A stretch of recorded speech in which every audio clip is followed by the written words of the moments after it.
Any anyone comes near you will catch that. Is the power of feeling. So if you might work in a company for 25 years, but if you don't feel responsible, you're not even going to think how to make the success of the company. You will just plan your hours, you do your job in a clerical way. You might get a promotion, who knows, but you will not be a great contribution for the company. You might fulfill the the expectation that is put on you, but you will not be expensive. When you feel responsible, you will want to involve in every aspect of the company. You will see how can I expand? Where are we stuck? Where do we need to make changes? How is this happening? What is this person working on? How can we improve the processes that are already in place? If you are responsible, it is like owning your own body. If you feel responsible for your body, naturally you will take care of it. If you don't feel responsible even for your own body, you will let it wither away. You will not do physical exercise. You will even stop taking the personal hygiene seriously. And that naturally reflects in your inner and outer space, the way you feel about yourself and others feel about yourself. When you have that strong feeling, just your presence will inspire people to take responsibility as well. You will manifest the state and space of a leader. So let us now listen in how responsibility makes us a hero. With this, we want to also say goodbye to all the participants. This is the last session that we are going to take for the day. Hope to see you all again tomorrow. And the next set of acharyas is going to take over after this Jnana segment. Thank you all. Nityanandam.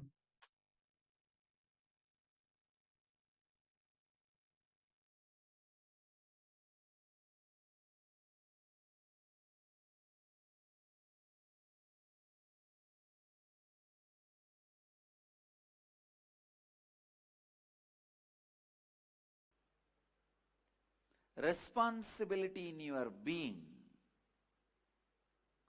means the space from which you cognize,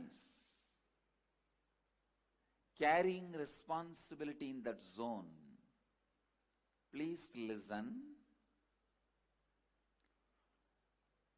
If you don't feel you are responsible for something, you don't even think in that line.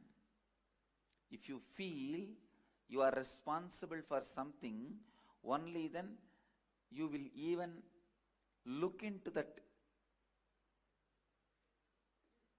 part of your life. I'll give you one example. The TV channel headlines reads, bomb blast, 172 people dead. 2 ministers are injured. You will jump up and see where? Iran. You will settle down.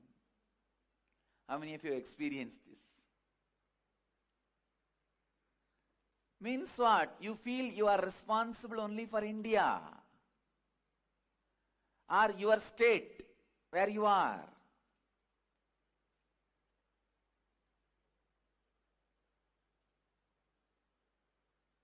You don't feel responsible for the whole world.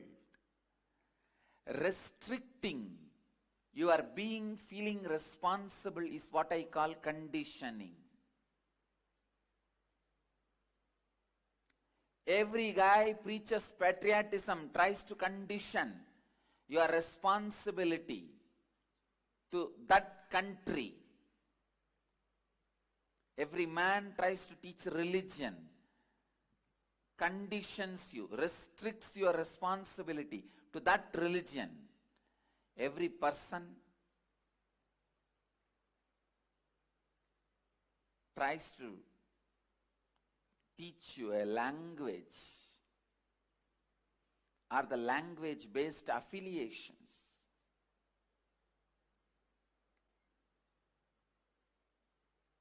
language or the language-based affiliation.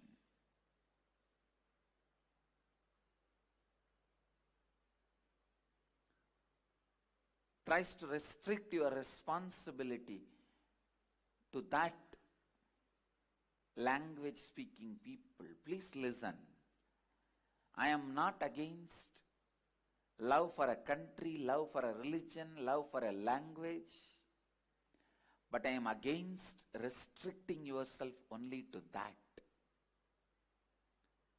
Restricting yourself only to that. I am against reducing your responsibility only towards that. Understand?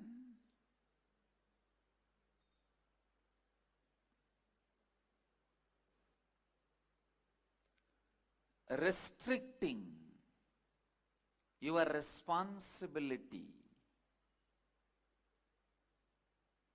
should never be allowed. You are a human being. You are responsible for the whole cosmos, not just planet Earth.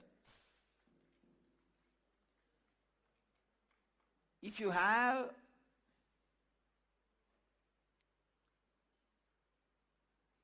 immediate action plans towards some responsibility, nothing wrong. But you not feeling responsible for the whole is seriously wrong. Your being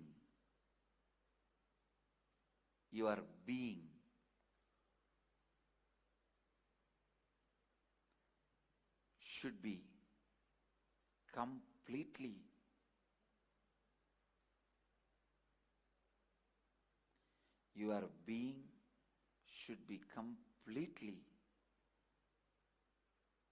taking responsibility for everything. Listen. When you carry responsibility in your being, please listen, that very carrying responsibility in your being will raise you to a totally different level. I'm really telling you, feeling responsible makes you hero. Not feeling responsible makes you a comedian. It is feeling responsible that decides whether you are a hero or comedian in the life. A being without feeling responsible is a useless being. Filled with responsibility is the most powerful energy. Being feeling responsible is an energy center. Listen. Even when you go near that being, you will catch that responsibility. You will catch that feeling. Understand?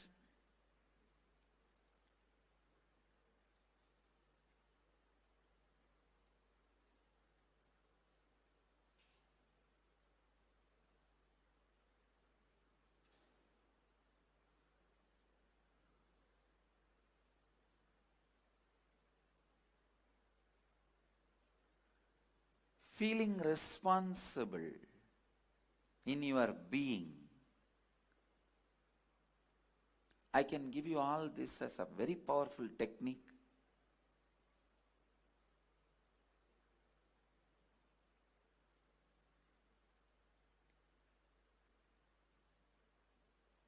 You don't need to do any action. You don't need to do any thinking. Decide from your being, you will feel responsible for the whole world. Suddenly you will see all your actions will have authenticity, thinking will have integrity. A person who has 10,000 crore wealth will not lie for 10 rupee. If he lies for 10 rupee, he is a You must be Nakiran Gopal.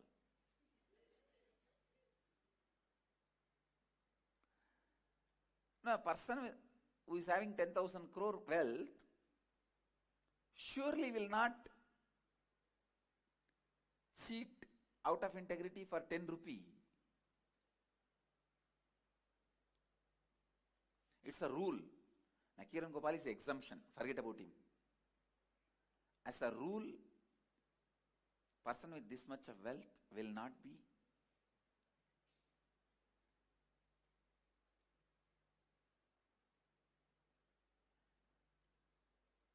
without integrity.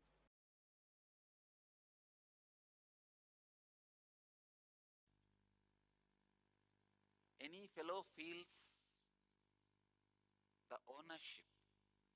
Let me describe. Ownership is formed without any bone structure by continuous action. Your actions are like flowers.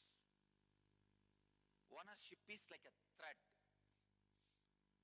If the ownership thread is used and actions are stitched and tied, it is ego, garland of ego. Never the real ownership happens in that way. Real ownership is flowers are arranged so thoroughly in such packed way, it looks like a garland without the thread. Is ownership. The ownership I feel, there is no separate thread of ownership running. Continuous actions performed so meticulously, perfectly, constantly creates the feeling as if all these flowers are looking like garland, but they are not tied. If there is a thread, it is false ego. In a normal man, he feels the ownership, I am doing, then does less action. That's why more thread is seen, less flowers are there. 25-meter thread, in the end and the beginning, one flower. That is the garland all you fellows are wearing. Because the whole energy is spent on ownership. Thread is the ownership. A real ownership is constant actions done in perfection. Yogaha karmasu kauchalam. Constant actions performed in perfection, in continuum, creates the feeling of ownership for others, not for you, is real ownership. But the ownership Arjuna is having is one flower in the beginning, one flower in the end, 25-meter thread. By the time you reach that, both flowers are withered away. Your ownership is flowerless garland. Drop that. Real ownership is felt by others by your continuous action. Perfection continuum. Before even taking cognizance of somebody's surrender, the first prima facie requirement is perfection. Before even taking somebody's surrender into cognizance, the prima facie requirement I look into is perfection. Feeling of ownership, which Arjuna is carrying, not only useless, dangerous. In feeling of ownership, actions are never tied properly. Please understand, 2-inch thick thread, rope cannot be used to make jasmine garland. The ego itself becomes so thick, jasmine cannot stay with it. And the ego cannot bend for action. Jasmine is too fragile. It's perfect, but too fragile. Your ego will hurt the action. Your feeling of ownership abuses the very fundamental of the action. Real feeling of ownership is felt by others by the perfection of your action, but never felt by you.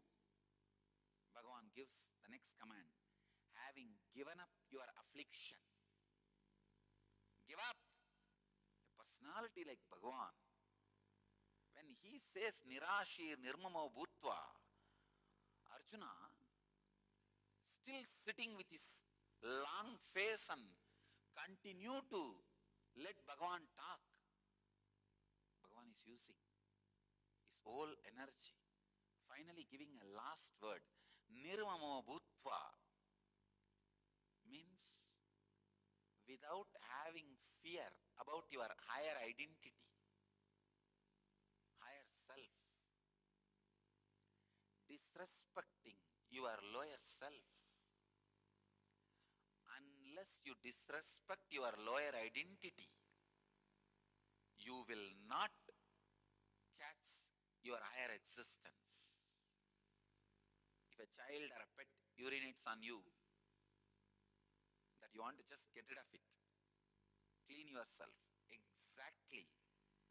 If you have the same mood towards your lower self, and non-fear, not having fear about the higher self, happen to your higher self. Understand? You happening to your higher self, you making yourself available to your higher self is the essence. Be unavailable, lower self, available to your higher self, enter into the battle. Yudhyasva Vigatachwaraha. Understand? Your everyday life is a battle. Take this as a direct initiation from Bhagavan. Lay down all the effect, side effect, after effect of actions. Don't carry the perverted, indirect, false, long hope. Relax from the iron chain feeling of ownership. Give up your affliction. Don't be afraid of the higher self. Disrespect the lower self. Enter into the life. Enter into the battle.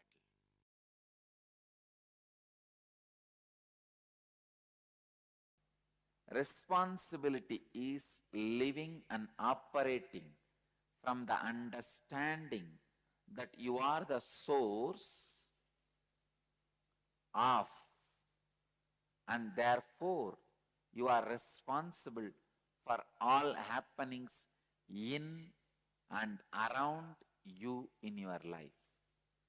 Let me repeat once more. Responsibility means living and operating from the understanding that you are the source of, and therefore you are responsible for all the happenings. Because you are the source of all the happenings in and around you in your life,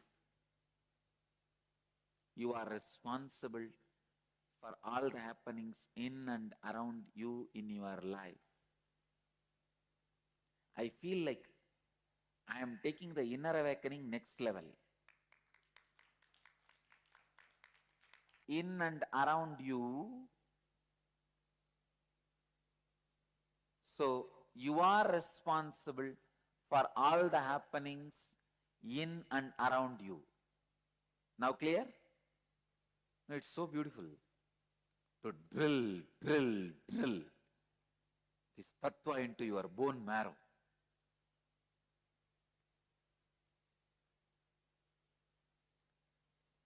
When you take the responsibility not just for your image about others, but also others' image about you, you expand. I tell you, you express miracle powers in you. This is the science of siddhis.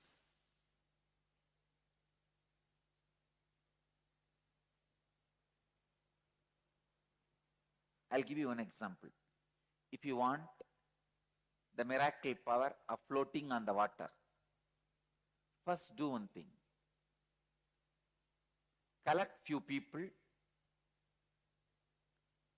with whom your anyakara, your image about them is complete and their image about you is complete.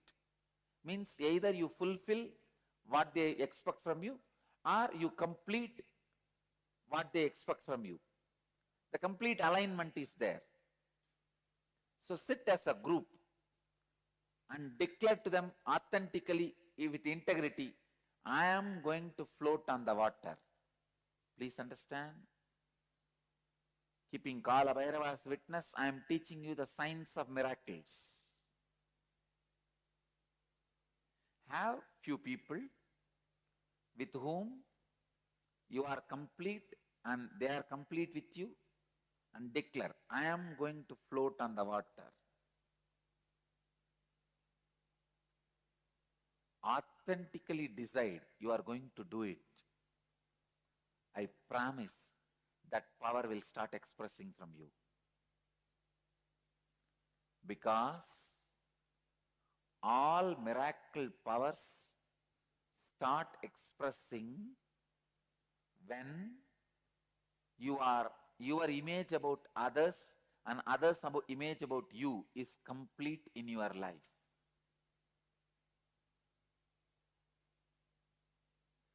Don't imagine immediately, oh, these are all remote things, not for me. No. I am talking about possibility. Straight possibility, not impossibility. There is nothing impossible. When I am possible, there is no impossible.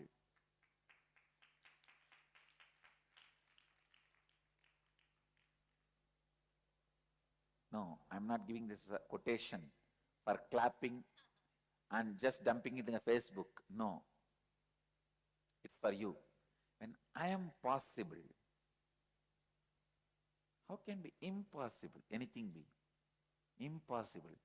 I, the greatest miracle of life. That is why I love me so much. I don't want to lose me. That's the biggest thing I have in my life. This is the biggest thing. All of you know, you are the biggest thing for you. You don't want to lose that. When that biggest thing has happened, when I am possible, how can anything be impossible? For example, if I say I'll give you the power of floating in the water, will you give up on you? Will you give your life? Will you die? You will say naturally, no.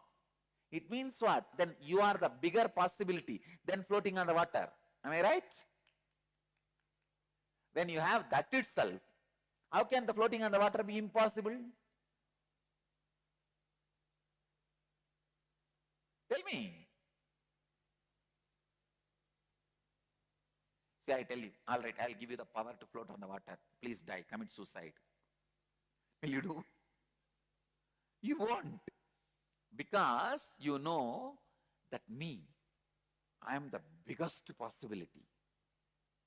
I am the biggest happening. How can I give up that just for floating on the water? Then, when that big possibility itself has happened, why can't the floating on the water can happen?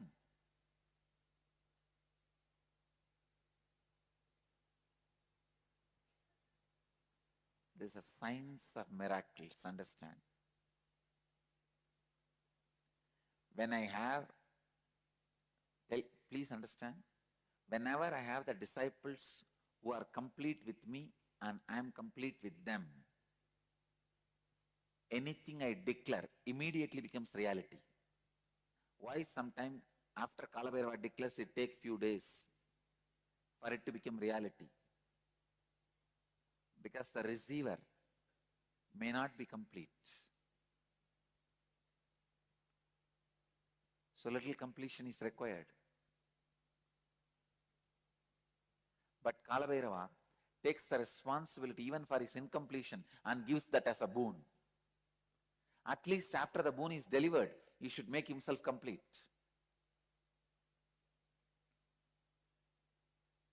Understand? If Kalabhairava says, It will happen when it happens. Then he may do 10 miracles out of 100 reading. But if he declares date, time and everything, he will do 80 miracles out of 100 readings. But the 20 failure is the biggest, the largest way he can stretch his hand is stretched. And they missed.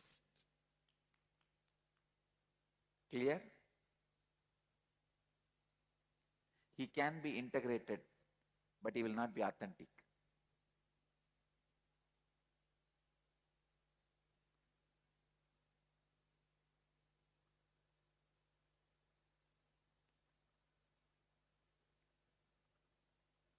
Anybody has a doubt? Sometime Kalabhaiva blessed, and that day exactly it has not happened. It's still getting delayed. Understand, this is the tattva, truth.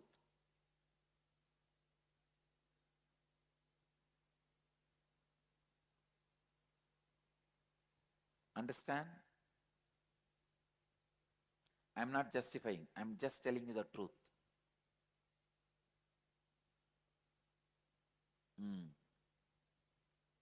I am not justifying, I am just justing.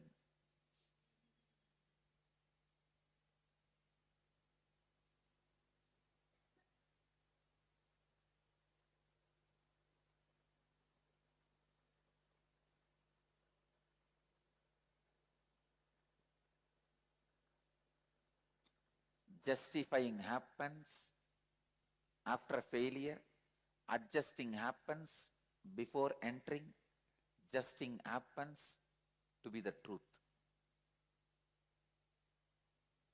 Adjusting, justifying, justing.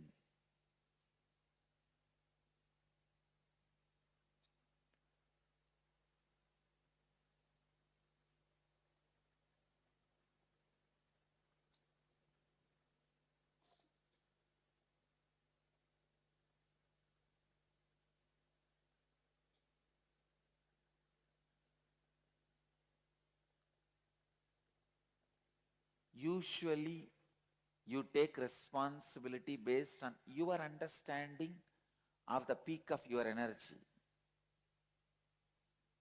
I wanted to make you very clear. I wanted to declare it and make you understand. When I started this Sangha, even though I declared it will become an international organization, that was not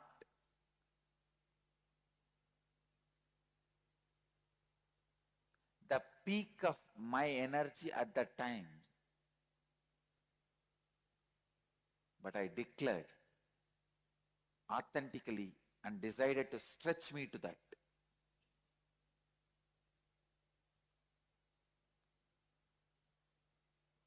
Usually we take responsibility based on our understanding of peak of energy. It is actually other way around. When you take responsibility with integrity and authenticity, the peak of your energy just expands and fulfill the responsibility you have taken up. Psychoanalysis is a solution given to the levels of the problems of the beings by the philosophers. But the solution never works. If you are bored, totally, if you are tired of going to the same psychoanalysis, if you yourself decide that I have become all right, then you are all right, that's all. There is no other way of solving it. Enlightenment is the solution for the being level problems by the mystics. Philosophers give the solution of psychoanalysis. Mystics give the solution of enlightenment. Enlightenment means not analyzing, just throwing away. Analyzing your dustbin, is it going to help you? Analyzing your dustbin, is it going to clear you? Analyzing your dustbin is not going to make.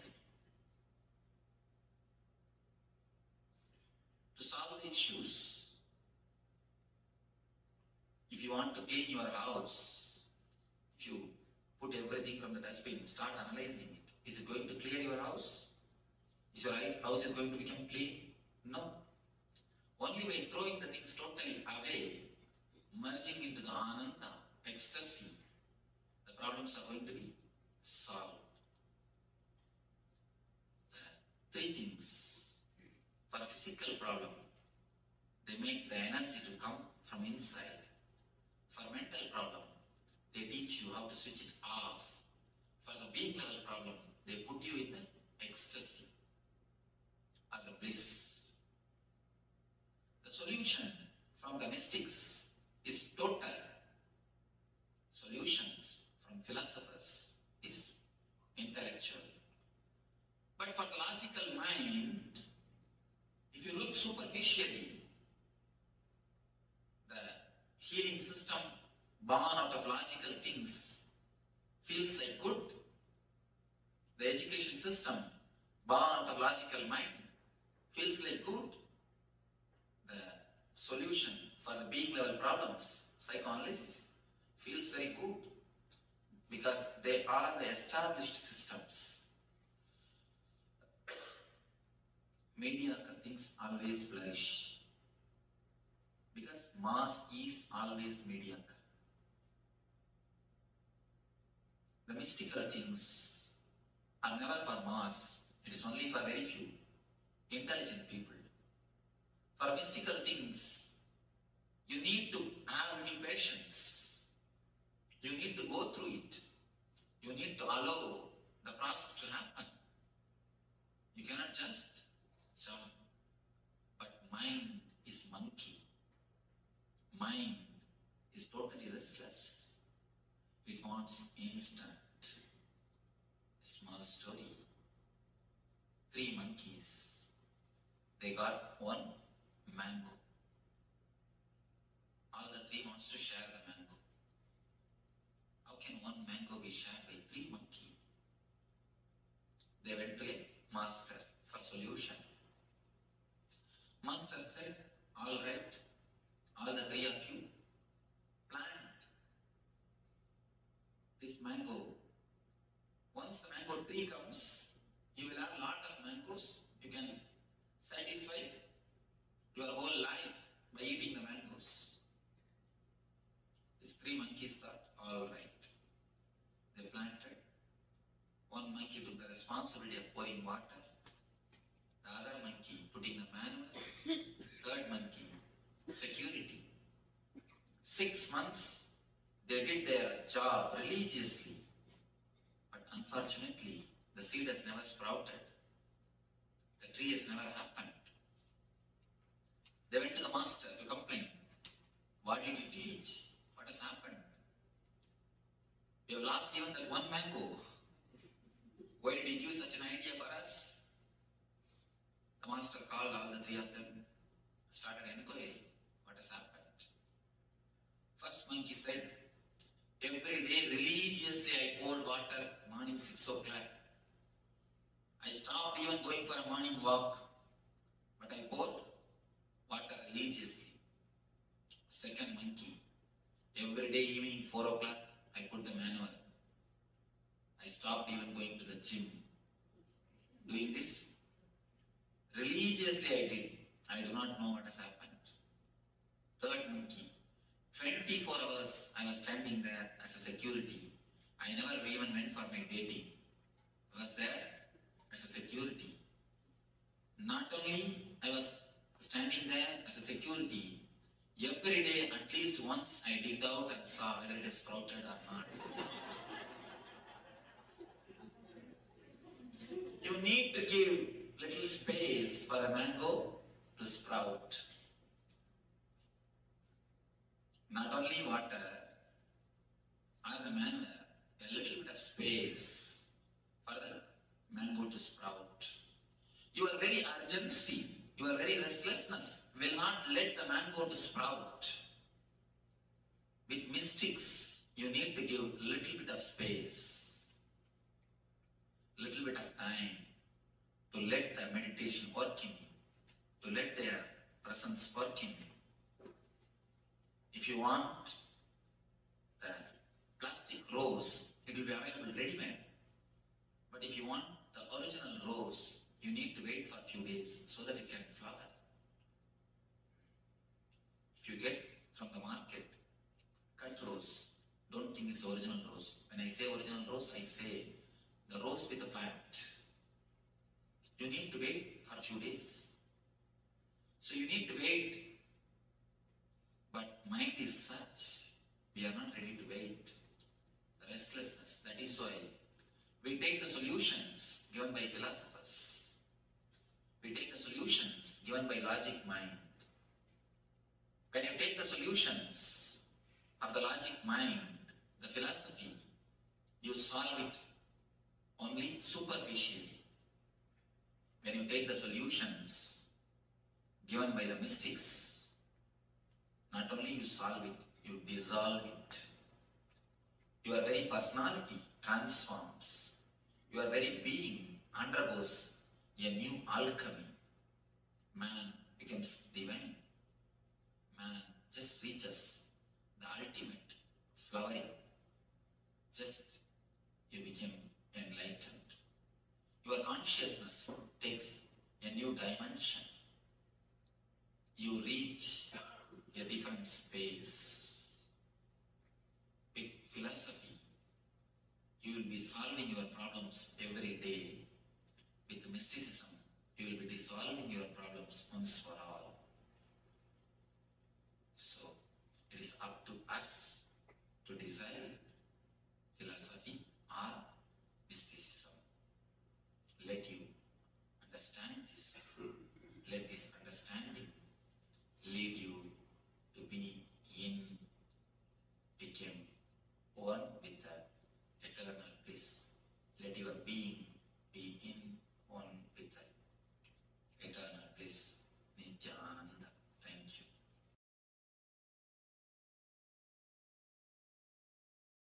If I am giving that as answer, it is only an all-encompassing answer. Stage intellectual stunt.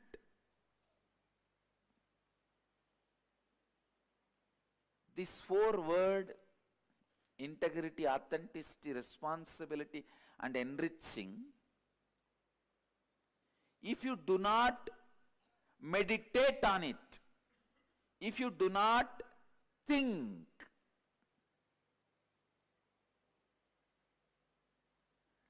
these 4 words can be just like Buddha's answer. Desire is the root cause of suffering. What will you do with that answer? Tell me, can you give up all the desires? That is why people decide living with the desires and having some suffering is much better than throwing away all the desires. Because now when you try to throw away all the desires, that becomes one more problem. You get into one more impracticality.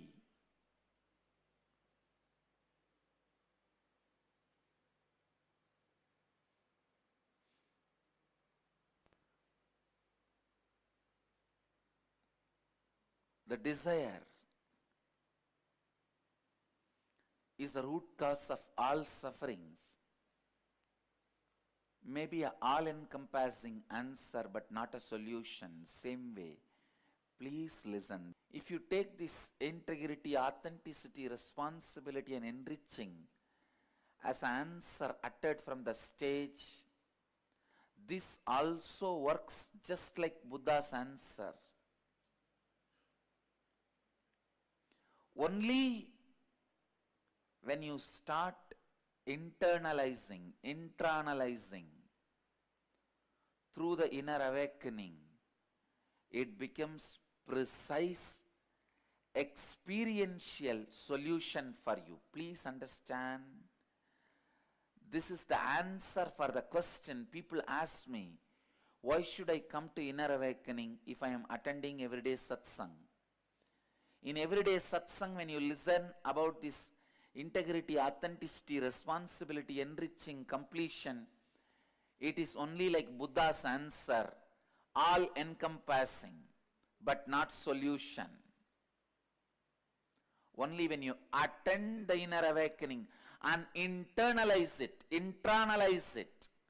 it will become solution for you. Understand? All encompassing answers are good entertainments, but will not lead you to enlightenment.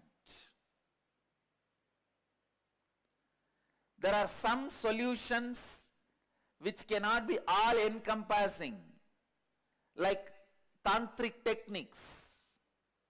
Amazing solutions. Any problem you have, you can be liberated from it in 10 minutes, 7 minutes, 15 minutes, not more than that. No tantric technique needs more than 21 minutes, because if the technique needs 21 minutes, the technique is considered as dirt in tantric tradition. Amazing solutions.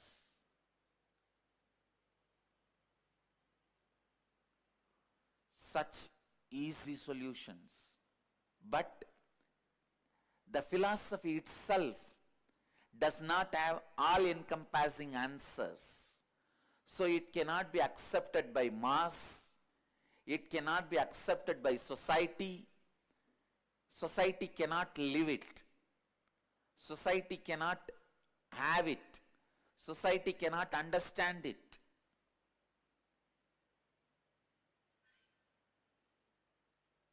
However powerful the root pattern can be, Tantra can finish it off in less than 5 minutes.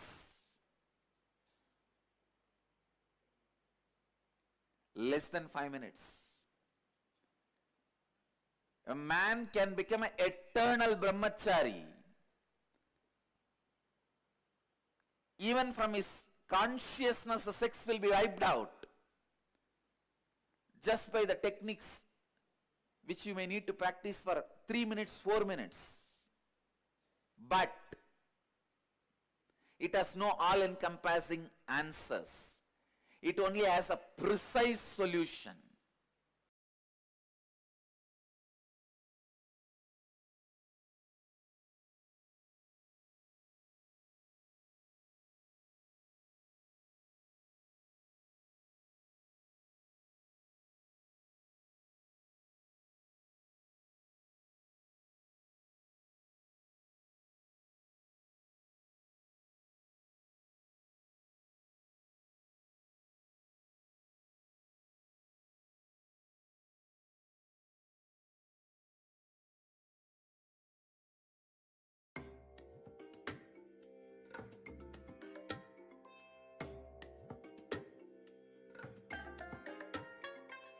I bless you all.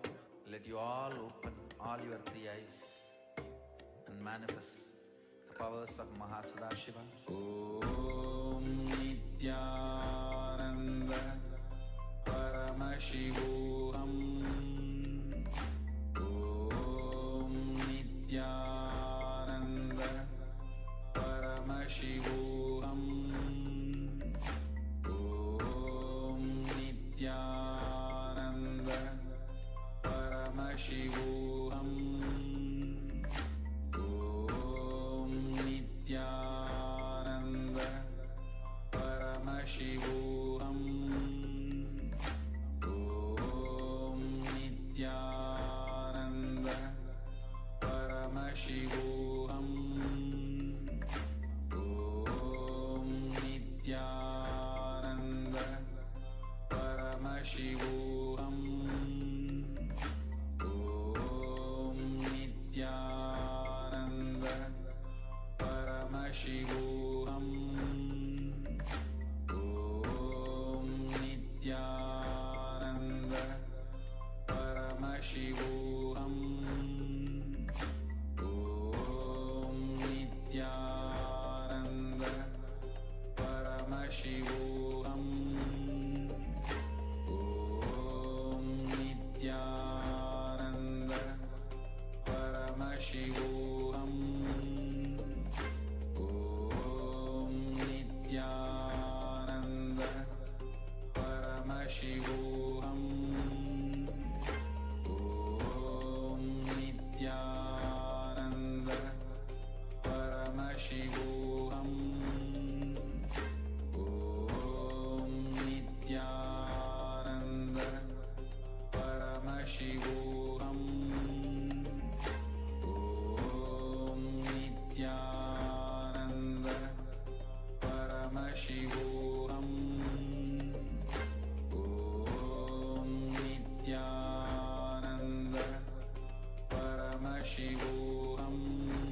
Paramashivam. Om Nithyananda Paramashivam. Om Nithyananda. Yes, Nityanandam, yes. Nityanandam. So how the responsibility can make you a hero? So take a moment to share whatever the powerful cognitions that you received from this session, whatever clicked in you. So take a moment, and even if it's few words or few lines, all the participants on YouTube as well, they can also share in the YouTube chat, and all the participants on the Zoom chat, they can Zoom and you can share on the Zoom chat. Few powerful cognitions that you received on responsibility makes you a hero. So some of the powerful cognitions that Swamiji shared is how the living and responding to life from the truth that make you the source of everything. Therefore, you are responsible for all happenings in and around you. Responsibility means feeling responsible for everything that is happening. When you take responsibility, you begin living life. And when you sit with this responsibility in your Ananda Gandha, you will see that your Kundalini awakens and sends a strong wave to the cosmos, and your words changes the world. Yes. Responsibility is a power. It's not that because we have more responsibility, we create a burden for ourselves, or is not something that is more than what we can handle. As we take up more responsibility, we actually expand more and more, and we become a leader. The leadership space, the leadership consciousness within us, that expands more and more. So very powerfully we'll be able to achieve and cause our reality and the reality of others as well. So now let us enter into internalizing these truths further, so we can drill deep and really understand what responsibility, the cognition of responsibility can do to us, and how it can actually be a power for us. Now let us take our notepads, the pen and a paper. Let's start writing whatever is happening in our lives, in all the dimensions. Let's say at work, at the house, with your relationships, how much money you want to make, and what is happening towards the wealth dimension, in your health, in your physical, your physique, how you want to maintain it and what is really happening there, and in your in your relationships, how things are going in that front. Just write all of these things that are happening in your life at this moment. When you just sit and think about what is going on in my life, all the things that come up right now, please write it down. And once you write it down, we'll go to the next step of identifying what is it that we feel responsible for, and what is it that we do not feel responsible for. Okay, so let's start writing down. Let's go step by step. The first step is to simply write whatever is going on, whatever else is going on in your life. And once that is done, you also can identify what is it that you feel you are responsible for, and all the other areas in your life, all the other happenings in your life that you do not feel responsible for. Let us write it down.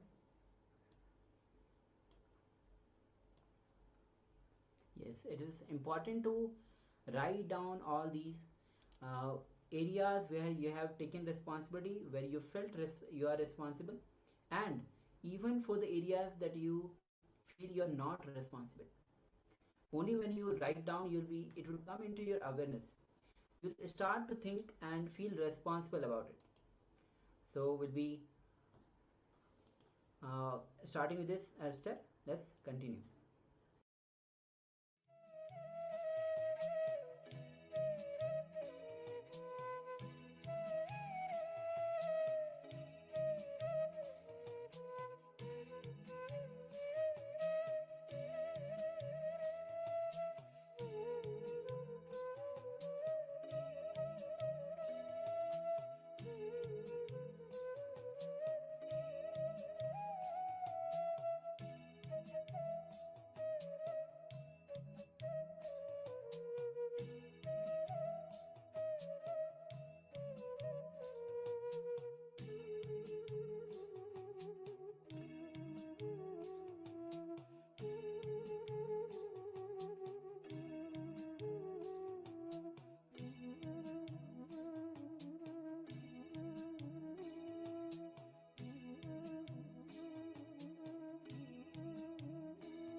let us now move to the next step.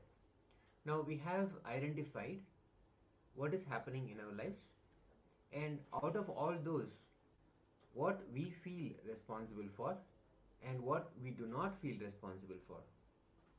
So, for the second part of this, all the happenings where we do not feel responsible for, now visualize and start writing down what will happen in those areas if you actually take responsibility with power and completion. Visualize yourself feeling and taking full responsibility for all those situations that you are responsible for, that you feel you're not responsible for. Let's take an example.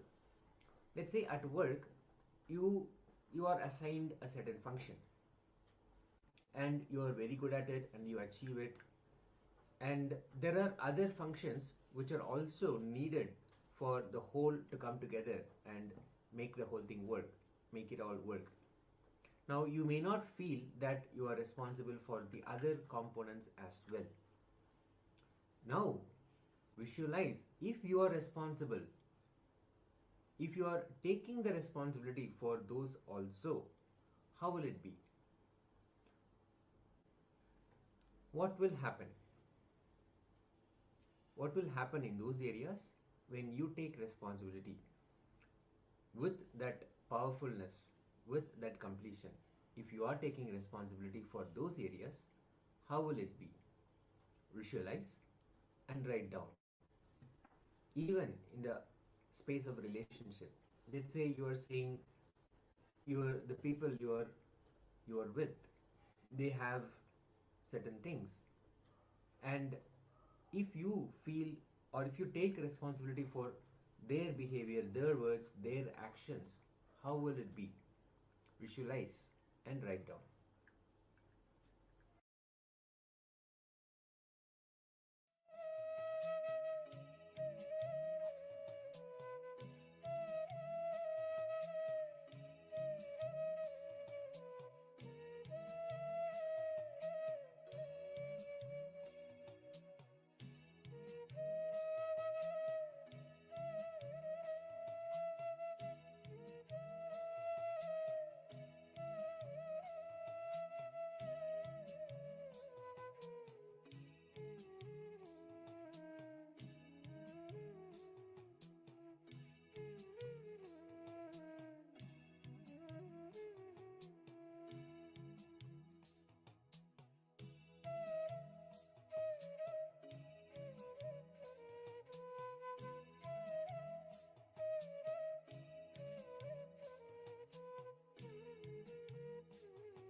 Now, let us move to the third step of this exercise. Now, identify all the situations in your life where you experience conflict. Visualize taking responsibility and write down what will be the thoughts, words, and actions you will now have in the same situations. When you see all the situations in your life where you are seeing conflict, you are facing a conflict, you will see also that the responsibility is the solution. When you take responsibility for those situations also, how you will be from a powerful space, you will be operating from a very powerful space, and how the whole situation will be transformed. Now visualize in all those areas wherever you feel there is a conflict, whether it is in your relationship, at the work, in your career, or even in your wealth dimension, anywhere. Conflict as in you want to have something, you want to achieve something, but it is not happening. You are not getting the results that you want. Even in those situations, now visualize taking responsibility, and with that responsibility as the primary cognition, what will be the thoughts, what will be the words, what will be the actions you will have in those same situations. It's a very powerful process. It will empower you and enable the leadership consciousness within us. So let us enter into this visualization and write it all down.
Yes, such a powerful process. I hope all of you are able to identify the all those situations where you can actually take the responsibility and feel powerful and bring leadership into those situations and resolve all these conflicts as well. So, for the next 21 days, continue with this. Take responsibility for everything that is happening around you, even the situations where you will normally feel that I am not responsible for this. Take responsibility for those also.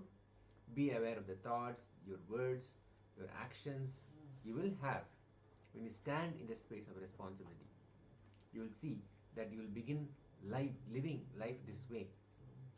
As you do this, as you take more and more responsibility, automatically you are expanding and you are infusing yourself with leadership consciousness. So, powerfully, you will be able to handle life and you will be able to expand into more and more possibilities. Thank you so much. Thank you all for sharing also your experiences. Now it is time for us to enter into power manifestation. Today we are manifesting the power of changing the pulse of the other person by scanning, your body scanning, and changing the person's pulse. So now, first thing is, as we are manifesting the power of scanning another person, so take a moment to partner up, especially if you are anybody who is nearby you, your friend or the family members who are nearby you. Ask them to volunteer for this power manifestation. If you want, you can ask the partner in the Zoom as well. So take a moment to find a person who can actually volunteer for this power manifestation, and then we'll be entering into changing the pulse of that person through the power of third eye, which is between the brow center, between the eyebrows.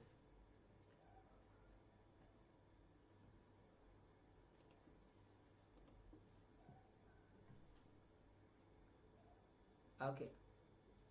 So, and also if you're not able to find a person who is actually ready to volunteer, you can also start scanning your own pulse. You can start scanning your own pulse. So now bring your awareness to the third eye, visualize Swamiji's energy flowing through you, and start scanning the pulse of the another person. Or if you are scanning, manifesting on your own body, start scanning your own pulse. Actually, the first step is to take the initial measurement of your pulse. So the first step, take a moment, and if you have partnered up with somebody, take a moment to take the initial measurement of the pulse. That's going to the first step. And if you are manifesting on your own body, then take the initial measurement of your own pulse. Then we'll be moving to the next step.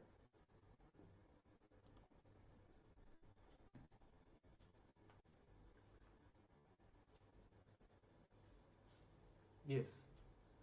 Once you have the pulse ready, let's enter into our oneness space with Swamiji, chanting the Mahavakya, and through the power of your third eye, scan the other person's pulse and give that command to change the pulse. Simply give that command. Our third eye is the seat of our will.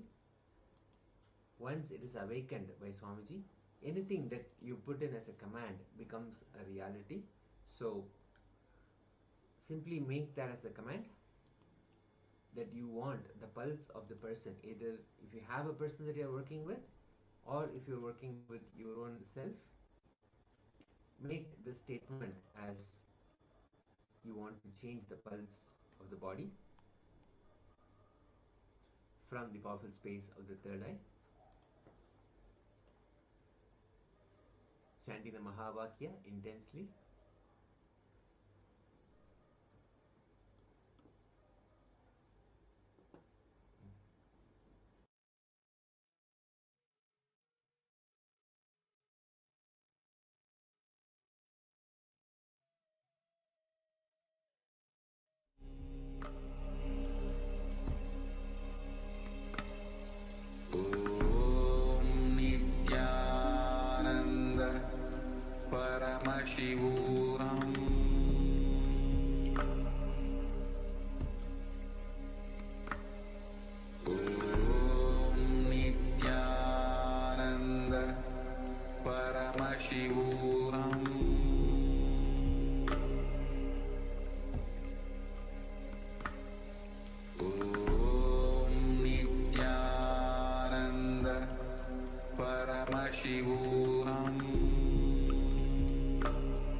Paramashivoham.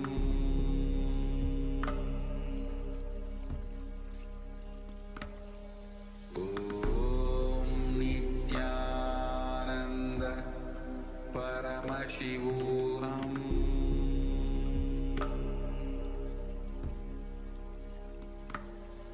Om Nithyananda Paramashivoham.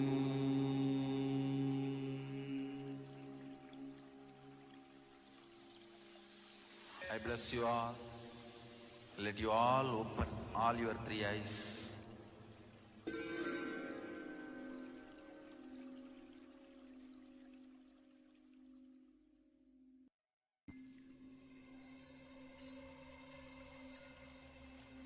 I welcome you all with my love and respect. Let you all open all your three eyes. Om Nithyananda Paramashivoham.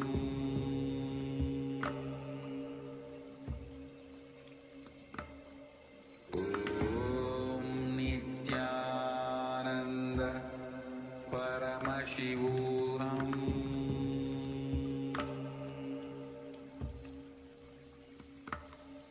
Om Nithyananda Paramashivoham.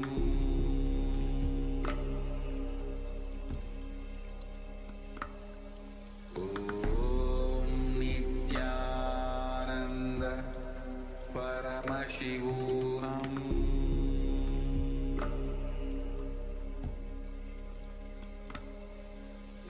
Om Nithyananda Paramashivoham.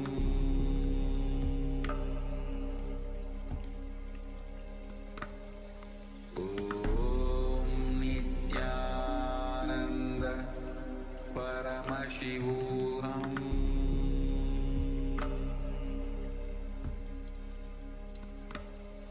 Om Nithyananda Paramashivoham. Om Nithyananda Paramashivoham.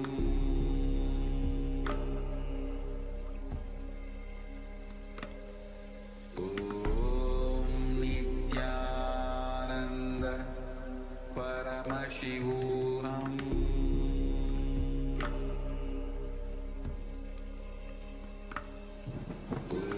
Om Nithyananda Paramashivoham.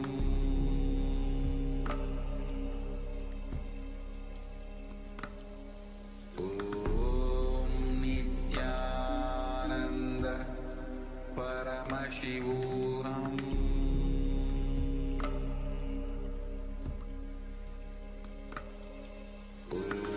Om Nithyananda Paramashivoham.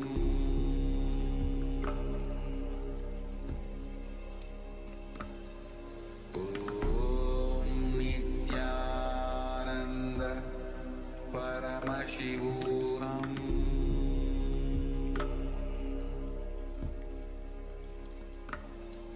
Om Nithyananda Paramashivoham.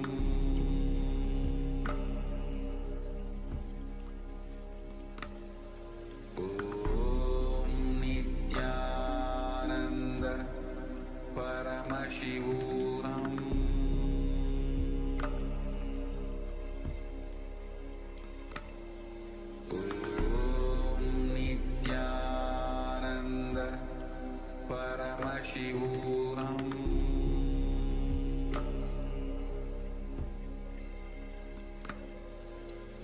Om Nithyananda Paramashivoham.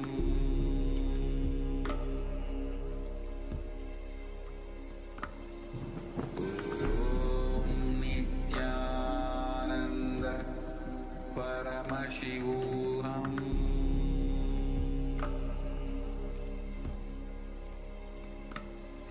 Om Nithyananda Paramashivoham.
Paramashivoham.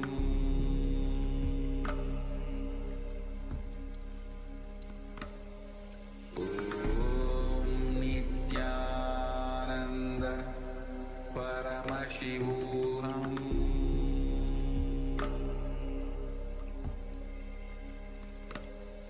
Om Nithyananda Paramashivoham.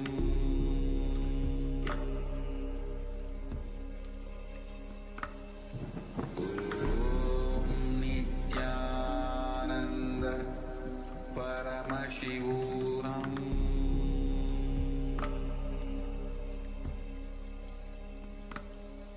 Om Nithyananda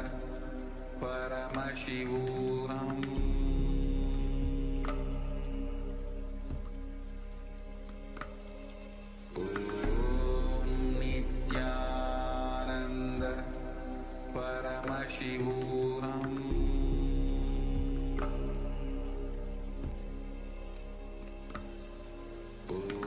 Om Nithyananda Paramashivoham.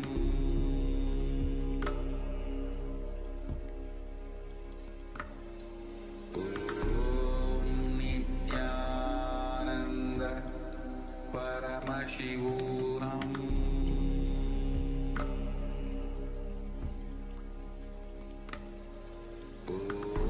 Om Nithyananda Paramashivoham.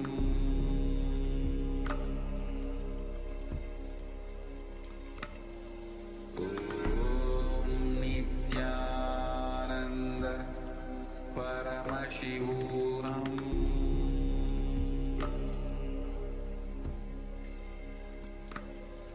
Om Nithyananda Paramashivoham.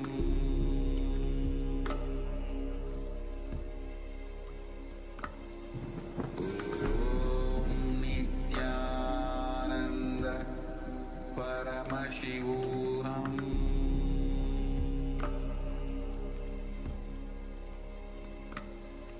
Om Nithyananda Paramashivoham.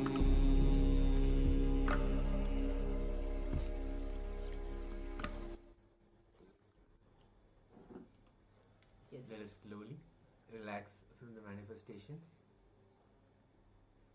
Now let us compare the pulse. Check how the pulse is right now and compare it with what it was before we started the manifestation. Let us quickly check and share also the results. If you have been working with a partner, please ask the partner to share their pulse.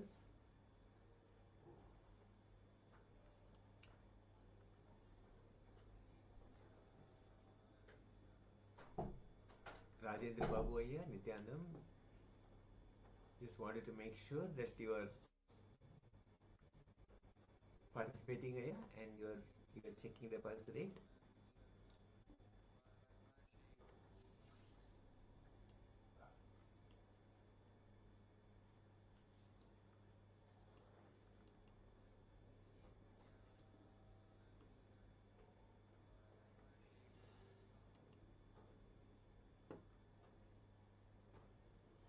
Thank you so much. Yes, thank you for sharing Ayya. Now let us enter the next segment. And the next segment is going to be on the Kriya, and the Kriya is on hypertension. And hypertension is one of the common illness or the disease that has that is actually across the world. People are suffering from a lot of hypertension, and hypertension itself is a way that you disbalance yourself emotionally, mentally, and physically. So this kriya is going to uh, bring you the holistic approach to health, which will allow you to take responsibility for your well-being and consciously participating in your own healing process. And this involves being aware of your eating habits throughout, even the lifestyle choices that you contribute to the hypertension. Okay, so now please come to the space of listening, and because it is a kriya, you need some space because it will be combination of asanas, kumbhakas and pranayamas. So make sure that you have enough space for yourself. If you need a proper ventilation, find a place for that. If you need some space where actually you can perform the asanas, that will be great. So, so now let's enter into this kriya as guided by Swamiji himself.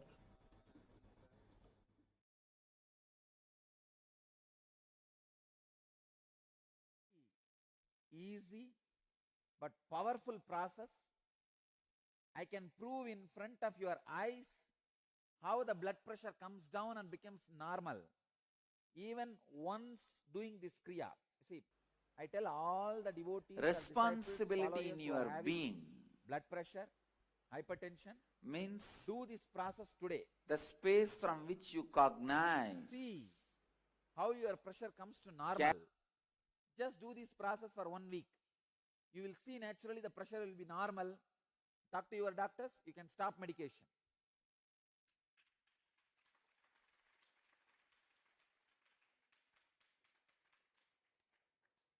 Before stopping the medication, better have one sitting with doctor, talk to the doctor. But I can tell you, within a week, your hypertension will become normal. Very simple kriya. The whole kriya will take maybe maximum 10 minutes, not more than that, just 10 minutes. But I give you the 100% guarantee, hypertension will become normal. It may be any level. Even if it is 150 by 100, it will become normal, because the setup, the process, the pattern through which I am making your hypertension normal is from the biomemory level, not from muscle memory. From biomemory, from the depth of your being. The first step, Mritasana in Chinmudra. Mritasana means corpse posture. Let me describe.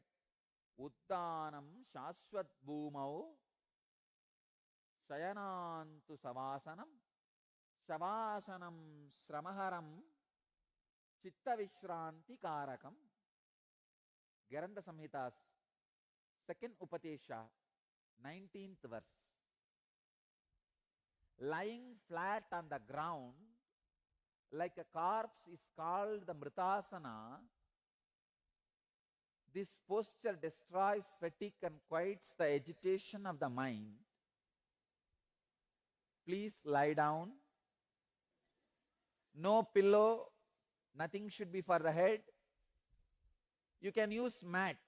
Mat or mattress is okay. Better use mat or mattress, because otherwise you will feel cold and you will not do the technique properly. You may not do the kriya properly. Please use mat or mattress.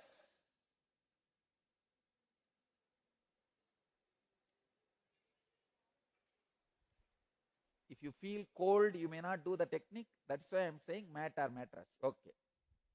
Next step. Lie down in such a way that you don't kick people. You are not getting blessed by somebody else.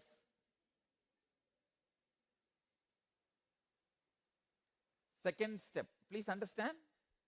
In Mridasana Chinmudra.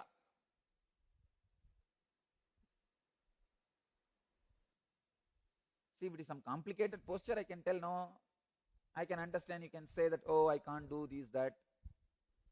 Mritasana and Chinmudra. Chinmudra is bring your index finger to your thumb. This is Chinmudra. Understand? Next instruction. Uddiyana Bandha. All of you know Uddiyana Bandha. Contract the bowels equably above and below the navel towards the back so that abdominal viscera may touch the back. Hold like that in Uddiyana Bandha as long as you can. When you can't hold anymore, relax. Do this Uddiyana Bandha lying down 21 times.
Do it 21 times. Hold as long as you can, then relax, then hold as long as you can, then relax.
Jalantara bandha.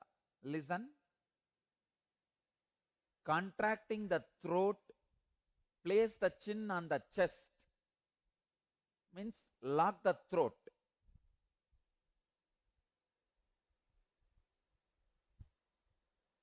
Just put your chin on the chest and lock the throat internally. Hold as long as you can. And exhale slowly when you feel you can't hold anymore.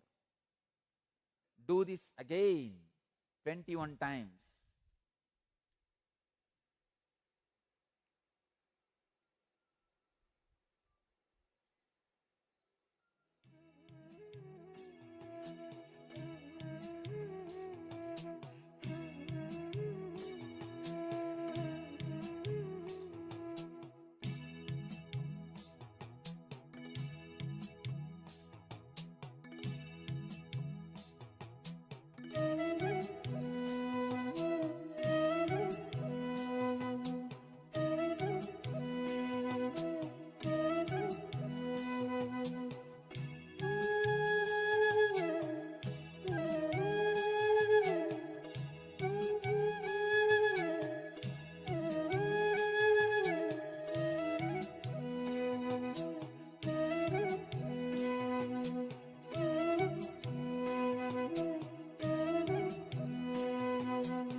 next step,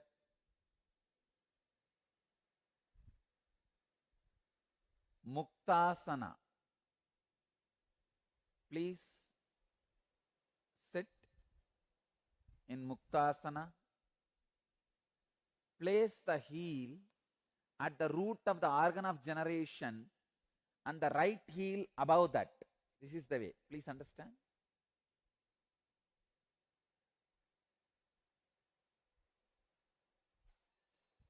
This is called Muktasana. Sit in the Muktasana. Payumule Vamagulpam Dakshagulpam Tatopari Samakaya Shirogrivam Muktasanam tu Siddhitam. This is Muktasana. Next step. Do Bastrika in this Muktasana 21 times. Understand, Bastrika is the powerful balancer of hypertension. Bastrika, let me describe the sutras. Bastraiva lokakarananam yatakramena sampramet tatavayuncha nasabhyam upabhyanchalayet shanaihi evam vimshati varancha krutva kuryavacha kumbhagam tatante chalayet vayum purvoktancha yatavidihi trivaram sadayetyenam bastrika kumbhagam sudihi nacharogocha nachaklesha arogyancha dine dine. Let me describe the technique. As the bellows of the ironsmith constantly dilate and contract, similarly, let him slowly draw in the air by both nostrils and expand the stomach.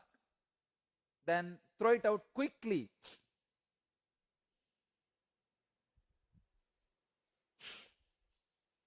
Inhaling should be very, very slow.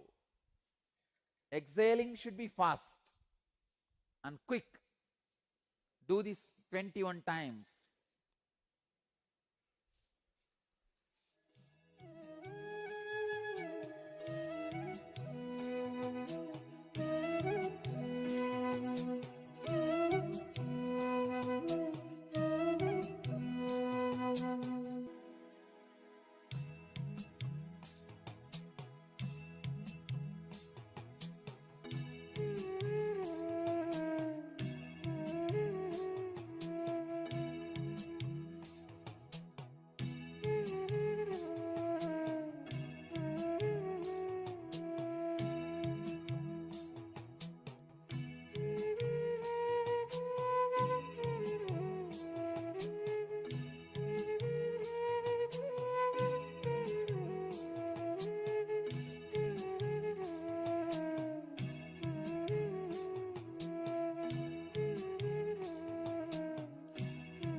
come back to Brahmari Pranayama.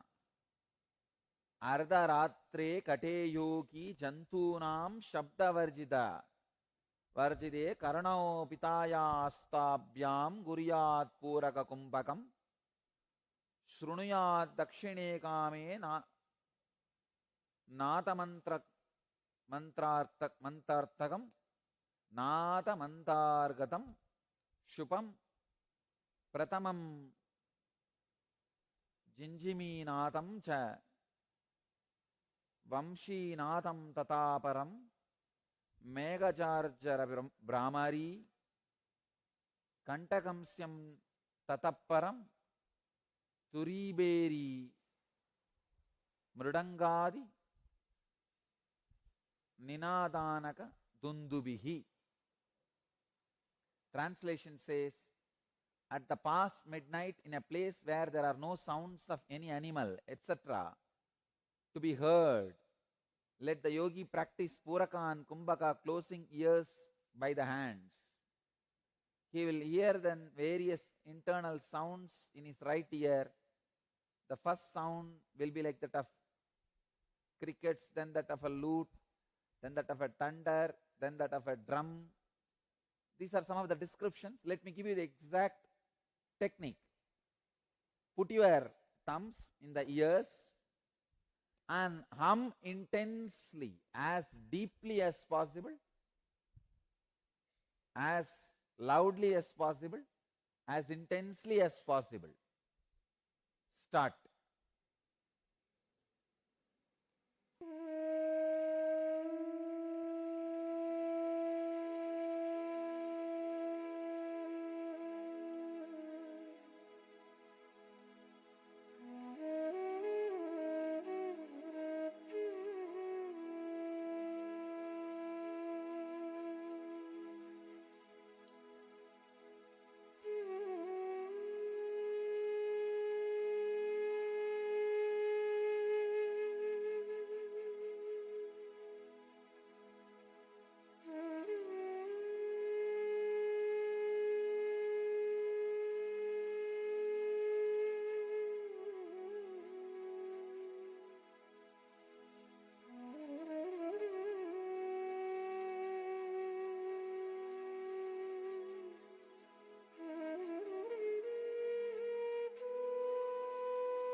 You can now relax.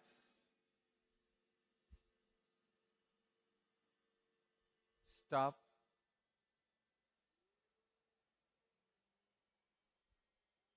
Relax. Do this kriya every day.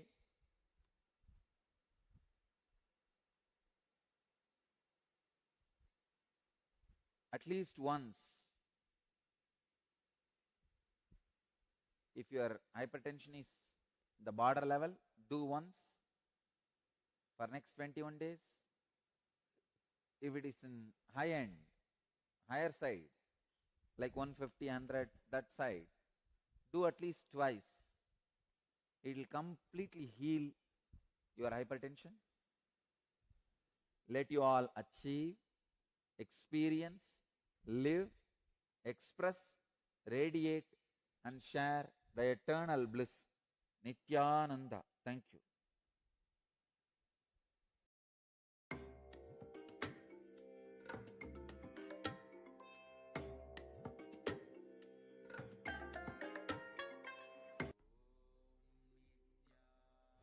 Yes, Nityananda Paramashivam. So we just witnessed a kriya on hypertension, and a few questions were also there about the Uddiyana Bandha and Bhasika. So Bhasika is a rapid exhalation. Sorry, we missed to mention at exactly that moment of time. Anyway, we have few questions regarding the kriya itself. Suma Alexandra says, what is the side effect of hypertension on the mind? And if the hypertension is always a disturbed mind, what is the best way to say this to my mother? My mother's my mother pulse is always very high and communication is enrolling as very jumpy and creating misunderstanding every second sentence. So, Soma, for hypertension, it significantly affects the mind. It leads to increased anxiety, stress, and even the cognitive issues over time. So it creates a state of constant agitation and makes it difficult for individual to maintain calmness and clarity in their thoughts. As you gave example of your mother, so when you're communicating with your mother, tell her about the condition. Like approach the conversation when you're approaching any conversation with mother. Approach with compassion and understanding, so that she knows that you are actually entering into the conversation of understanding and compassion. And you might say, for example, like, I have noticed that you okay. So you can approach the conversation with compassion and understanding, so that she feels that you are actually entering into the conversation. Yes, and it is very important for you to approach with compassion, as we mentioned. Understanding the person, just give the listening to the person, so you'll be able to give a healing presence. And when you actually are able to radiate that calmness from within you, then the other person will also feel the same calmness within themselves.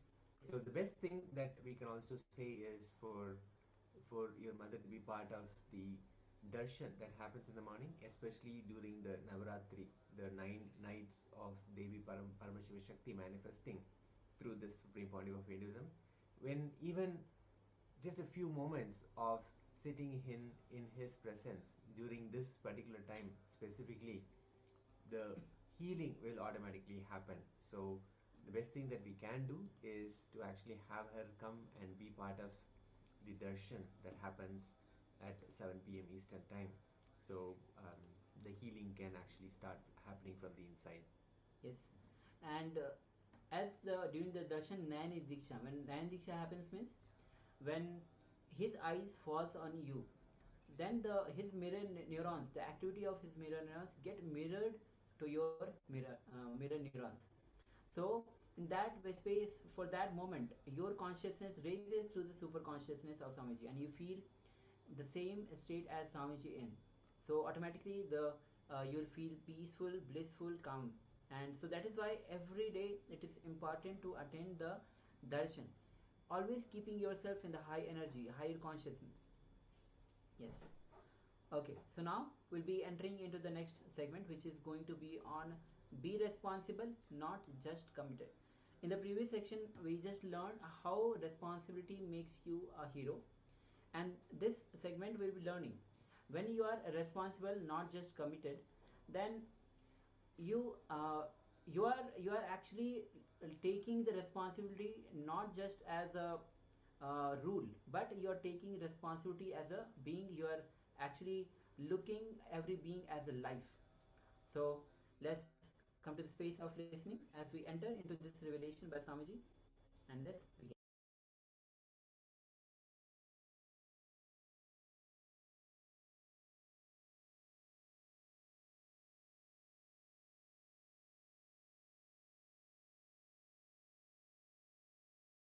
Listen, I am defining these two words. Responsibility is not commitment, commitment is not responsibility. You can be responsible, totally non-committed.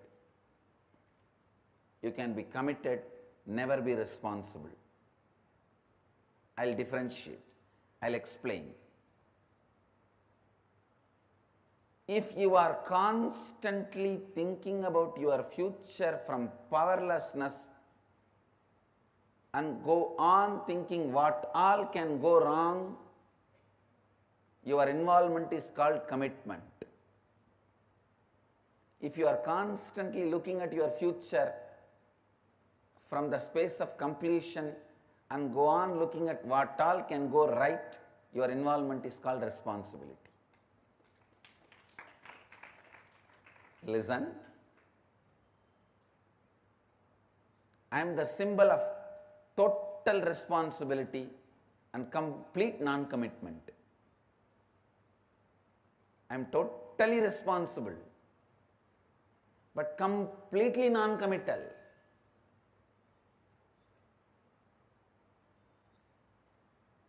If just a devotee who has attended some free program sometime, if he is bitten by a snake or if he is caught into some accident or if he is in emergency,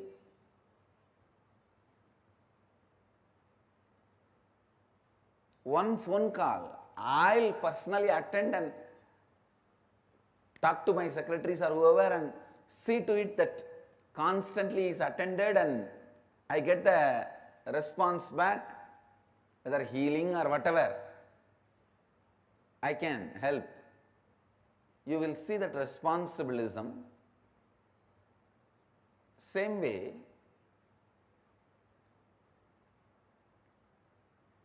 if you live around me, you can very clearly smell I am completely non-committed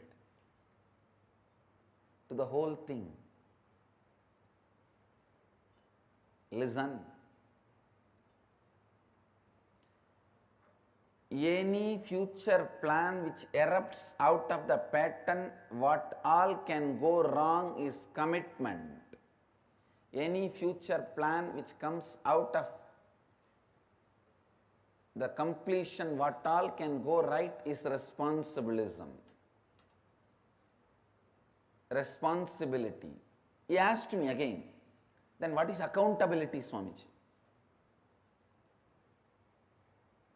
I said, if you are constantly thinking from what all can go wrong, even if you are committed, you may be accountable, but you will not be accountable. You may be accountable, you will not be accountable. You will just stand and say, yes, this is what I am, what can I do? This is where I am.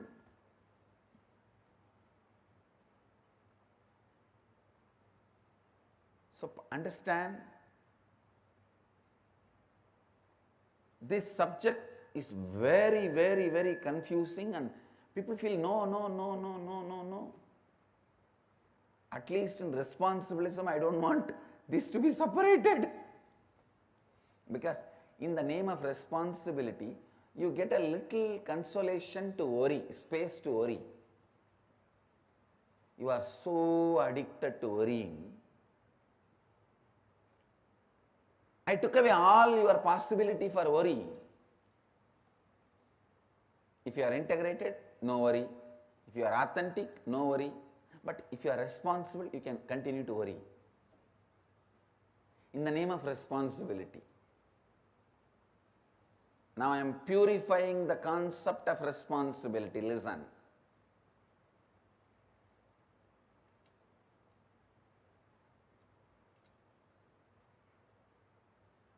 If you can move based on what all can go right, I am not saying don't look at what all can go wrong.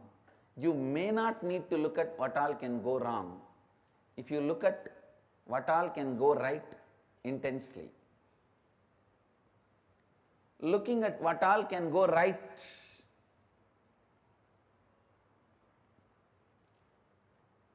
I tell you, looking at what all can go right gives you the ability to start 2000 projects.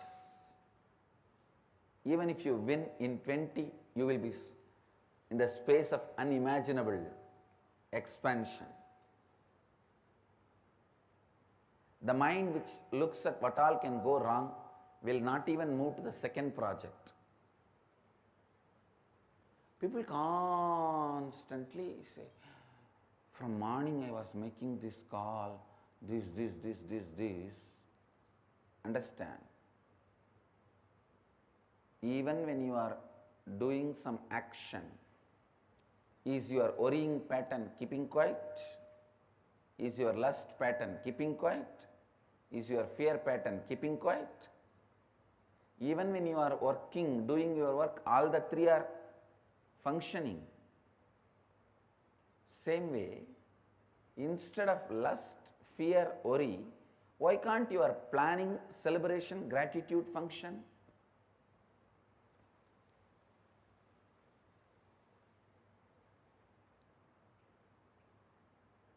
It is just simple training.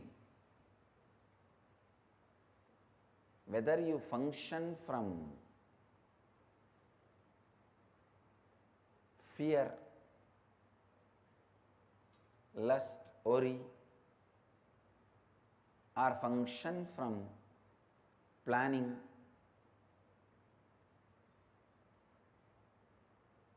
celebration, gratitude, planning, completion, gratitude.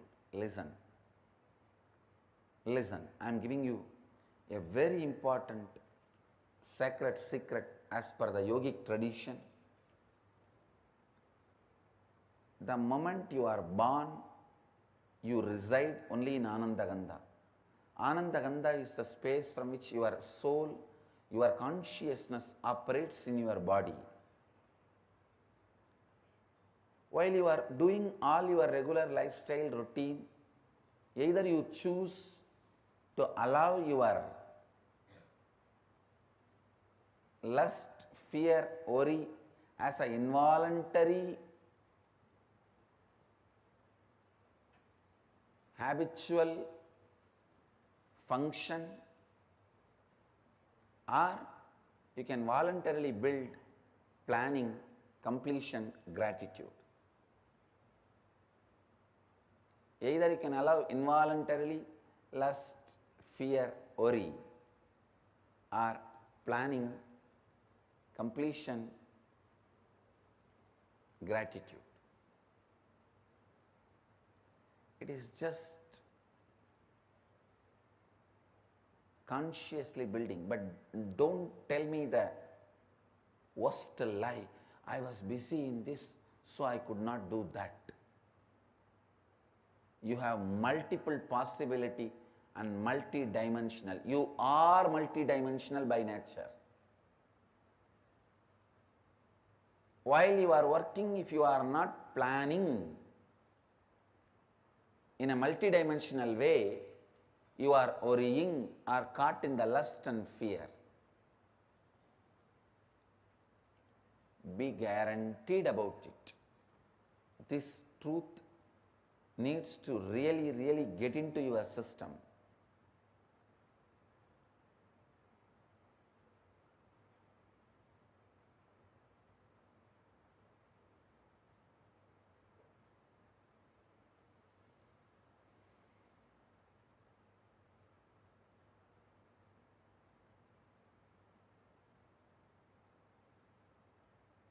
this truth need to really get into your system. Listen.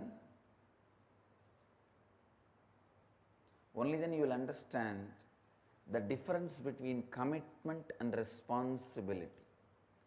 If you don't take responsibility, you are beaten black and blue by commitment in the life. When you take responsibility, you are given the reward of the freedom from all commitments.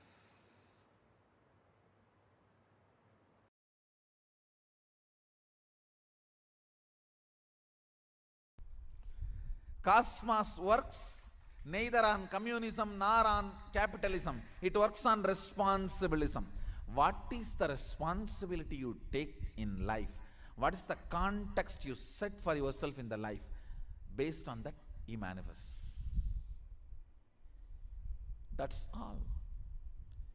He manifests based on that. So the whole Sadashivatva is manifesting for the people who decided to do his work as not just first priority, only priority. See, first priority is different, only priority is different. Because they decided it as only priority, the manifestation becomes totally different, altogether in a different scale. Understand, my initiations are same, I am same for everyone. It is based on their context they receive and they manifest.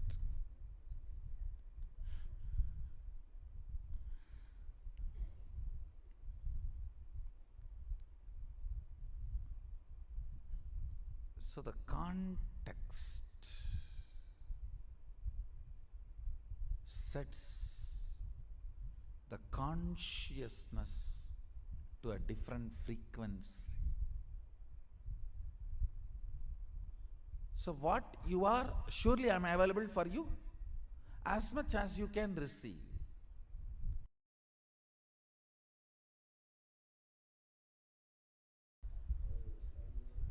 The more power manifestation, more divine you become. Understand? Shakti comes with buddhi. Only siddhi comes without buddhi. Shakti is mother, siddhi is stepmother.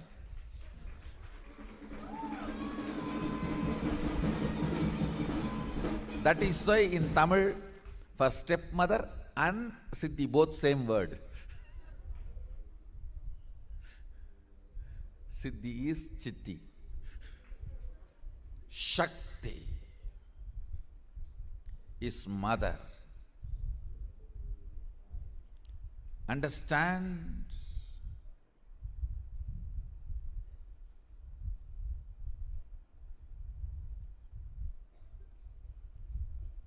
First principle about manifesting powers, it will not strengthen your ego, it will only take you beyond ego. First. Second, manifesting powers means manifesting qualities, state and space of Sadashiva also. Understand? When you manifest powers, naturally the state of Sadashiva and space of Sadashiva starts manifesting in you. I have always seen people who manifest powers have a very high level of integrity and unclutching, because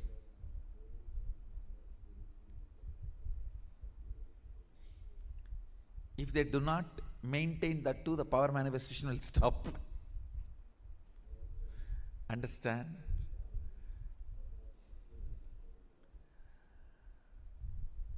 How much ever you would have paid to buy your cell phone, but unless you charge every day, it will not function.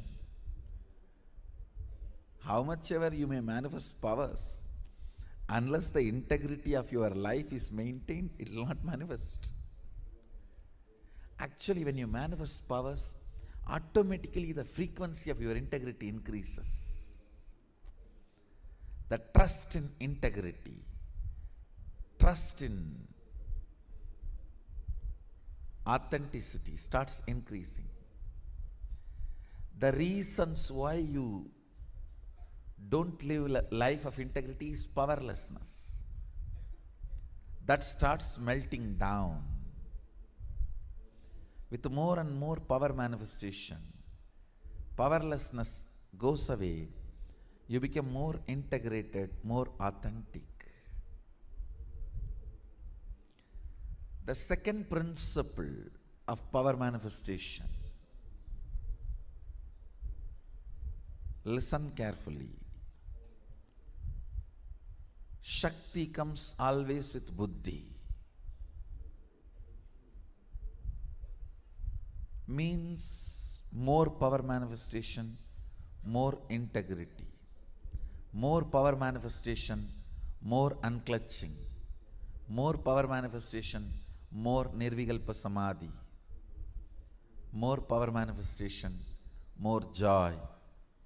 More power manifestation, more restful awareness. More power manifestation, more responsibilism. More power manifestation, more enriching. More power manifestation, more bliss. What is power manifestation? Deciding. Listen. Integrity needs your declaration, but power manifestation does not even needs your declaration. It only needs your decision. Deciding to be one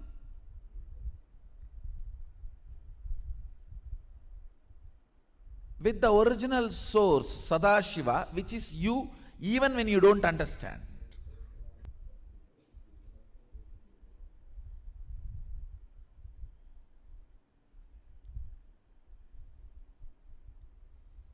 He was using very few words. That is his beauty.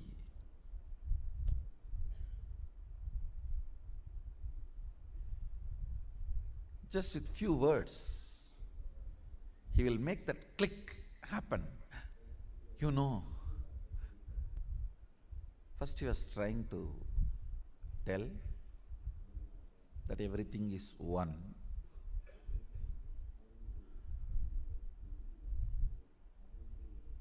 Few words. Somehow I was looking at him. He was not convinced that the click has happened in me. And many times both my gurus, Kuppamal and Vibudanandapuri and Yoganandapuri, both have tried to explain Advaita to me. Annamalai Swamigal even used to read out Ribu Gita. Annamalai Swamigal was one of the enlightened disciple of Ramana Maharshi. Used to read Ribu Gita in Tamil. But somehow that click never happened.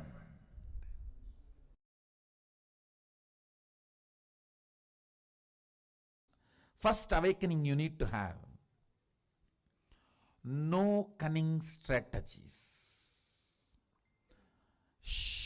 No cunning strategies are going to work. Shortest distance between 2 points is straight line.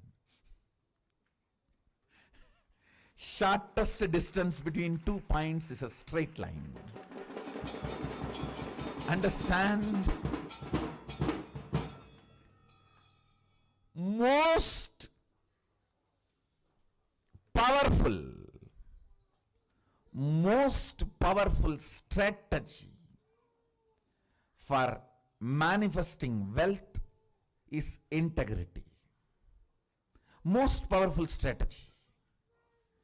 If you want 2-digit, 3-digit level money, maybe 1 or 2 lakhs or 1 or 2 crores, then cheating, stealing, all that may work. Robbing the bank, all that may work. But if you are really interested in living with wealth forever, living with wealth forever, the most easiest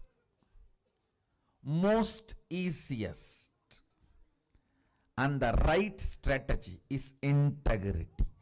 Decide with responsibility. You will start contributing to the humanity. Understand?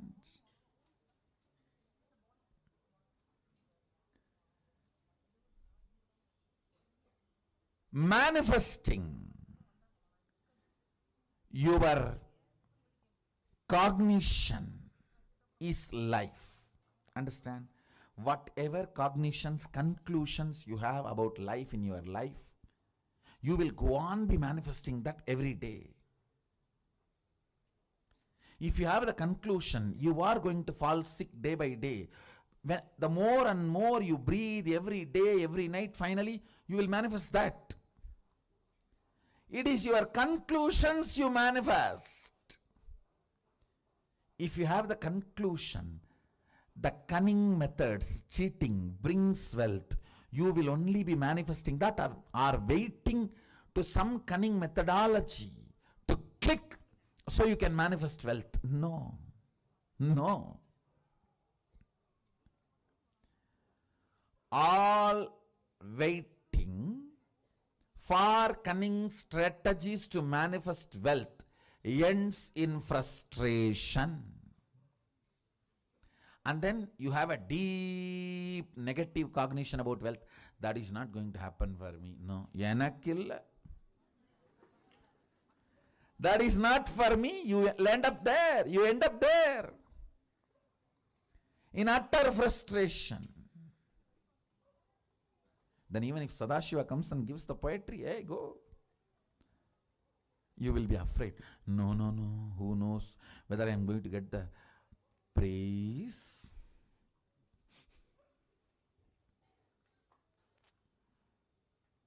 Or beating. Listen. Listen to this. Fundamentally, the first truth of awakening wealth consciousness, I am not giving you this as a teaching, I am giving you this as a software programming. Just internalize and come to this conclusion, that's all. You don't need to practice it, anything. You need to practice. Practice is a 4-letter word for me. Coming to conclusion is all I ask from you. No belief, no faith, no. Coming to conclusion, integrity. The first cognition you need to have, the first conclusion I request you to arrive. No cunning strategy will manifest wealth in your life. You may grab little currency through cunning strategies, but it will never become wealth of your life. I tell you, I am traveling all over the world. I am seeing all the culture, country, every background beings. Still now, I have heard at least about thousands of types of lotteries, but not seen a single man who has become permanently wealthy, rich by a lottery. Understand? I have not seen a single man who really became wealthy, stayed with his wealth through a lottery. No. That's the most funny thing. Then what is happening to all the big lotteries? going on. The economy Sadashiva is teaching is neither capitalism, nor communism, or socialism. It is responsibilism.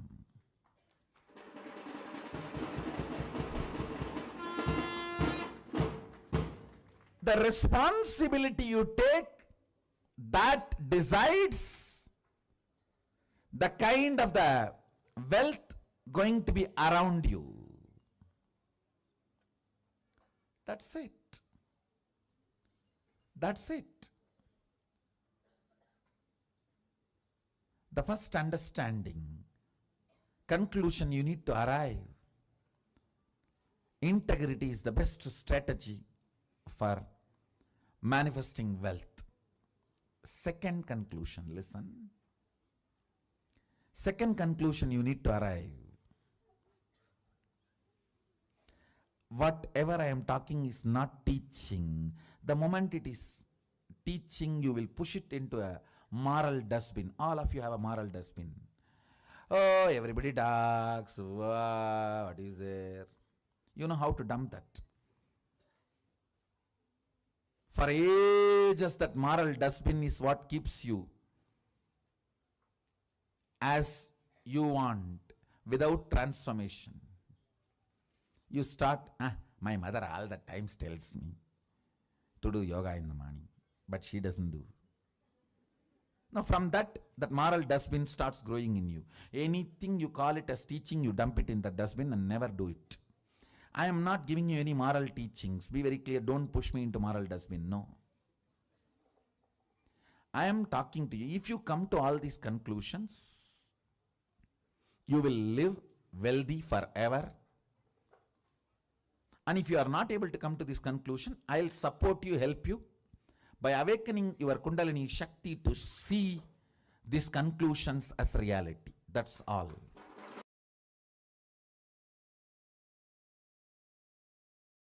Please internalize it. The first truth. Anything which is truth strengthens you. Anything which is overlapped on the truth, believed, whether it creates greed in you or fear in you, weakens you even while you are believing. Not only after you are disillusioned, even while you are believing, it weakens you. Please listen. Anything which is truth goes on strengthening you, even while you are working with it, while you are practicing it. The great truth, Nithyanandoham, Shivoham, I am the ultimate possibility. When you work with this truth, understand, when I say I am the ultimate possibility, I mean you are the ultimate possibility. When you are working with the truth, even while you are working, it strengthens you day by day. But anything which is believed, which is not truth, which creates greed or fear in you, weakens you continuously, even while you are believing it, not only after the disillusionment. After disillusionment, you will completely feel powerless. You will feel deprived, cheated. You lost, you wasted.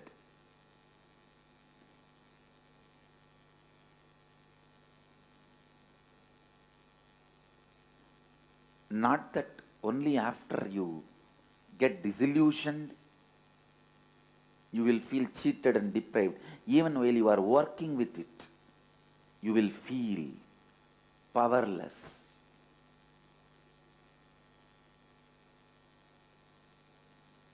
Shivoham,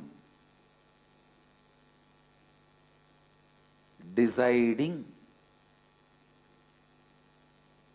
to work with the truth Shivoham. Please understand, this truth you can't just believe and keep quiet. The truth is so powerful, it will provoke you to work towards it.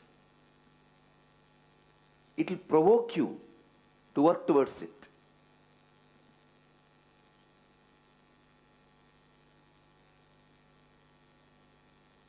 Truth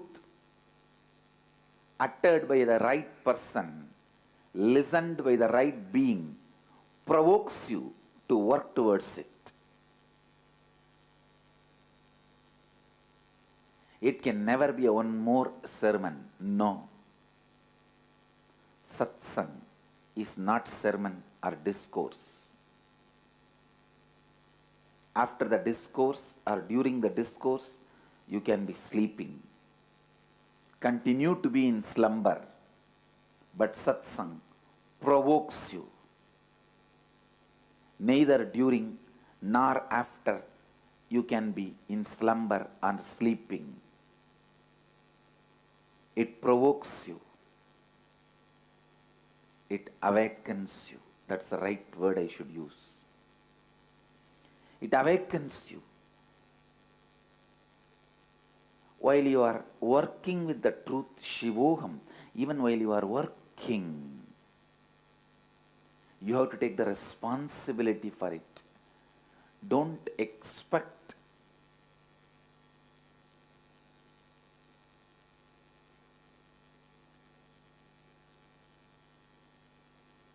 somebody else can take the responsibility for your reality. If somebody else takes the responsibility for your reality, it will never be your reality.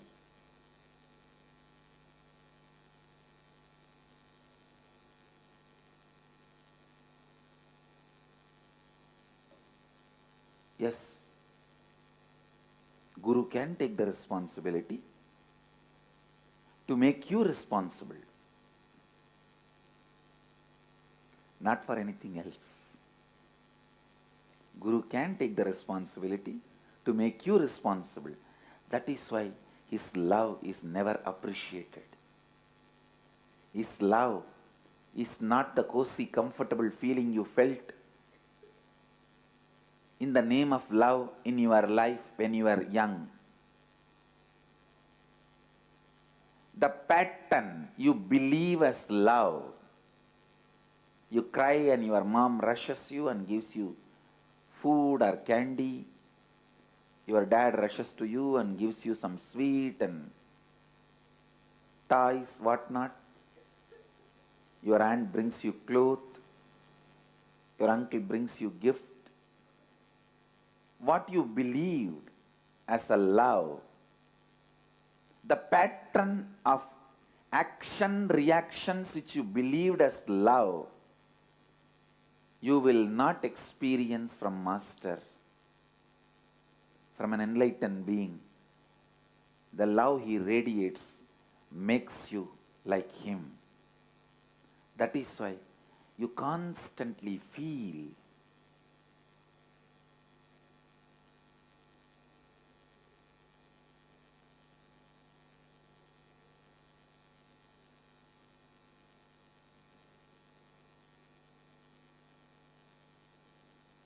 you will feel energized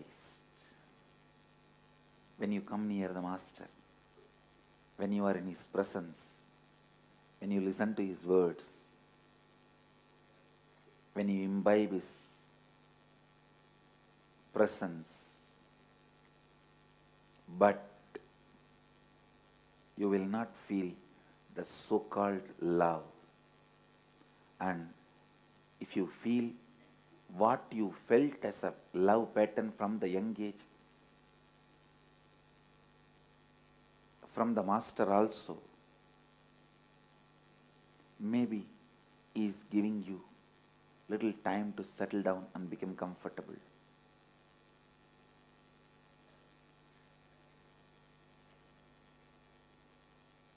I do play the role of a father, mother, aunt, uncle for few days till the transition happens for you.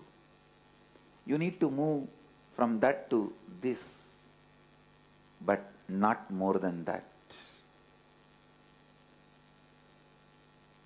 My love will make you responsible for the great truth of Shivoham.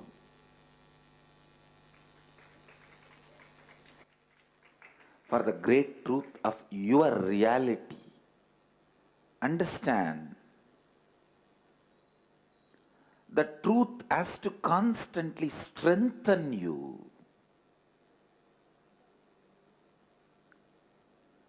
Truth has to constantly strengthen you. Anything which weakens you day by day is a belief. Anything which strengthens you day by day is a reality. Sit and open your whole being and see what all is in you which is strengthening you day by day. Support them. Stand by them. What all is in you which weakens you day by day, complete with them and drop them. Whether it is emotion, beliefs, thought currents, patterns, ideas, theories, theologies, whatever is strengthening you day by day, it is reality. Work with it. Work more and more with it. Whatever is weakening you, whatever is weakening you, be very clear. It is beliefs. It is belief system. Beliefs weaken you while you are with it, after it leaves you. Both. Even after disillusionment, you will repent for wasting your time in those stupid beliefs. The first truth I want you to internalize today. Anything which strengthens you is reality. Cherish it. Meditate on it. Encourage it. Contemplate on it. Awaken it in you more and more and more. Take responsibility for it more and more and more.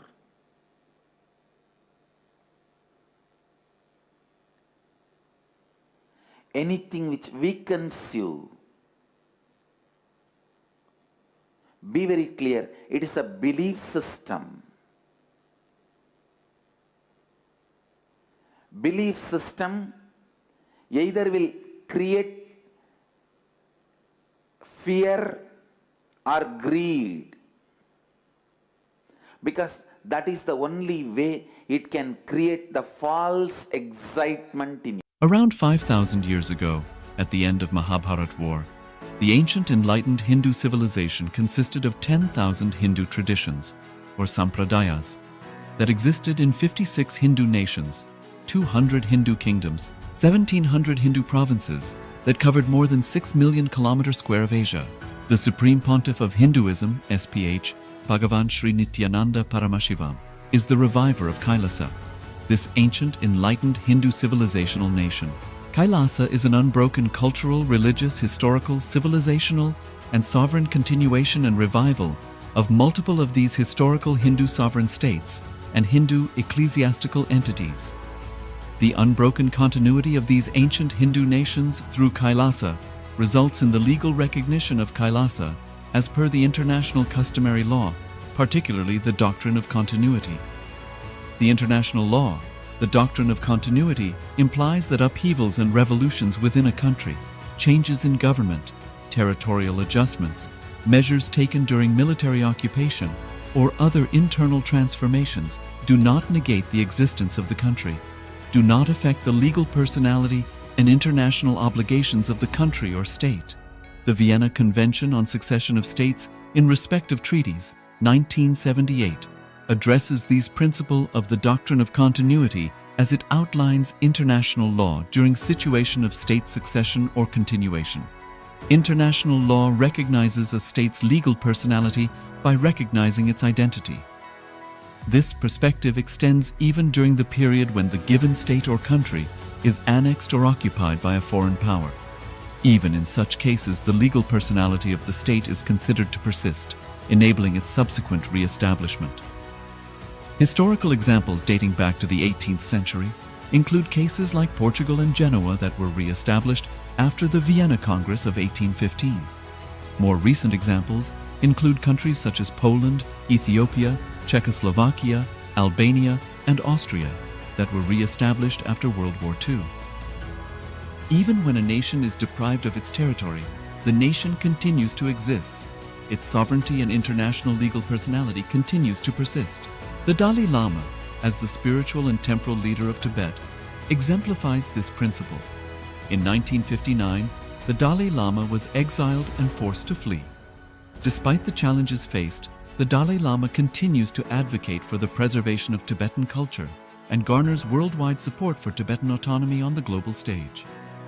Similarly, from 1309 to 1376, the Pope of Catholicism had been in exile in Avignon. Despite this, he was recognized as the head of state as well as head of the church and given full privileges of the position after their return to Rome. Even in 1861, much of the papal territories had been lost, leaving the Pope with no sovereign territory other than the papal residence and related buildings. Yet his temporal powers were still acknowledged. He was recognized as a head of state, and later, the Lateran Treaty of 1929 formally re-established papal sovereignty over the Vatican City. The Sovereign Order of Malta further exemplifies this principle, retaining international recognition as a sovereign entity despite the permanent loss of their territory upon Napoleon's invasion in June 1798. Despite such permanent loss of territory, the sovereignty and the international legal personality of the Sovereign Order of Malta continue to persist. Much later in 1894, the order settled in Rome and acquired two properties, the Magistral Palace and the Magistral Villa that received extraterritorial status. Today, the order maintains diplomatic relations with 112 countries, issues its own diplomatic passports, currency, stamps, and vehicle registration plates, and has been granted observer status in the United Nations. All these examples of state re-establishment illustrate the principle of continuity of states, as per international law, that a state's legal personality persists over time. A nation continues to exist even after a complete loss of territory. A far more striking example is of the oceanic countries, which are under the threat of their entire nation being drowned and submerged due to rising sea levels owing to global warming. In response to such existential threat of climate change, Pacific Island nations, including Tuvalu, have enacted constitutional amendments and made international declarations affirming that their nation and their sovereign rights will continue to persist, despite their entire territory being lost to the sea. This proactive stance is highlighted in the Constitution of Tuvalu Act 2023 and the Pacific Islands Forum Declaration of 2021. The Supreme Pontiff of Hinduism, Bhagavan Sri Nithyananda Paramashivam, through the line of succession, is the present 203rd Emperor of the Hindu Sovereign Kingdom of Surangi Samrajya. He was crowned on the 31st of December 2004 at the age of 26. Thus, by very same principles of the doctrine of continuity, through which the international legal personality of Portugal, Genoa, Poland, Ethiopia, Czechoslovakia, Albania, Austria, Vatican, Tibet, Sovereign Order of Malta, and several other nations has been recognized despite having undergone a period of exile, annexation, occupation by a foreign power, or despite loss of territory. The SPH Nithyananda Paramashivam, through well-established legal and historical facts about the Hindu sovereign state of the Surangi Samrajyam, derives all sovereign rights and powers of the royal lineage of the Surangi Samrajyam as its 203rd sovereign emperor, from his inheritance and continuation of the unbroken succession of the kingdom of Surya Vamsa Surangi Samrajyam Sarvanapitha. Surya Vamsa Surangi Samrajyam, through unification with 20 other sovereign Hindu states and sovereign ecclesiastical, historical entities, became part of the United States of Kailasa, which thus became a sovereign independent juridical state, with the SPH Nithyananda Paramashivam as the sovereign. Just as how the oceanic nations like Tuvalu have safeguarded their sovereignty from the existential threat of total submersion by amending their constitution and asserting that their sovereignty will persist regardless of the loss of their territory, Kailasa, which is a sovereign continuation of 21 sovereign Hindu states and sovereign ecclesiastical historical entities, is also reviving and continuing the Kumari Kandam Hindu nations that got submerged. As per the doctrine of continuity, these facts imply that the Kailasa's statehood is recognized by international law and manifests as a natural outcome of well-established historical legal facts. Share your time, talent, and treasure. Become part of Kailasa. Sign up as an eCitizen https://kailasa.ecitizen.info. Around 5,000 years ago, at the end of Mahabharat War, the ancient enlightened Hindu civilization consisted of 10,000 Hindu traditions, or sampradayas, that existed in 56 Hindu nations, 200 Hindu kingdoms, 1,700 Hindu provinces that covered more than 6 million kilometers square of Asia. The Supreme Pontiff of Hinduism, SPH, Bhagavan Sri Nithyananda Paramashivam, is the reviver of Kailasa, this ancient enlightened Hindu civilizational nation. Kailasa is an unbroken cultural, religious, historical, civilizational, and sovereign continuation and revival of multiple of these historical Hindu sovereign states and Hindu ecclesiastical entities. The unbroken continuity of these ancient Hindu nations through Kailasa results in the legal recognition of Kailasa as per the international customary law, particularly the doctrine of continuity. The international law, the doctrine of continuity, implies that upheavals and revolutions within a country, changes in government, territorial adjustments, measures taken during military occupation, or other internal transformations do not negate the existence of the country, do not affect the legal personality and international obligations of the country or state.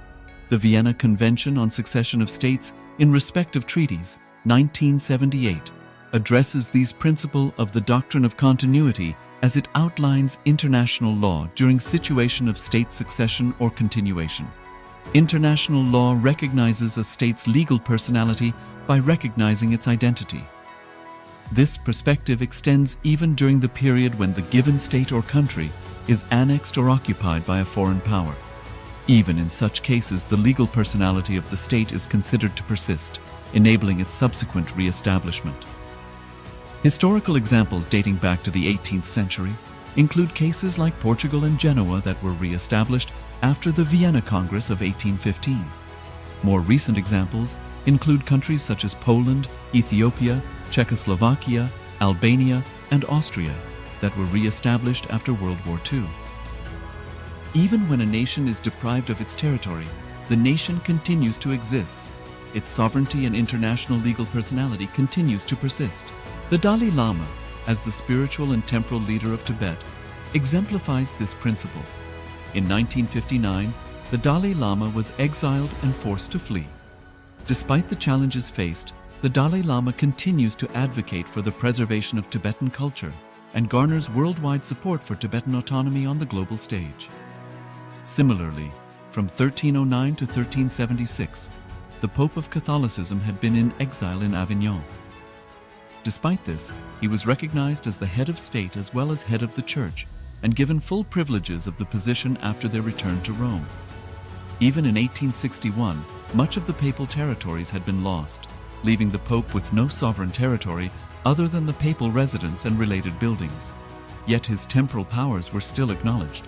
He was recognized as a head of state, and later, the Lateran Treaty of 1929 formally re-established papal sovereignty over the Vatican City. The Sovereign Order of Malta further exemplifies this principle, retaining international recognition as a sovereign entity despite the permanent loss of their territory upon Napoleon's invasion in June 1798. Despite such permanent loss of territory, the sovereignty and the international legal personality of the Sovereign Order of Malta continue to persist. Much later in 1894, the order settled in Rome and acquired two properties, the Magistral Palace and the Magistral Villa that received extraterritorial status. Today, the order maintains diplomatic relations with 112 countries, issues its own diplomatic passports, currency stamps, and vehicle registration plates, and has been granted observer status in the United Nations. All these examples of state re-establishment illustrate the principle of continuity of states, as per international law, that a state's legal personality persists over time. A nation continues to exist even after a complete loss of territory. A far more striking example is of the oceanic countries, which are under the threat of their entire nation being drowned and submerged due to rising sea levels owing to global warming.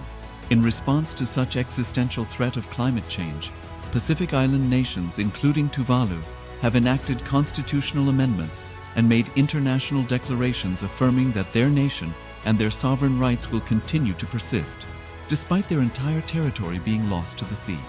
This proactive stance is highlighted in the Constitution of Tuvalu Act 2023 and the Pacific Islands Forum Declaration of 2021. The Supreme Pontiff of Hinduism, Bhagavan Sri Nithyananda Paramashivam, through the line of succession, is the present 203rd Emperor of the Hindu Sovereign Kingdom of Surangi Samrajya.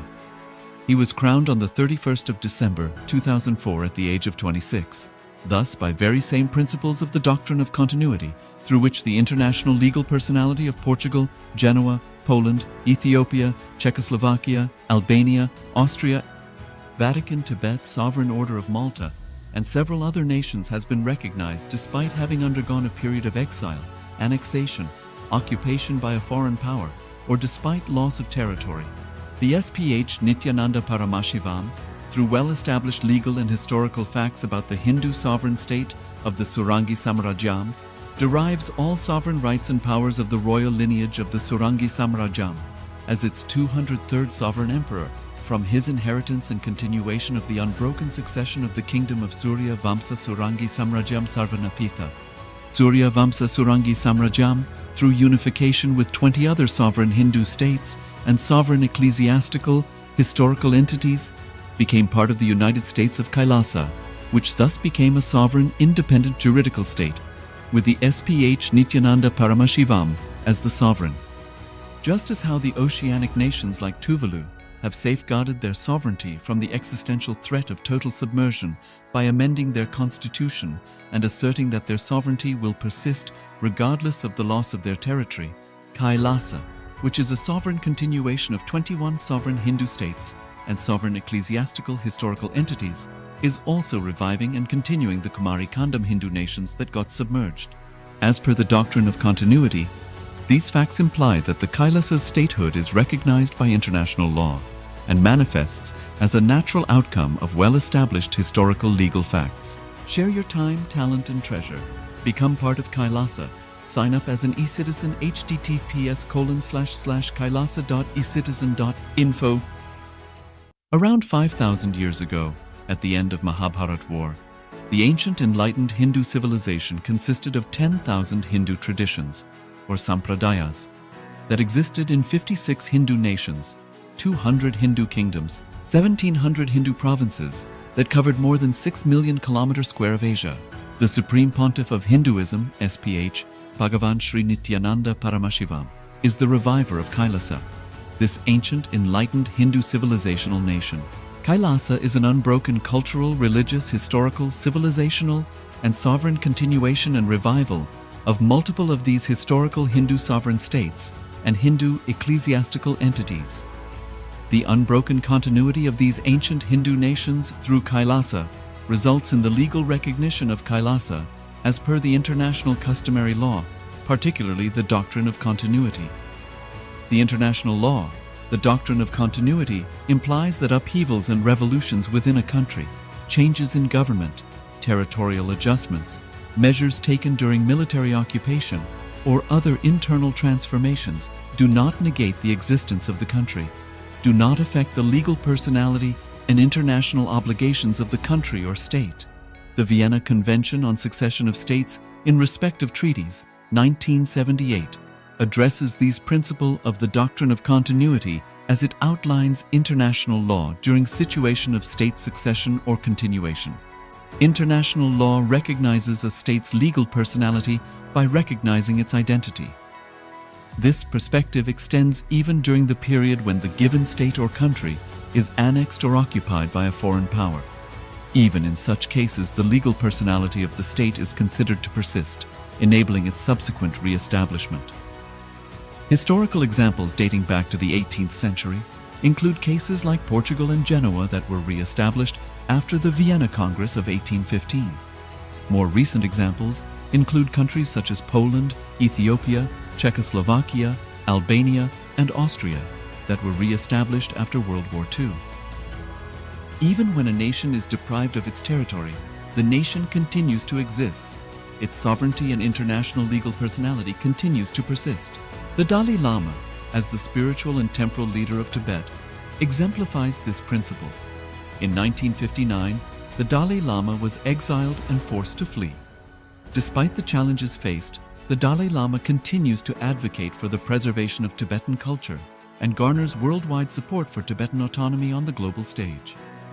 Similarly, from 1309 to 1376, the Pope of Catholicism had been in exile in Avignon. Despite this, he was recognized as the head of state as well as head of the church and given full privileges of the position after their return to Rome.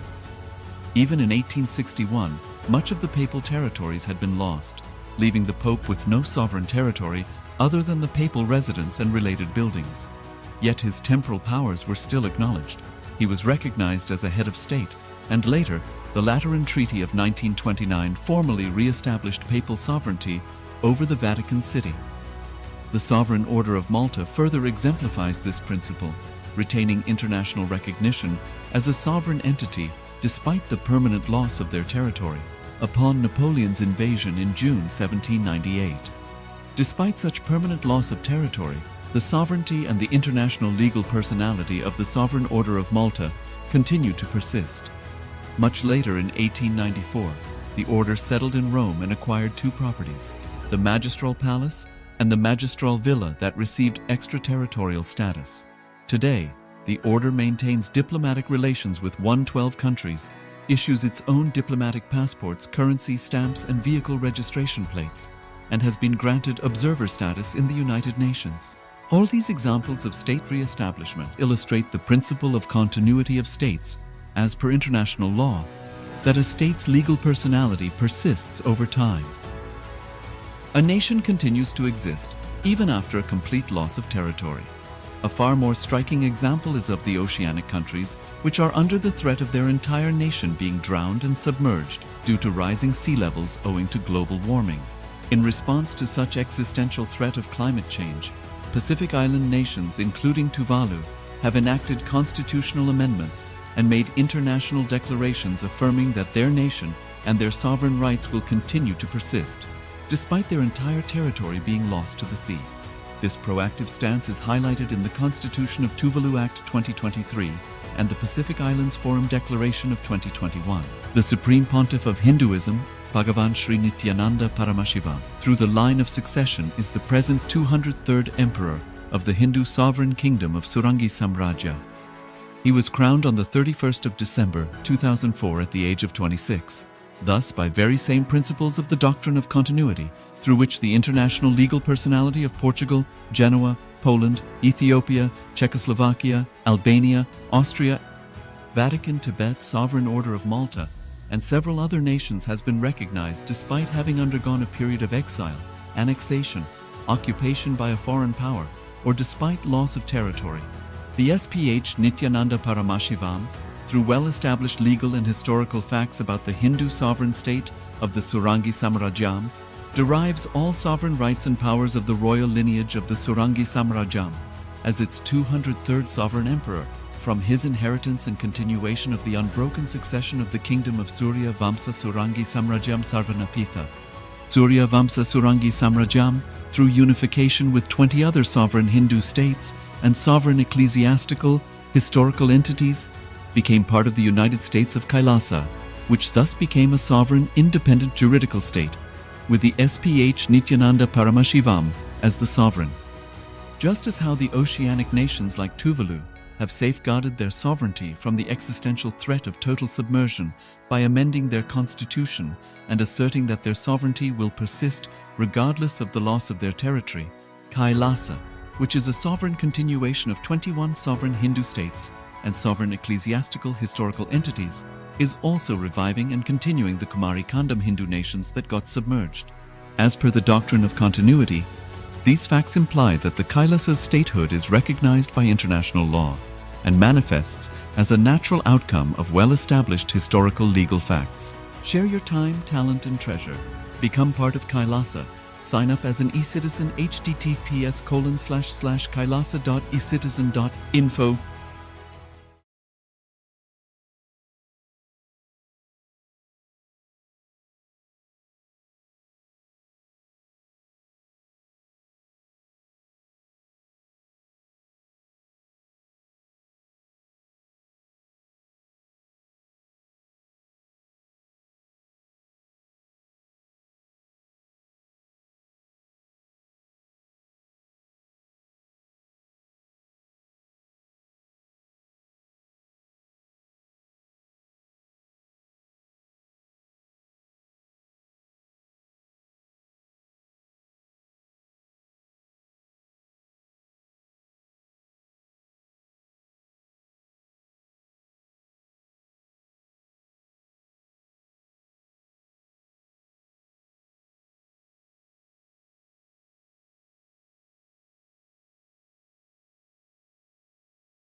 Around 5,000 years ago, at the end of Mahabharat War, the ancient enlightened Hindu civilization consisted of 10,000 Hindu traditions, or sampradayas, that existed in 56 Hindu nations, 200 Hindu kingdoms, 1,700 Hindu provinces that covered more than 6 million kilometers square of Asia.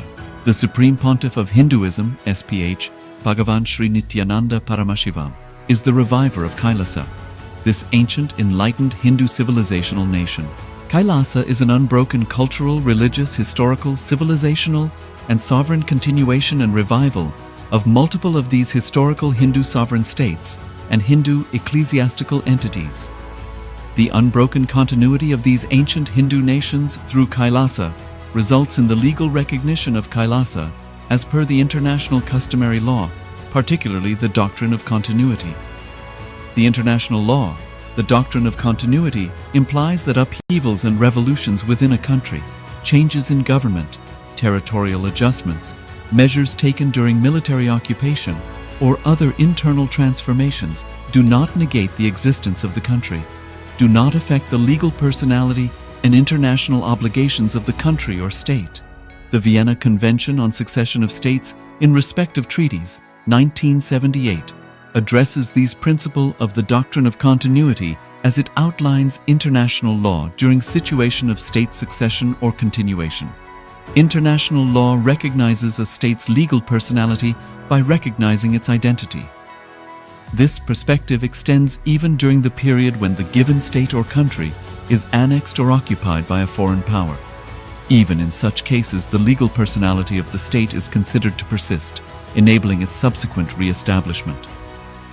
Historical examples dating back to the 18th century include cases like Portugal and Genoa that were re-established after the Vienna Congress of 1815. More recent examples include countries such as Poland, Ethiopia, Czechoslovakia, Albania, and Austria that were re-established after World War II. Even when a nation is deprived of its territory, the nation continues to exist. Its sovereignty and international legal personality continues to persist.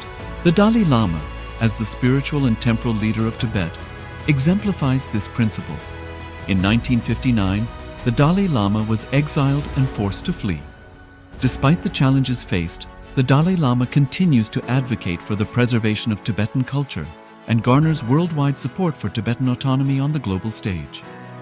Similarly, from 1309 to 1376, the Pope of Catholicism had been in exile in Avignon.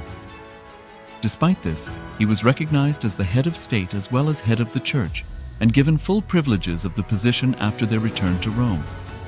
Even in 1861, much of the papal territories had been lost, leaving the Pope with no sovereign territory other than the papal residence and related buildings.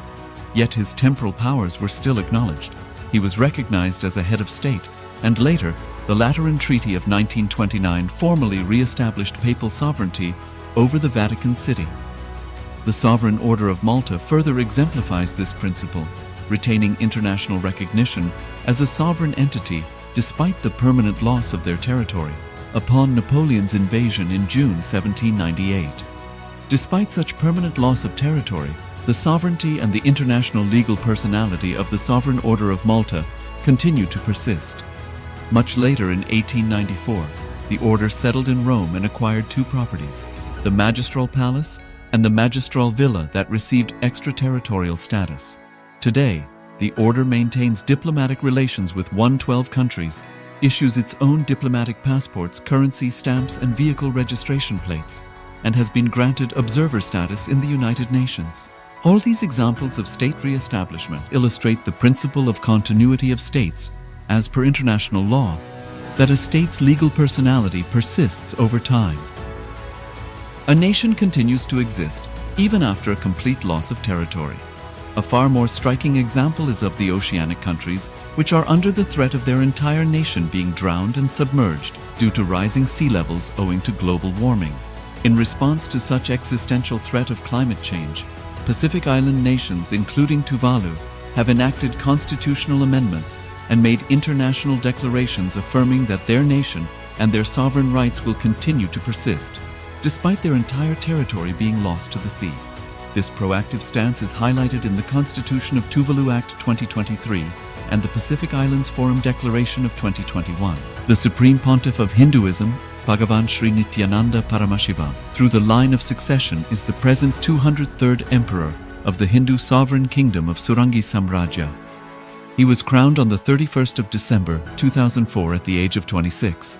Thus, by very same principles of the doctrine of continuity, through which the international legal personality of Portugal, Genoa, Poland, Ethiopia, Czechoslovakia, Albania, Austria, Vatican, Tibet, Sovereign Order of Malta, and several other nations has been recognized despite having undergone a period of exile, annexation, occupation by a foreign power, or despite loss of territory.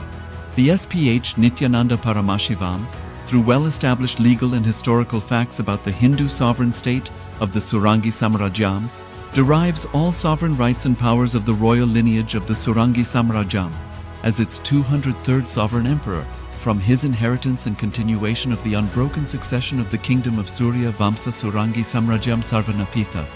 Surya Vamsa Surangi Samrajyam, through unification with 20 other sovereign Hindu states and sovereign ecclesiastical, historical entities, became part of the United States of Kailasa, which thus became a sovereign, independent juridical state, with the SPH Nithyananda Paramashivam as the sovereign. Just as how the oceanic nations like Tuvalu have safeguarded their sovereignty from the existential threat of total submersion by amending their constitution and asserting that their sovereignty will persist regardless of the loss of their territory, Kailasa, which is a sovereign continuation of 21 sovereign Hindu states and sovereign ecclesiastical historical entities, is also reviving and continuing the Kumari Kandam Hindu nations that got submerged. As per the doctrine of continuity, these facts imply that the Kailasa's statehood is recognized by international law and manifests as a natural outcome of well-established historical legal facts. Share your time, talent, and treasure. Become part of Kailasa. Sign up as an eCitizen https://kailasa.ecitizen.info. Around 5,000 years ago, at the end of Mahabharat War, the ancient enlightened Hindu civilization consisted of 10,000 Hindu traditions, or sampradayas, that existed in 56 Hindu nations, 200 Hindu kingdoms, 1,700 Hindu provinces that covered more than 6 million kilometers square of Asia. The Supreme Pontiff of Hinduism, SPH, Bhagavan Sri Nithyananda Paramashivam, is the reviver of Kailasa.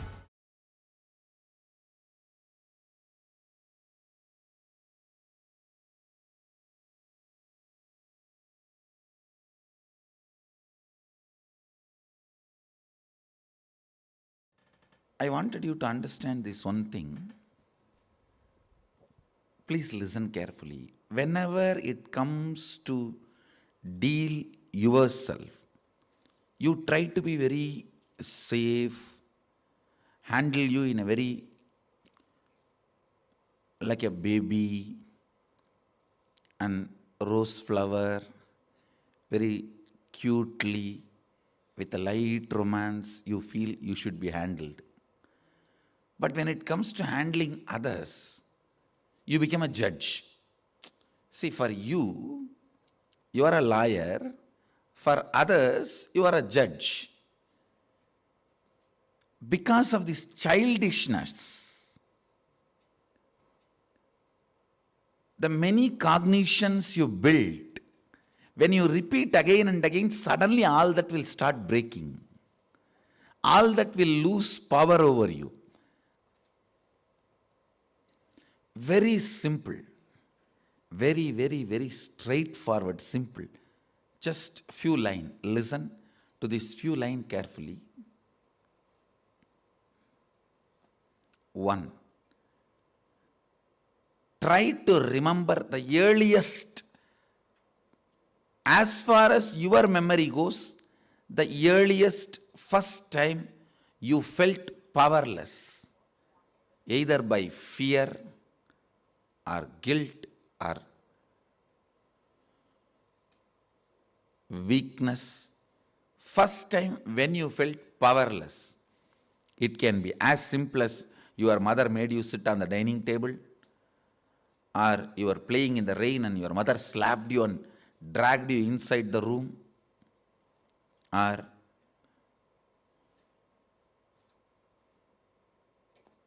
just a stone thrown by your friend or your brother has hit you. It can be as simple as this, or your sister snatching the ice cream. Now usually sisters don't snatch, only brothers snatch. No, I have seen. Sister is the best relationship. I grew up in large family. Sister is the best relationship. It can be as simple as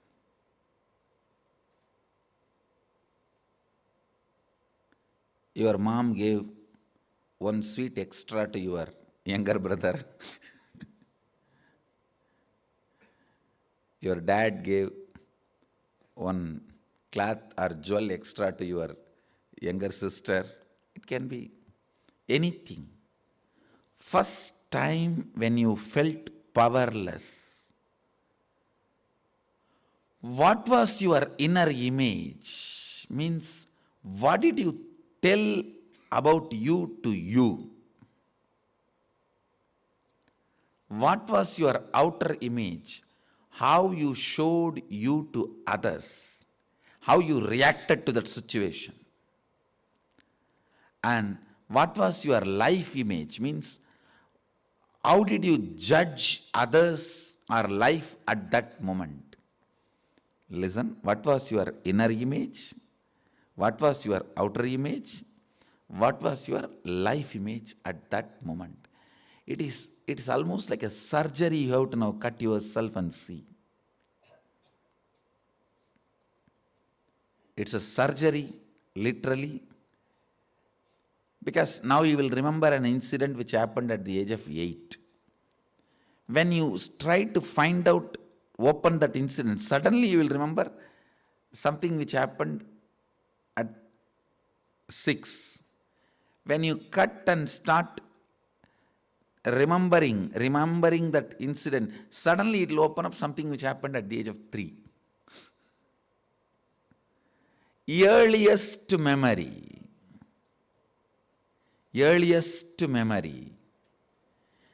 First time, as far as you can remember, when you became powerless.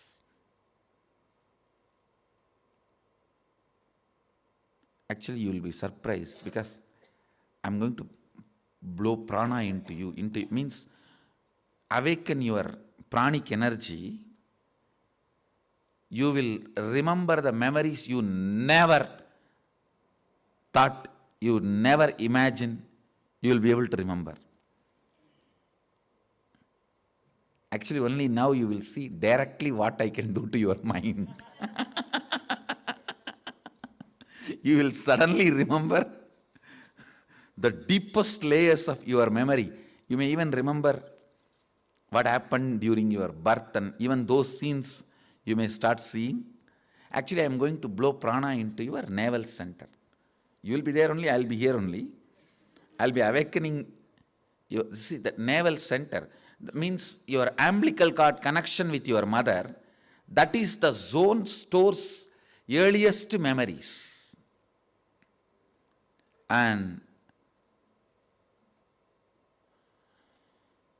if that awakens, means Kundalini enters into that navel zone, suddenly you will see from your birth, when they cut that umbilical cord, from that you will start remembering the memories. I'll give you an example. If a child is playing in the rain, mother just slaps and brings the child and puts him in the house. The first inner image the child will develop, I am powerless, weak, orphan, victim. And the first outer image, even if the child is powerless, it will try to hit the wall or door, cry, it will demonstrate, I'll show you. The outer image it will show is, I have to survive, I'll show you who I am. I am powerful. And the life image, the image it will have about others, means who is in front of the child, only mother, cruel, demon. You can't tolerate my happiness. See, now you may think, no, my mother did it for my health reason, otherwise I would have caught cold, I would have caught fever, I would have died. All that now you will justify, but at that time, you will not have any of those justification. With that intelligence, you will create only this cognition. All of you are getting it? Actually, I am going to churn and awaken the Kundalini Shakti on your navel. How many of you understood this example? When the child is dragged, there are 3-4 rules. Always root pattern will be formed before the age of 7. So the first incident you find will be before the age of 7. If it is after 7, you will have to dig out and you will find it. Always the incident will be before the age of 7. That's one. Second, all major sufferings, whether it is physical or mental, you go through in the life will be connected to that root pattern. It is the root pattern responsible for serious physical or mental sufferings you go through. It starts only from there.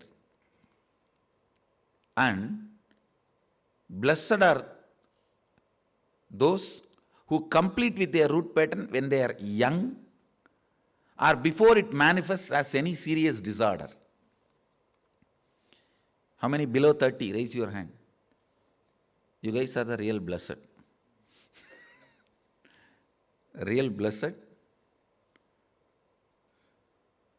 Because it will never manifest as any disease in you. It's killed. Means the poison is destroyed before it can damage any part of you. Of course, others also, poison is destroyed. Now, but now I have to heal the parts which has already been damaged. The toxic mental setup which is already created, the subtle brain grooves get developed based on your thinking pattern. That needs to be completed. Means that work has to be done by tomorrow, next, the few sessions. before 30, the strong grooves don't get developed. That is almost like a rangoli only. You can wipe it by ordinarily. But after 30, it's almost like they say in Guru Gita says, whatever Brahma writes with the hand, Guru wipes by leg. Brahma writes by hand, Guru wipes by leg. So this is the wiping I am supposed to do. The subtle grooves you develop in your brain with your toxic mental setup.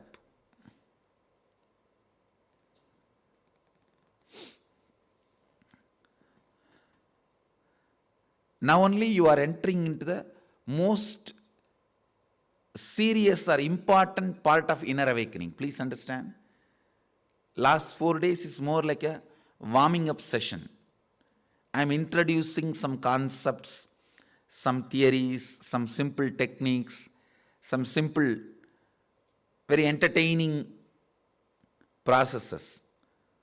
Today we are entering into a very serious transformation where literally many of your past loads will be wiped from you. Means you will forget them. It will just not be there. It will just not be there. But that not there zone, you would have never imagined can happen to you. You understand? See, you can never imagine some heavy load from you can be taken away once for all. So now this is the process we are going to enter. So much of load will be taken away once for all. Where not only they become irrelevant to you, they are just not there for you. That is the best space to be.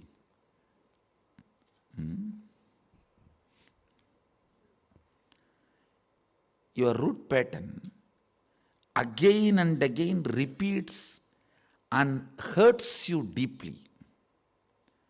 One more thing, how many of you understood? Yesterday in that whole Samskara Dahana Kriya, many of your sufferings are almost like a same type. Same type only, your sufferings, your patterns, the way you torture yourself is the same type. How many of you understood that?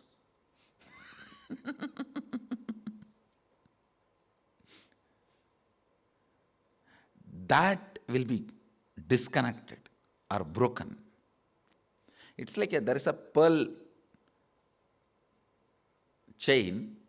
If you just cut the center thread, the whole thing will fall apart. So today I am going to cut the center thread. The root pattern which makes your life go in the same trend of suffering. Listen. First thing, pain needs unconsciousness to exist. Listen. Pain needs unconsciousness for its existence. If you are conscious, pain cannot live inside you. If you are conscious, you have to be happy. Nothing can be done about it. If you are unconscious, you have to be in pain. Nothing can be done about it. Pain cannot be driven out of your system by attending to one part of you. If there is a knee pain, you attend to it, it will become stomach pain. If it is a stomach pain now, you give medicine and do what you want, it will become neck pain. If you drive that also out, it will become back pain. If you drive that also out, it will become a headache. If you drive that also out, it will become your wife. But whatever, it will be there in your life. Of course, when I meant wife, I meant spouse. It's not only for women, for men also. But please understand, pain cannot be attended partially. That's the law of life. Pain cannot be attended partially. Please understand. Any attempt to attend the pain partially leads to more and more powerlessness. For example, I have seen people, first they try to give medicine to the stomach pain. Then when it becomes a back pain, they try to give medicine for that. When it becomes a back pain, they try to, then it moves to the neck pain, then they give medicine for that. After 2-3 years, they start living with the pain.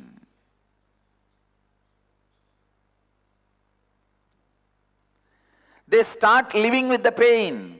It is now almost like they are experienced. Pain became their life and experience.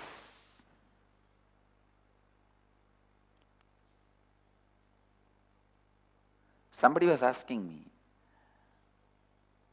why in Hinduism we pierce the ears of men before marriage. Actually, in Hinduism, traditionally, before marriage, all men should have had their ears pierced and yajñobhavita. Whatever community you may be, you should be given yajñobhavita and the piercing of the ears, shaving the head. Somebody asked me, why men are pierced ears, men's ears are pierced, preparing them for marriage. I said, it is two things. One, they have experienced pain and bought jewelry. So now they are ready for marriage. I know. If you missed, you missed.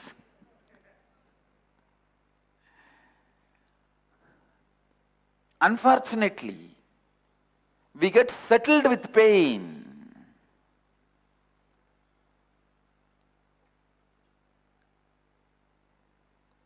Please listen. If you settle with pain,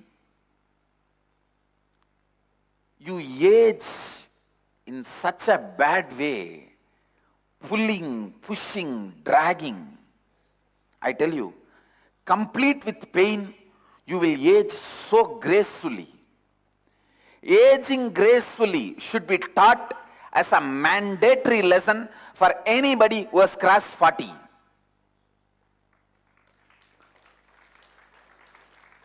Actually, we should have a clear, the universities, this should become a compulsory education.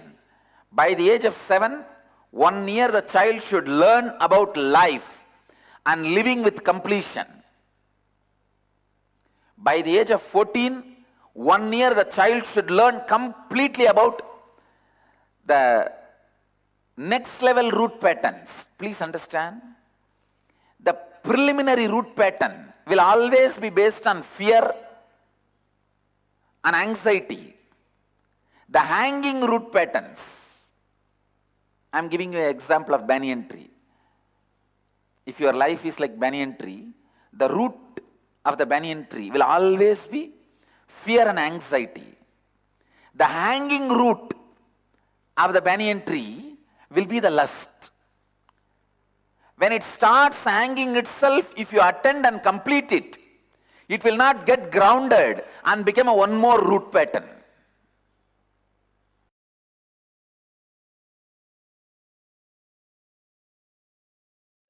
Beautiful. Now, your teaching, your core message is about living enlightenment. Yes.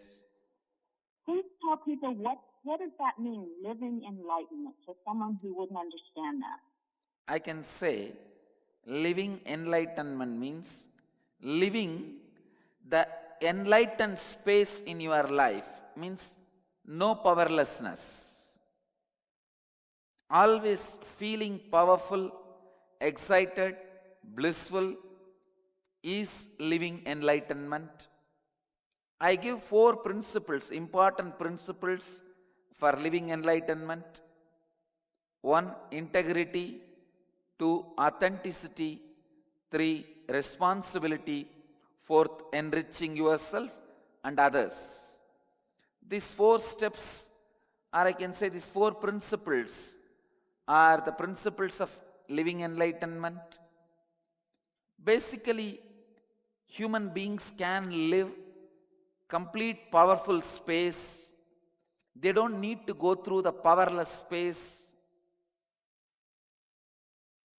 Because of our continuous suffering patterns, the powerlessness patterns, brooding over patterns, we again and again infuse suffering into our thinking and living. So, finding out the root pattern we carry and completing with it, living continuously in a powerful space as an inner awakened being, is living enlightenment. Beautiful. Now you mentioned completing. For someone who doesn't understand that, what do you mean when you talk about completing and how that connects with creation? From the young age, we develop patterns which puts us in a very powerless space, which puts us in a very inadequate cognition. Our past inadequate, powerless experiences makes us live with inadequate cognition even in the present moment. So it affects our present life. It makes us live a very powerless life.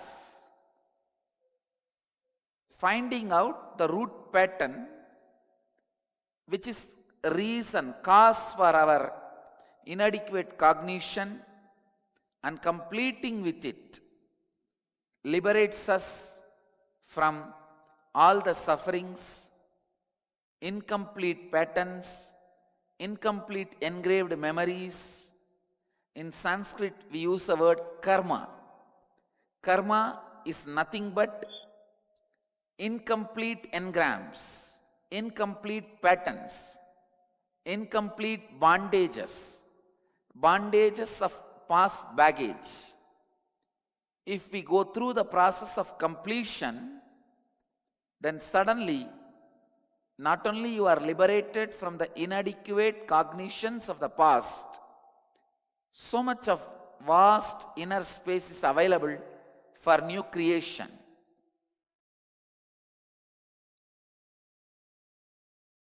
Beautiful. Yes. Now, what is the role? Why is it important for people to have spirituality and have that living enlightenment in this world that we're living in now? See, spirituality is nothing but science of living. Actually, spirituality is spirituality is the answer for the question, why is life? I can't understand if somebody asks, why is spirituality? Actually, they should ask, why is life? Anybody asks, why is life? They are living enlightenment. When people ask, why is living enlightenment? I tell them, no, ask the right question, why is life? When you encounter with a great why in your life at some point in time, please understand, every human being at some point in time encounters the great why in the life.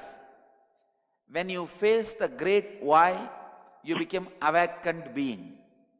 In Hinduism, we call that awakened being as Dvija, reborn. Unfortunately, when you don't know the path or methodology or a way to face the question, you fall into depression. So every human being, if they ask the question, why life in a right way, they will be living enlightenment. Living enlightenment is the one and only solution to be out of depression and suicidal tendencies. Above all, the constant agitation we carry and the constant suffering we give it to ourselves, and all the bigger problems the modern day world is facing, modern youth is facing, like drugs, Facebook addiction, whatever may be the addictions, I tell you, inadequate cognition is responsible, and living enlightenment is the best, in a way I can say, only way to get rid of all these dangers humanity is facing. I just wanted to expand on these two words today, listen. It's very important to understand how completion leads you to Kalatraya and Dehatraya. What is incompletion? Past interfering into the present and try to manipulate the future. That is incompletion. Your memory, form you carried in the past, entering into the present and trying to destroy the future form is incompletion. You can always see, whenever you have a pain, guilt, powerlessness, incompletion, you will be visualizing, imagining your own form in a deep suffering. You will be visualizing, imagining your own form in a disgusting way. Look inside. Please understand, I am giving you a very deep insight.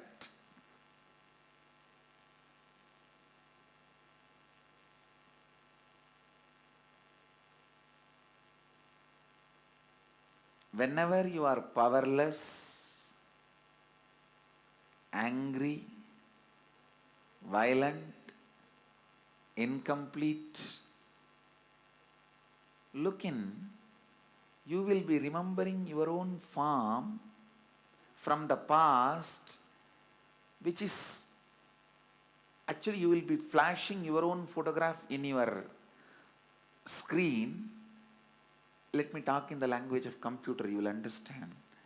You will be running your own photographs in your screen, inner space screen, which is taken during the very sad, depressed moments.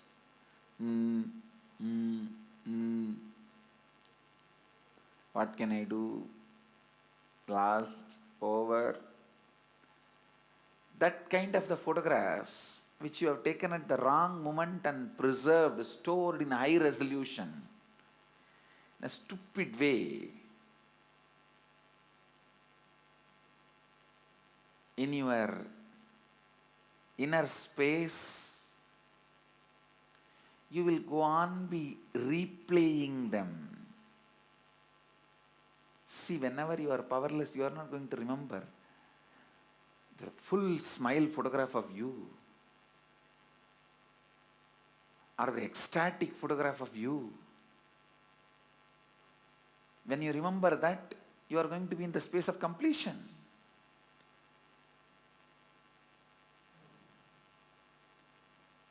The deha, form you carry during incompletion, just by remembrance awakens the same incompletion. Understand? Just by remembrance, something can bring incompletion or completion. Just by remembrance, something can bring incompletion or completion.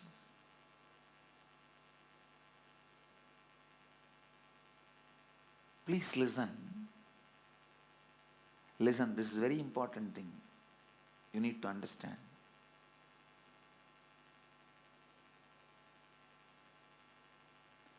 the inside understandings you carry as what you are, who you are, is very important.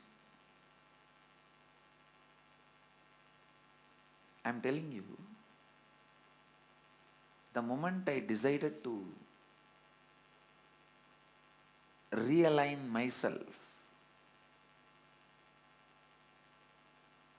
so much of unnecessary hangover has disappeared. Unnecessary incompletions have disappeared. You will be something special if you reside in the space of responsibility, wherever you are. It is the depth of the responsibility.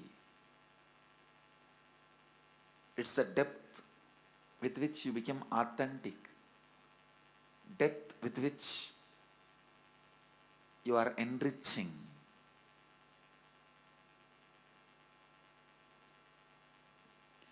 Depth of the vibration of your being. See, the command you have over you,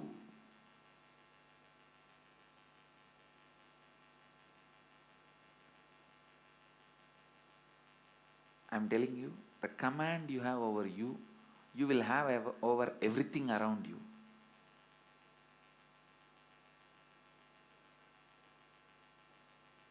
The command you have over you, you will have everything around you.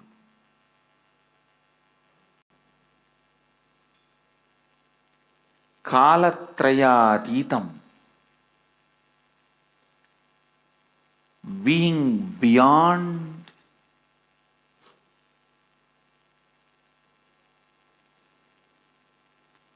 the three times.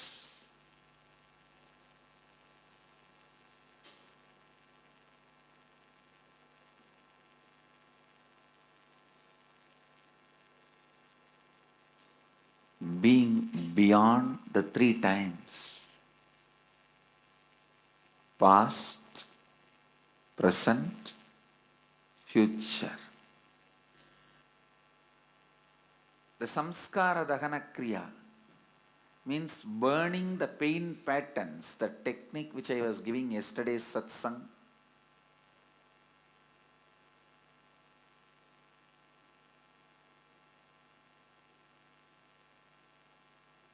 The samskara dahana kriya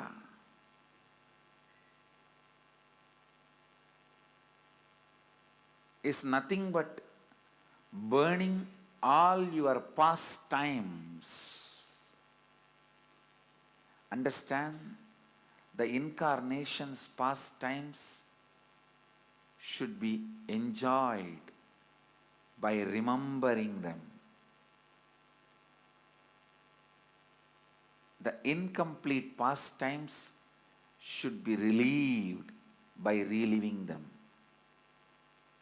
Understand?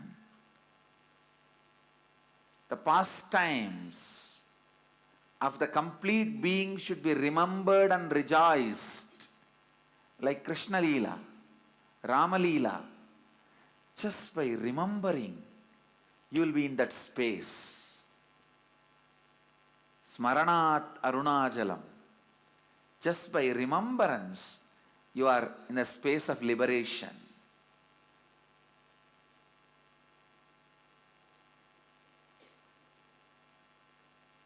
The beings who were complete from the moment they happened, just by remembering them, you reach the space of completion. Like Rama Leela, Krishna Leela. It should be remembered and rejoiced. But incomplete beings, including you, just by remembering that past, you will be incomplete. It should be relived only to be relieved. If you relive and relieve all your incompletions, others can remember you and rejoice you. if you don't relive and relieve all your incompletions, filled with incompletions, even by remembering, others will be in pain. Understand, please understand. Some suffering happened 10 years before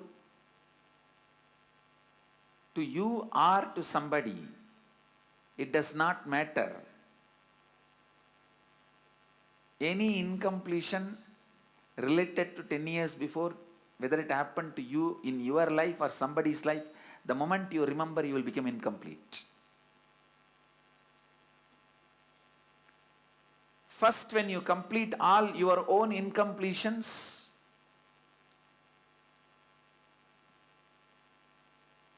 you will be free from becoming incomplete by remembering your incompletions. Then you will be free from becoming incomplete by remembering others' incompletions. Understand.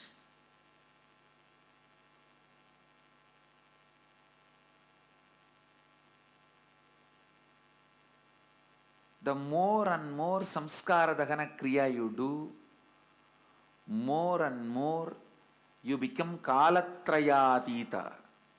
Means beyond all three times, you are free.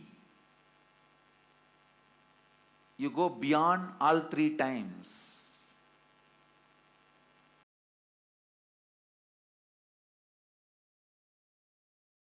Brahmanandam Paramasugadam Kevalam Jnanamurtim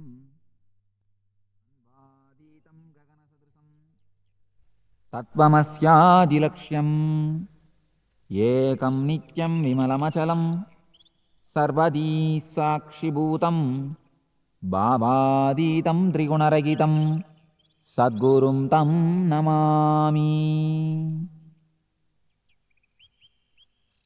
Meditation is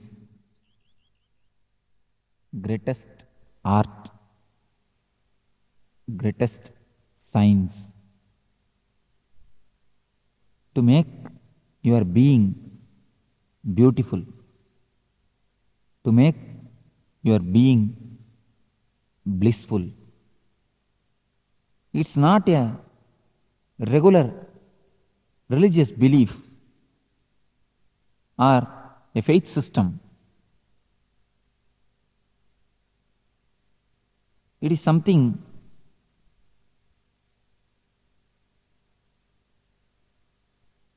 which can directly touch your life, transform your being,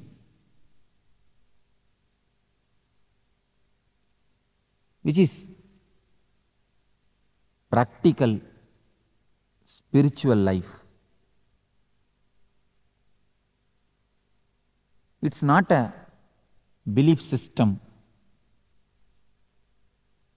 Of course, it is anti-belief.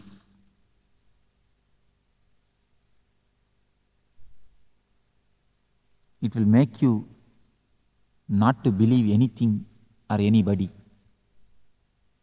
You will be completely independent and individual. As it has become a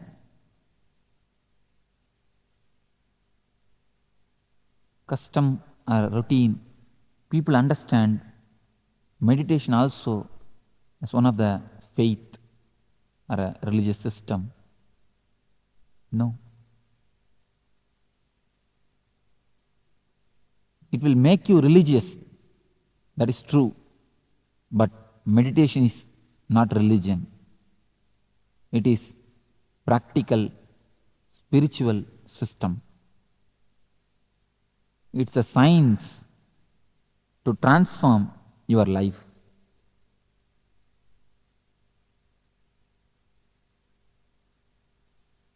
What is meditation? Meditation means immediately all of us understand or try to imagine an old man with big beard sitting in the bank of some river, closing his eyes, silently trying to hum small mantras.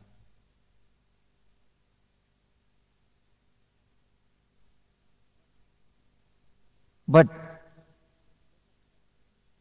that was ancient methods, techniques. Today, if I ask you to sit silently and control your mind, what will be the result? All of you can try a method. Just try to sit and make your mind quite calm, peaceful, blissful. What will be the result? Most of you who tried some ancient traditional meditation techniques or other systems to control your mind will know how futile it is, how disturbing it is. Many people come and report me that Swamiji, if we sit for meditation, we get so many number of thoughts, so much unnecessary thinkings that we don't know from where these things are coming out, from where they are erupting out, from where they are gushing out. We don't know how to control. We don't know what to do. Almost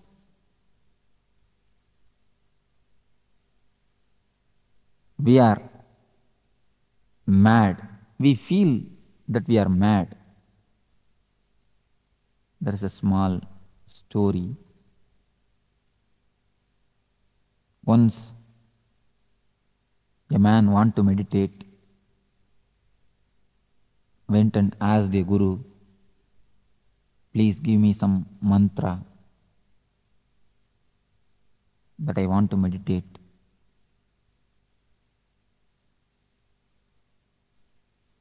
That guru gave him one mantra and told him, you will achieve your desires by meditating with this mantra, but only one condition, you are not supposed to remember monkey when you start meditating. This man told, okay, oh yes, verily, this is not a big condition, because none of us remember monkey, and he also never remembers monkey, unless he is the devotee of Anjaneya. He is not a devotee, and he never remembers also. He came, took his bath, and sat for meditation. As soon as he started the mantra, you all can really imagine what would be the first thing which entered in his mind, thought which occurred in his mind. Surely nothing but monkey. Guru has already given an instruction. If you remember monkey, immediately you should take bath once and then you should sit for meditation. As soon as he remembered monkey, he went to take bath. He took bath, came back and sat, started the mantra. Immediately, before his Ishta Devata, he remembered what he is not supposed to remember. Monkey. Again, because he is a man with passions, went to take bath, took bath, came back, sat, started meditating. As fate would have it, again he remembered monkey. This happened some 10 times. 10th time he is going to take bath. Even at that time, in the bathroom itself, he remembers only monkey, nothing else, nothing but monkey. He feels all over his body, all over the mind, he is completely surrounded by monkey. He started shouting at himself, at others, ran to the master and begged the master, please, Guruji, take back your mantra and the monkey both. Leave me alone. This is the condition of a man who tries to meditate, who tries to calm down his mind by the so-called traditional techniques, meditations and methods. At the age of Patanjali, in ancient times, there used to be meditation techniques with which people can directly sit and start meditating. They will become calm, cool, collective, blissful. At that time, man was very simple. Man was nothing but his body. Mind was not so much developed. There is no such thing existed, cerebral layer. Today, the greatest problem, the biggest problem of man is cerebral layer, cerebrality. At that time, in ancient times, those techniques worked out. Those techniques really helped. But today, direct silent sitting methods won't do. They can't be anyway helpful because man has become too complicated. Man has become neurotic. In modern day, neurosis has become a normal state of whole humanity. Along with the growth of science and consumeristic society, almost all of us are in the condition of neurosis, neurotic. So, the ancient techniques, the old techniques, which are designed at the age of bullock cart, is not going to help us, as the bullock cart is outdated. The bullock cart age techniques are also outdated. Today,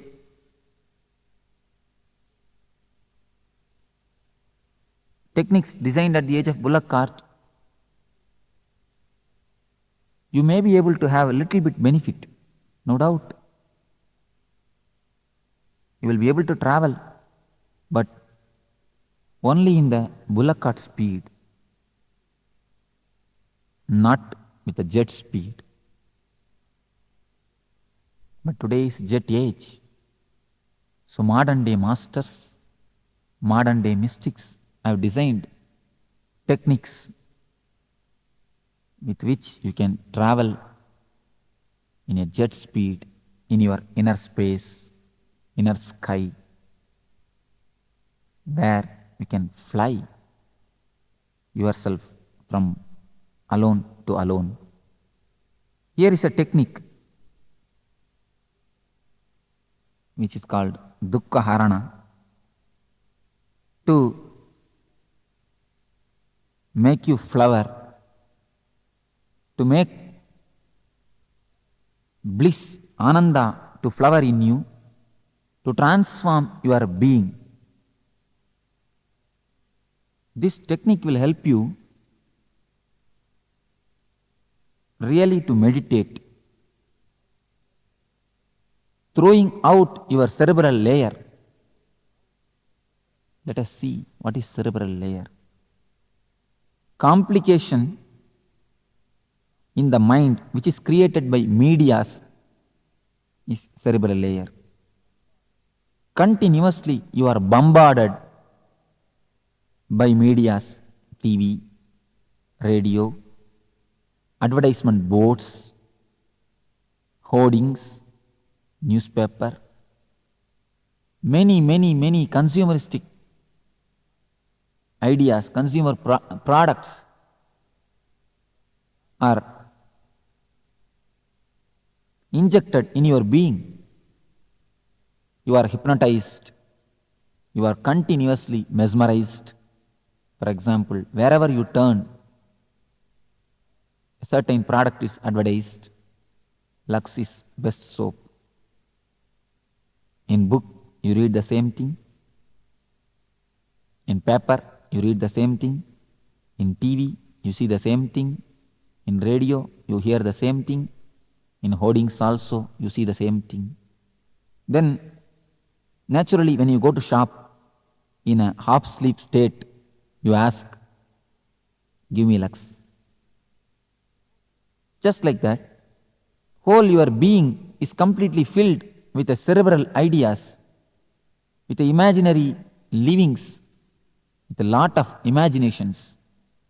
Unless you throw out your suppressed desires, suppressed emotions from your being, you can't sit quietly. You can't sit silently. This is the meditation through which I am trying to pull out the insanity in you. I am not trying to force sanity in you. I am trying to bring out, erupt out the insanity in you. Then naturally sanity, bliss will flower, blossom in you. You are already in Nithyananda. You are with Nithyananda. Only thing, I have to kill the dukkha. I have to kill the layer of dukkha. I have to cut the layer of dukkha to make you Nithyananda. I have to bring it out, the dukkha which is in you.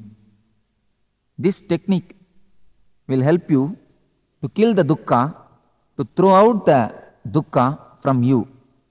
That is why this is called dukkha harana.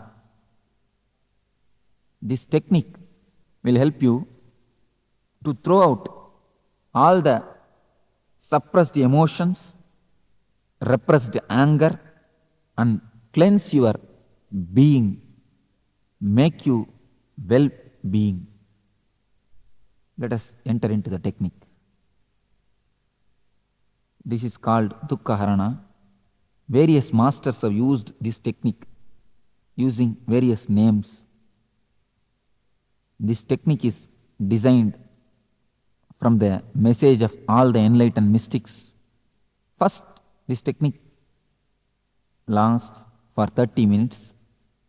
First 10 minutes, chaotic breathing, deep breathing with no system, with no regular breathing system. First 10 minutes, you are supposed to breathe chaotically. We start with breathing because breathing is the bridge to universe. Breathing is the system with which you are living. With breathing, you are alive. Your mind and breathing has got a deep relationship between each other. If your mind is calm, your breath also will be slow, steady. If your mind is aggressive, restless, your breath also will be restless. So your breath and mind is very closely connected. Unless you work with your breath, you can't directly work with your mind. So the first 10 minutes, chaotic breathing to create a chaos in your repressed system. You have repressed a lot of emotions in you. So when you deeply breathe, all your mental system is completely made alive. Deep, fast breathing will give you more oxygen. When the body gets more oxygen, you become more alive, more vital. Now, as you are only half dead and half alive. You have to be made fully alive, fully awake. So, with the chaotic breathing, with more oxygen in your blood, your cells will get more energy. When your body cells get more energy and alive, the oxygenation helps you to create more body electricity, more bioenergy. So this bioenergy, this body electricity will make you more alive, will melt all the repressed emotions which are in your being like a ice.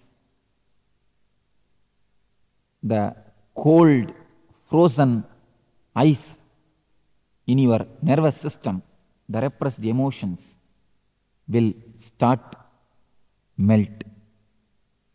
The next step, the second step is catharsis. What is meant by catharsis?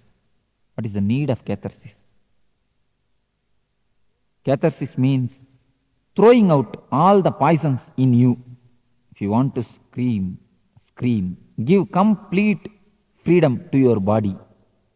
Allow whatever expressions. Just scream, shout, roll, sing, dance, jump, make faces. Speak the language which you don't know. If you know Kannada, speak Tamil. If you know Tamil, speak English. Shout like animals. Through this technique, through this catharsis, you will throw out all the repressed emotions, all the suppressed emotional hangovers. You can throw out in the air. You can cleanse yourself. You can cleanse your being by this great meditation technique. Now, for example, in your office or in your place of work, your boss may fire you for some mistake. Your boss may scold you. But you will not be able to fire him back, scold him back. You will become tense. You will be angry. Your body will be active, alive, aggressive to kick him, to beat him. Just like an animal, your body will be releasing an acid, a chemical to react, but you will not be able to react. You are not permitted to react. You will not be able to react. Then what will happen to the chemical? What will happen to the anger energy which is released? You will suppress it. You are going in two-wheeler on the street. In signal you are stopping. Just next to your vehicle, one car comes and stops.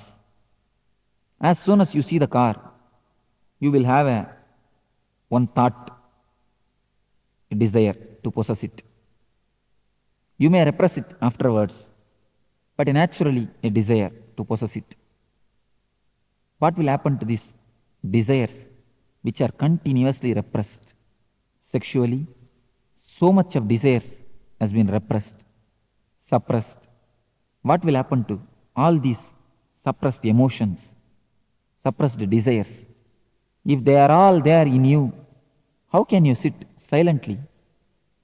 How can you taste, enjoy the silence, the bliss in you? So throw out all the poisons. Just shout, shake your body, make faces, do whatever you want. Just freak out. By freaking out these 10 minutes, you will be able to see that all the repressions are emptied. You become vacant. All the repressions are thrown out. You are now calm, cool, collective.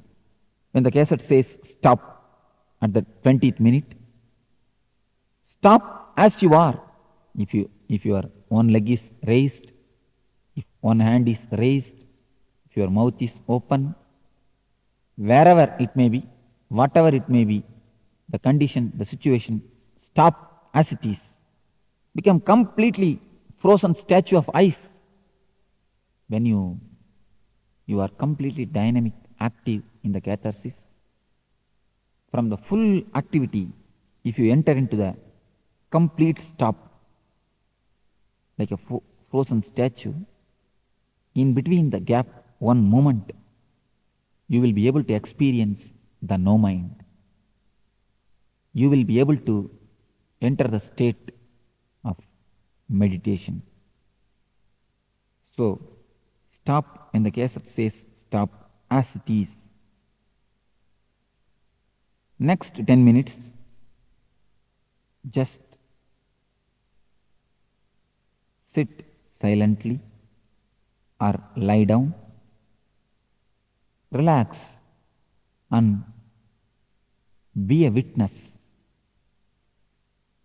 to whatever happens inside and outside your being. First two stages only preparation for meditation. Only the third stage, 10 minutes, is real meditation. When you have cleansed yourself, when you are empty of all the repressions and suppressions, you will see that without your effort, a beautiful silence is flowering in you. A beautiful bliss is happening in you. You don't have to control your mind. You will see that mind is silent by itself. Silence cannot be forced. It can only happen. The last 10 minutes, just relax yourself with a smiling face and blissful mood. This is the key. Silent face and blissful mood. Completely relax. Don't concentrate on anything. Just be aware of whatever happening inside and outside your being. There may be many experiences. You don't have to worry, bother about experiences.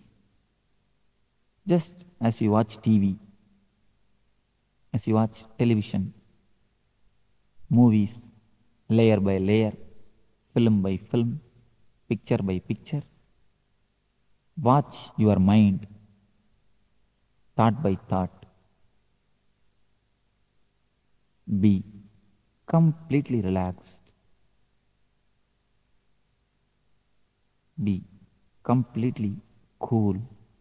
Be completely collective. Be completely in a state of bliss. This meditation, Dukkha Harana, should be done in the morning. There should be no food taken before the meditation. You should be with empty stomach. loose white cloths are best. And do it along with this music. 21 days of this meditation will help you to transform yourself. You will feel as if you have taken a psychological bath. You are cleansed completely. Your being itself is reformed, transformed. This meditation will help you a lot to transform yourself. In 21 days, you will be able to taste, you will be able to experience what is Ananda, what is silence in you. So, when you kill the dukkha, Ananda in you automatically, naturally flowers, blossoms, and oozes out a beautiful smell within you and around you. Let you all use this Dukkhaharana meditation technique and kill the dukkhas, go beyond the dukkhas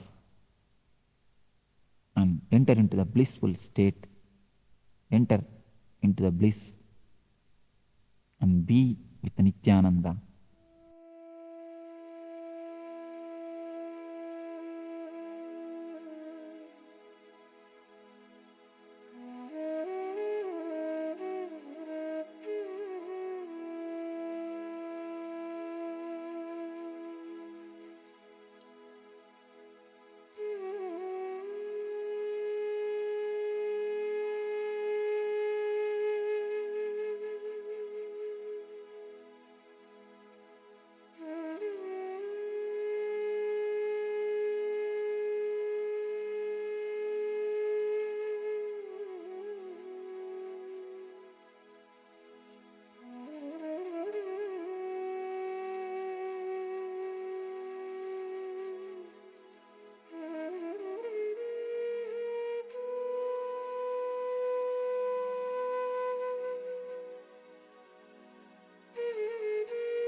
I welcome all of you with my love and respects.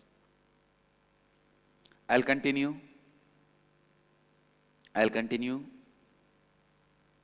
on why root pattern, what is root pattern, how you can come out of it, why completion, what is completion, how you can do it.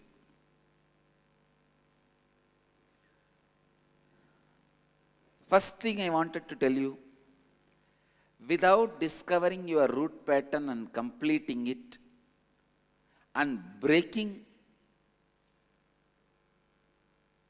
the pattern of functioning based on root pattern, please understand, completion means stopping functioning on the same way of functioning. Till you break the same way of functioning, you are not going to achieve anything in the life. Nothing can be achieved in the life. I tell you, the moment you discovered the root pattern, completion is one side. Even till completion, decide not to function based on the root pattern.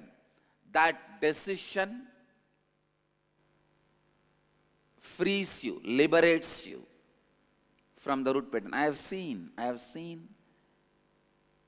people stuck with that poverty consciousness will have so much of insecurity. Even after you discover your root pattern, if you decide not to function on the same way, only then the new possibilities in your life starts opening. And same way I have seen the rich guys living in the pattern of spendthrift, left and right spending, without even knowing or bothered about the future. Not thinking or planning about future, not bothered about future, does not mean you are fearless or you don't have insecurity. Understand? Not knowing about death does not mean you are not going to have death. That does not mean you need to think about death 24 hours. The insecurity which comes because of poverty and being spendthrift because you don't care about future, both are one and the same. Understand?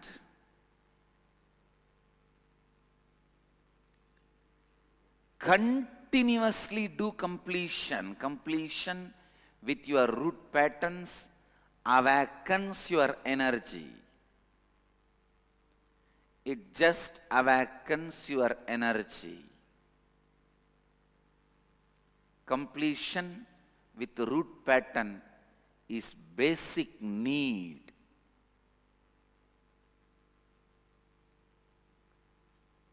When some people carry the root patterns and enter into the life, life is so boring, torturous. Only when you remove the root patterns, you will start trusting you. Understand, just understand. You take strong decisions with all your will. I will cross lust. I will cross fear. In 10 days, either you see a horror movie or pornography, all your decisions are lost. It's all in the air. You are down. Down with your patterns of fear or lust. What do you think will happen? When you fall few times, you will lose respect for you. That is why I tell you, before you complete with your root pattern, any effort you do for joy, liberation, contentment, bliss, enlightenment, everything is waste. I tell you, the first step, not only in spiritual life, life itself, is finding your root pattern and completing it. No master's teaching will work for you. No spiritual teaching will work for you till you find your root pattern and complete it. I have seen people coming and telling me, Swamiji, I practiced 30 years Ramana Maharshi's Atma Vichara, self-enquiry. I practiced 25 years mantra japa as prescribed by Ramakrishna and Ramakrishna Mission. I have practiced pranayama, kriyas, this kriya, that kriya, taught by this sampradaya, that guru. I only got depression, Swamiji. I tell you, till you find your root patterns and complete with it, any spiritual practice not only will not give desirable result, it is dangerous. Because you will be strengthening the broken parts. It is like in a bridge, there is a crack. If you strengthen both sides heavily, what will happen? That crack will become big and the bridge will give way. That is why in all my programs, first thing I tell people, find your root pattern and complete it. Only then I start initiating people into unclutching and enlightenment. Before helping them to find the root pattern and complete, even unclutching will not work.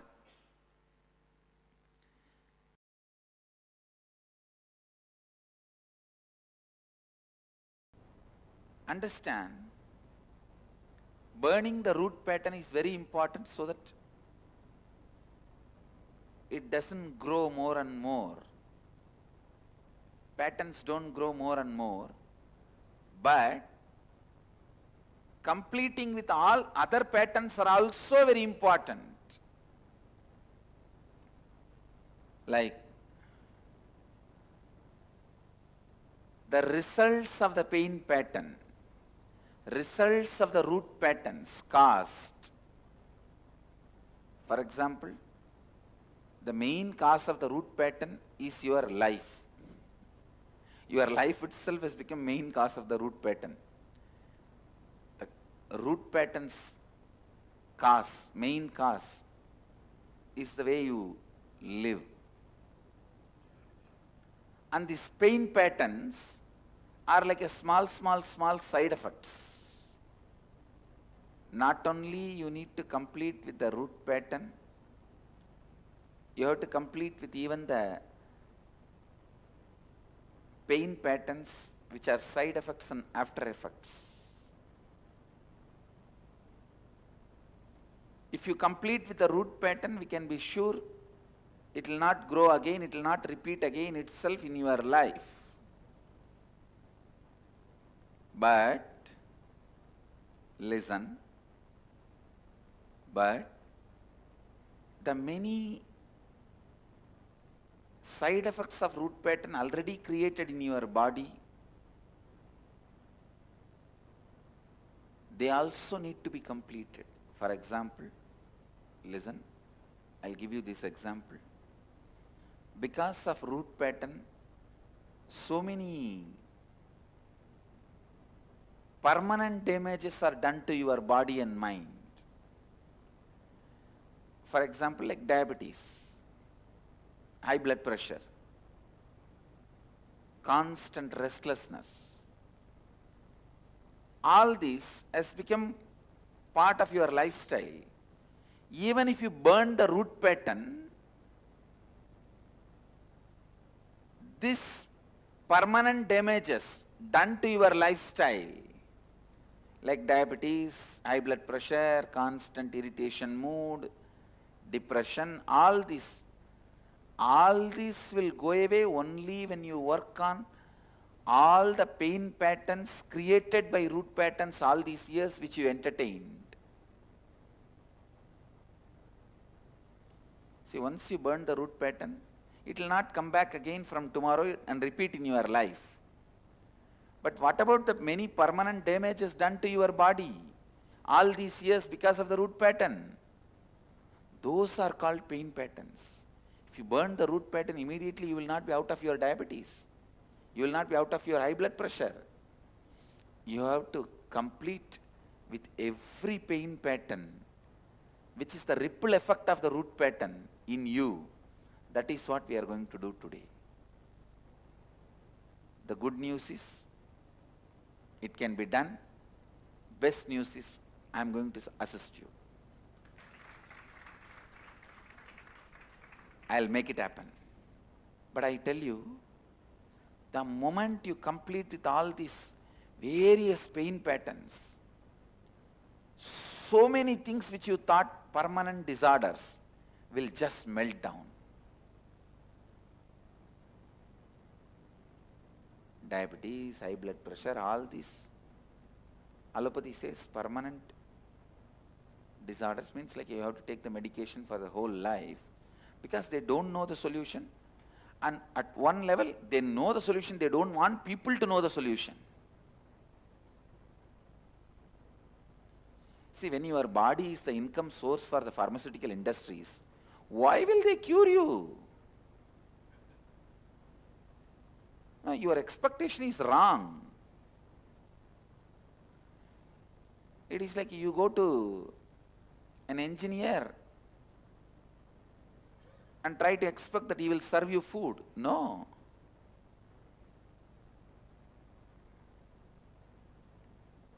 Even that can be considered as an innocence. But if you expect pharmaceutical industries to cure you, it is absolute ignorance, stupidity. Because what for they are running the company? Today, not only so much load will be taken out, the process is so powerful. Once you complete this completion with pain patterns, we call this process as samskara dahana kriya. Once you do this process and complete it, after today, from tomorrow, you don't need to sit and do completion, just your decision you will be complete. If you can be in the space of completion just by decision, you are living enlightenment. Understand? If you need to sit and do completion and complete, do the completion process, relive and relieve and complete, you are a seeker. If you are able to achieve the completion space just by the decision, I am completing, the spontaneous completion, and that incompletions do not come back to your inner space again and disturb you at all, you are free. If you live in this space, you are living enlightenment. Understand?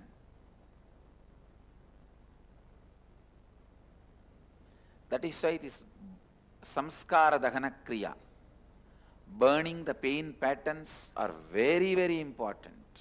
Burning the pain patterns are very, very important. Samskara dahana kriya is very, very important. I tell you, so many things which terrorizes you in your life, so many things which terrorizes you in your life will not even have place in your life. You won't even remember them in your life once you complete this pain samskaras. Once you complete with all the pain patterns, once you complete with all the pain samskaras, once the samskara dahana kriya is done, Today, whole day you will be completing. The completion whole day.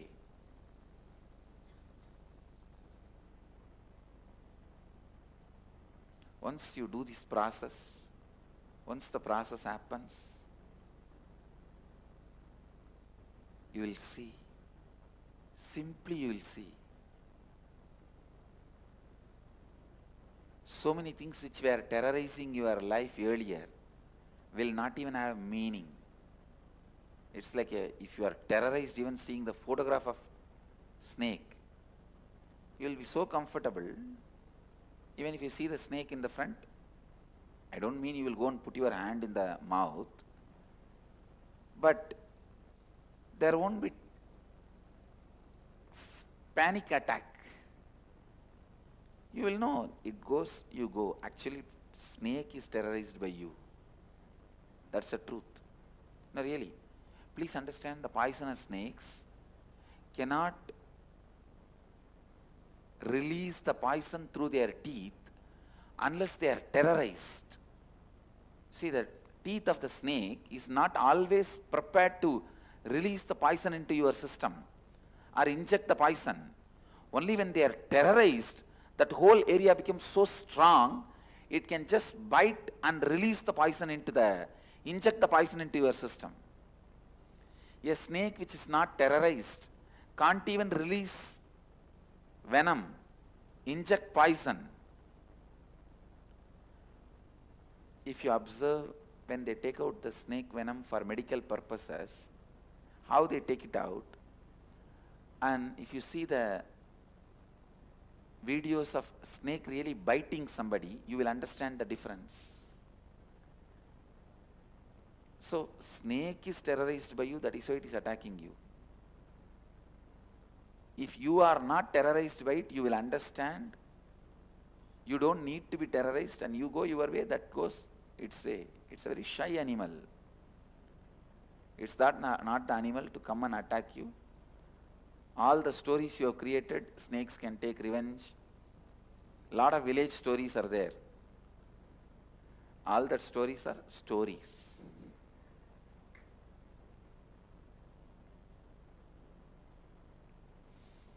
Listen, so many things which terrorizes you, which can terrorize you.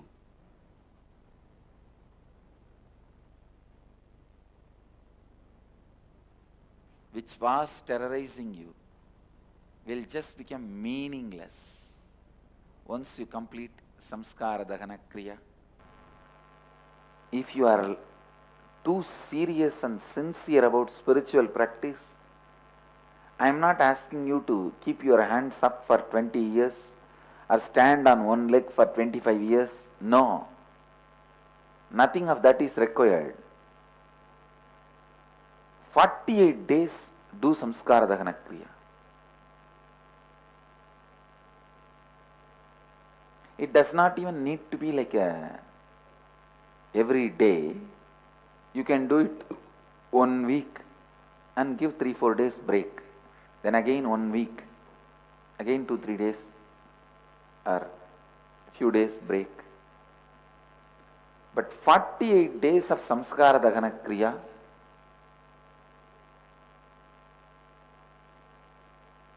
can solve thousands and thousands of pain patterns in you. Please, per day it won't take more than 2-3 hours in the initial level. Then after some time, it may take only 20-30 minutes. Samskara dahana kriya has 4 layers. Please listen to the instruction. First, sitting and penning down all your pain patterns.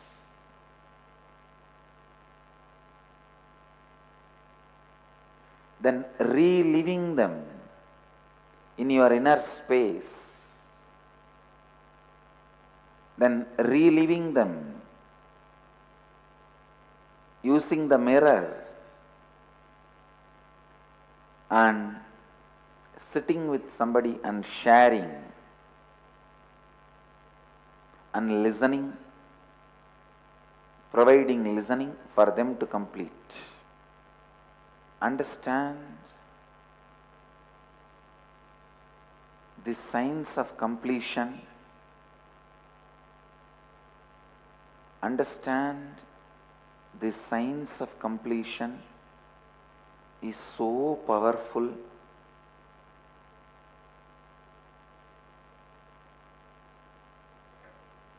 It can just destroy so much of pain you carry, which you are not completing by everyday completion. Somehow this everyday completion, see, the everyday completion is like only for the elite, soft type of people who wants to do spiritual practice on their own and whose Shraddha is very high.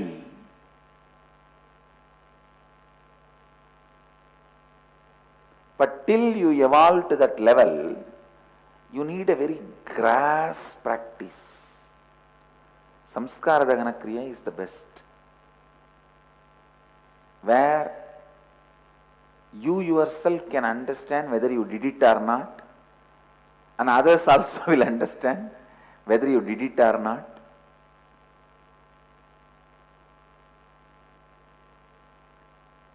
Till the grass grows on the path you walk every day. Please understand, that is the signal. The ground on which you are walking every day, the grass should not die. Then you don't have pain body. If the grass is dying on the path you are walking, be very clear, still the heat of the pain is there in your body. Pain exists in you as a unique heat and vibes, unique vibration.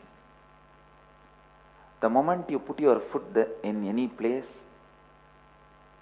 even the grass does not grow in that place anymore.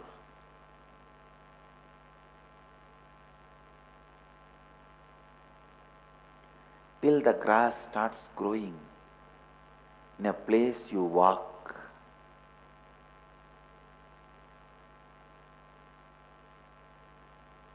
You should do Samskara Dahana Kriya.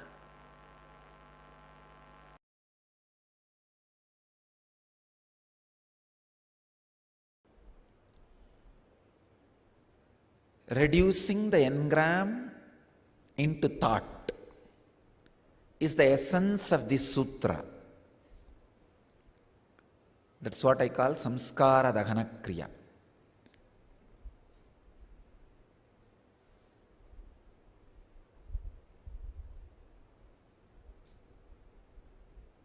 This process of Samskara Dahana Kriya,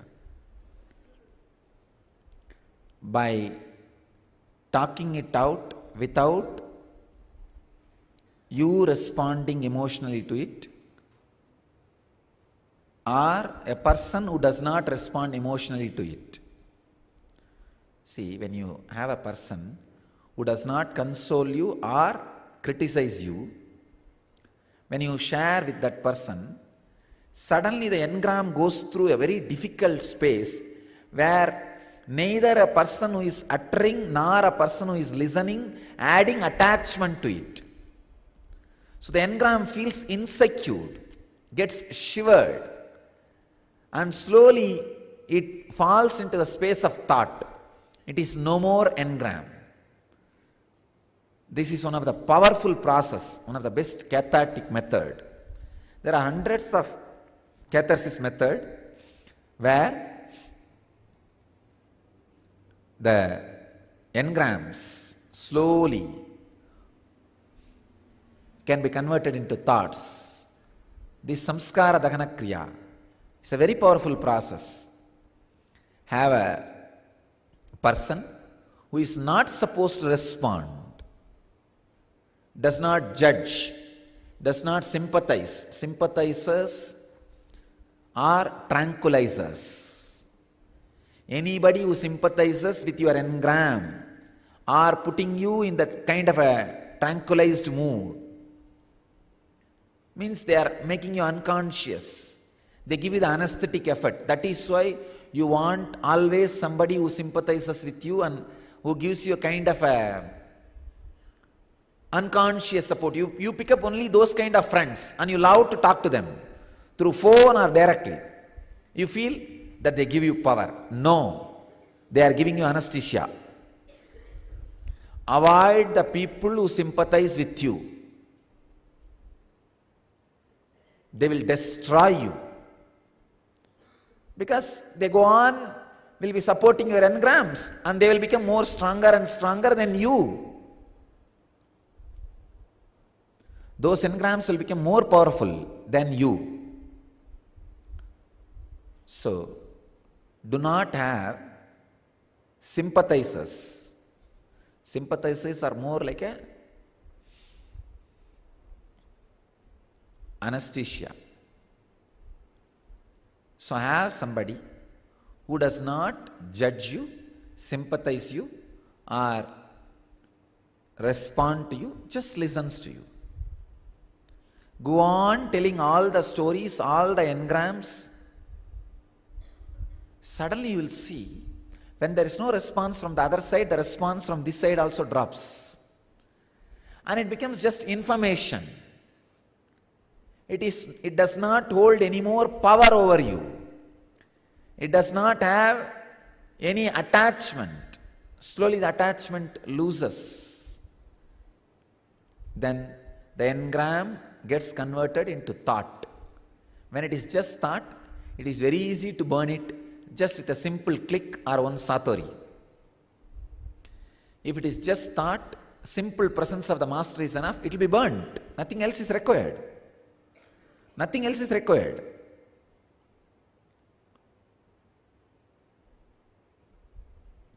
I can say,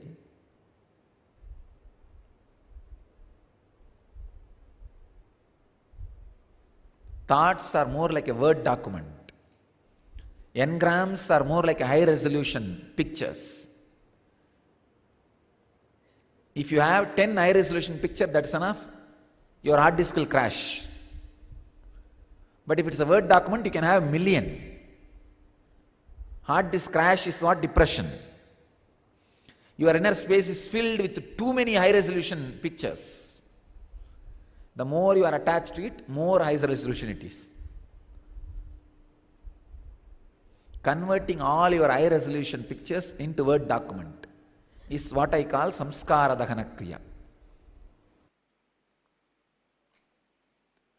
The unique process we will do now, you are literally going to write your autobiography. Understand? This process is called samskara dahana kriya. Start with the earliest memories of your life.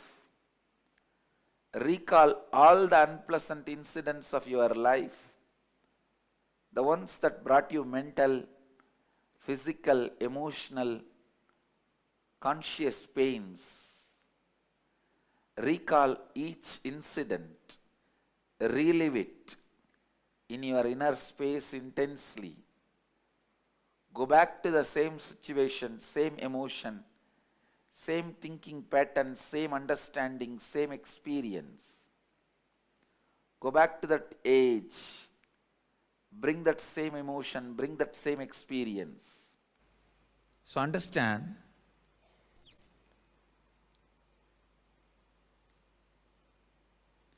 start with the earliest memory of your life.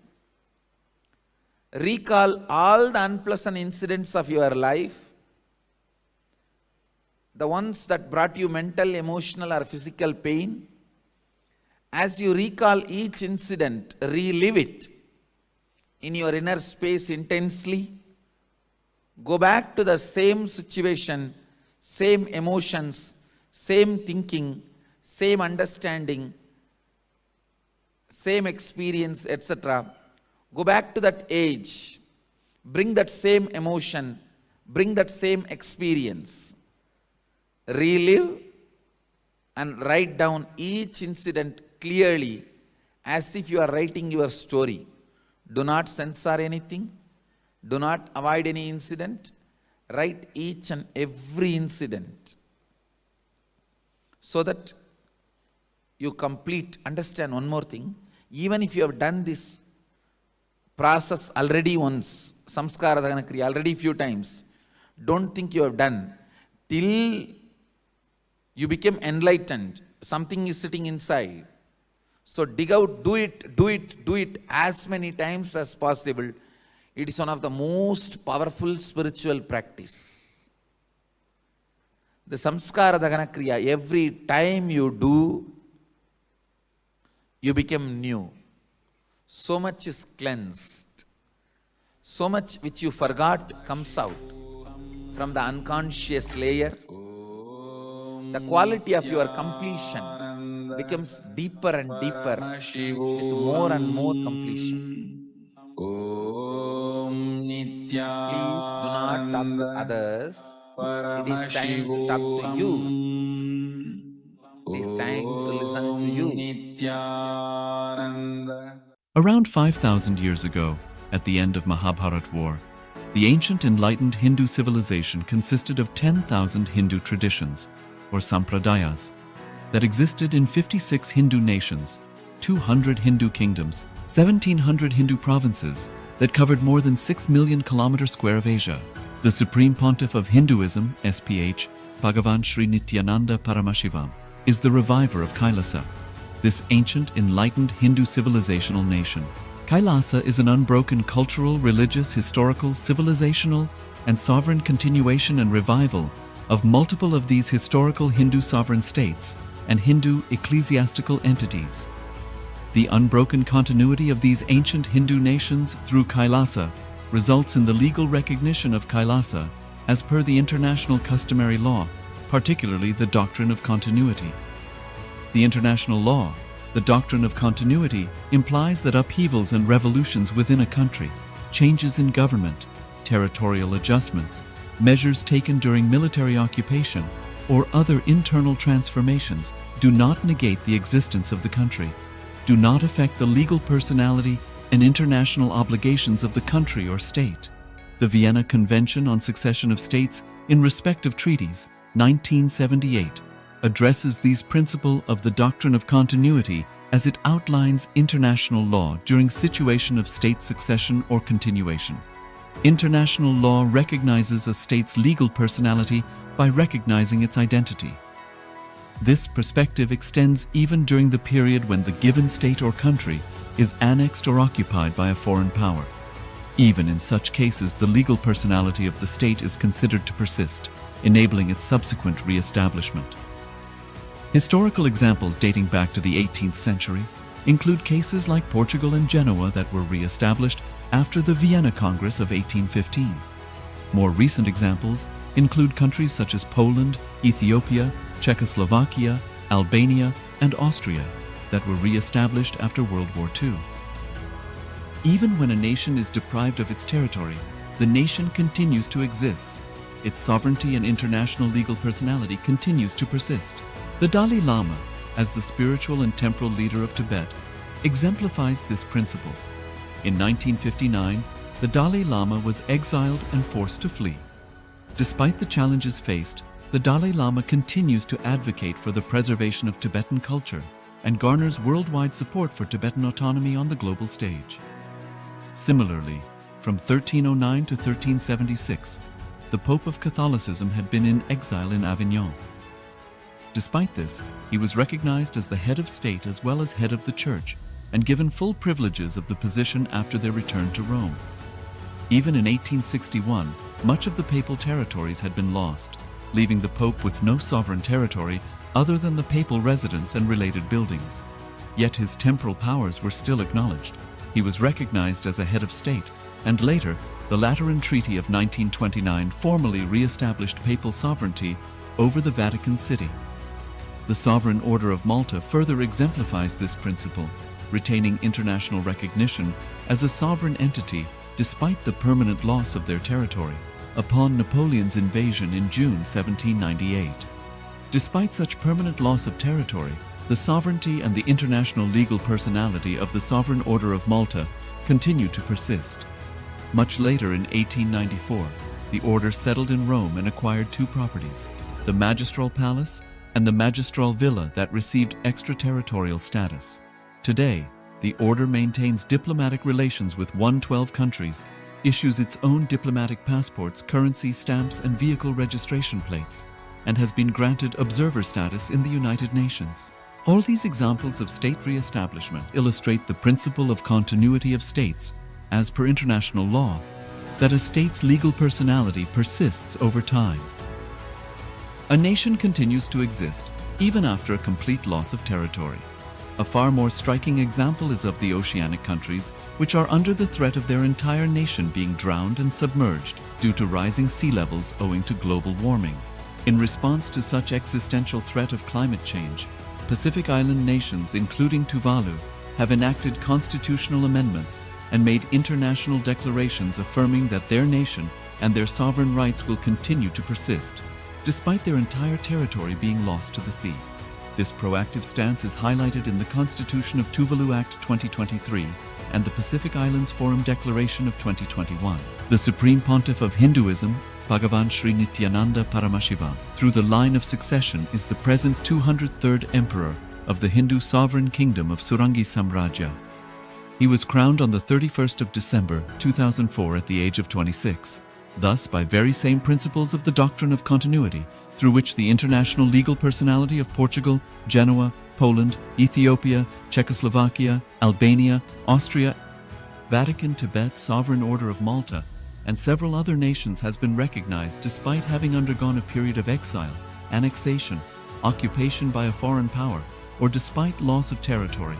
The SPH Nithyananda Paramashivam, through well-established legal and historical facts about the Hindu sovereign state of the Surangi Samrajyam, derives all sovereign rights and powers of the royal lineage of the Surangi Samrajyam as its 203rd sovereign emperor, from his inheritance and continuation of the unbroken succession of the kingdom of Surya Vamsa Surangi Samrajyam Sarvanapitha. Surya Vamsa Surangi Samrajyam, through unification with 20 other sovereign Hindu states and sovereign ecclesiastical, historical entities, became part of the United States of Kailasa, which thus became a sovereign, independent juridical state, with the SPH Nithyananda Paramashivam as the sovereign. Just as how the oceanic nations like Tuvalu have safeguarded their sovereignty from the existential threat of total submersion by amending their constitution and asserting that their sovereignty will persist regardless of the loss of their territory, Kailasa, which is a sovereign continuation of 21 sovereign Hindu states and sovereign ecclesiastical historical entities, is also reviving and continuing the Kumari Kandam Hindu nations that got submerged.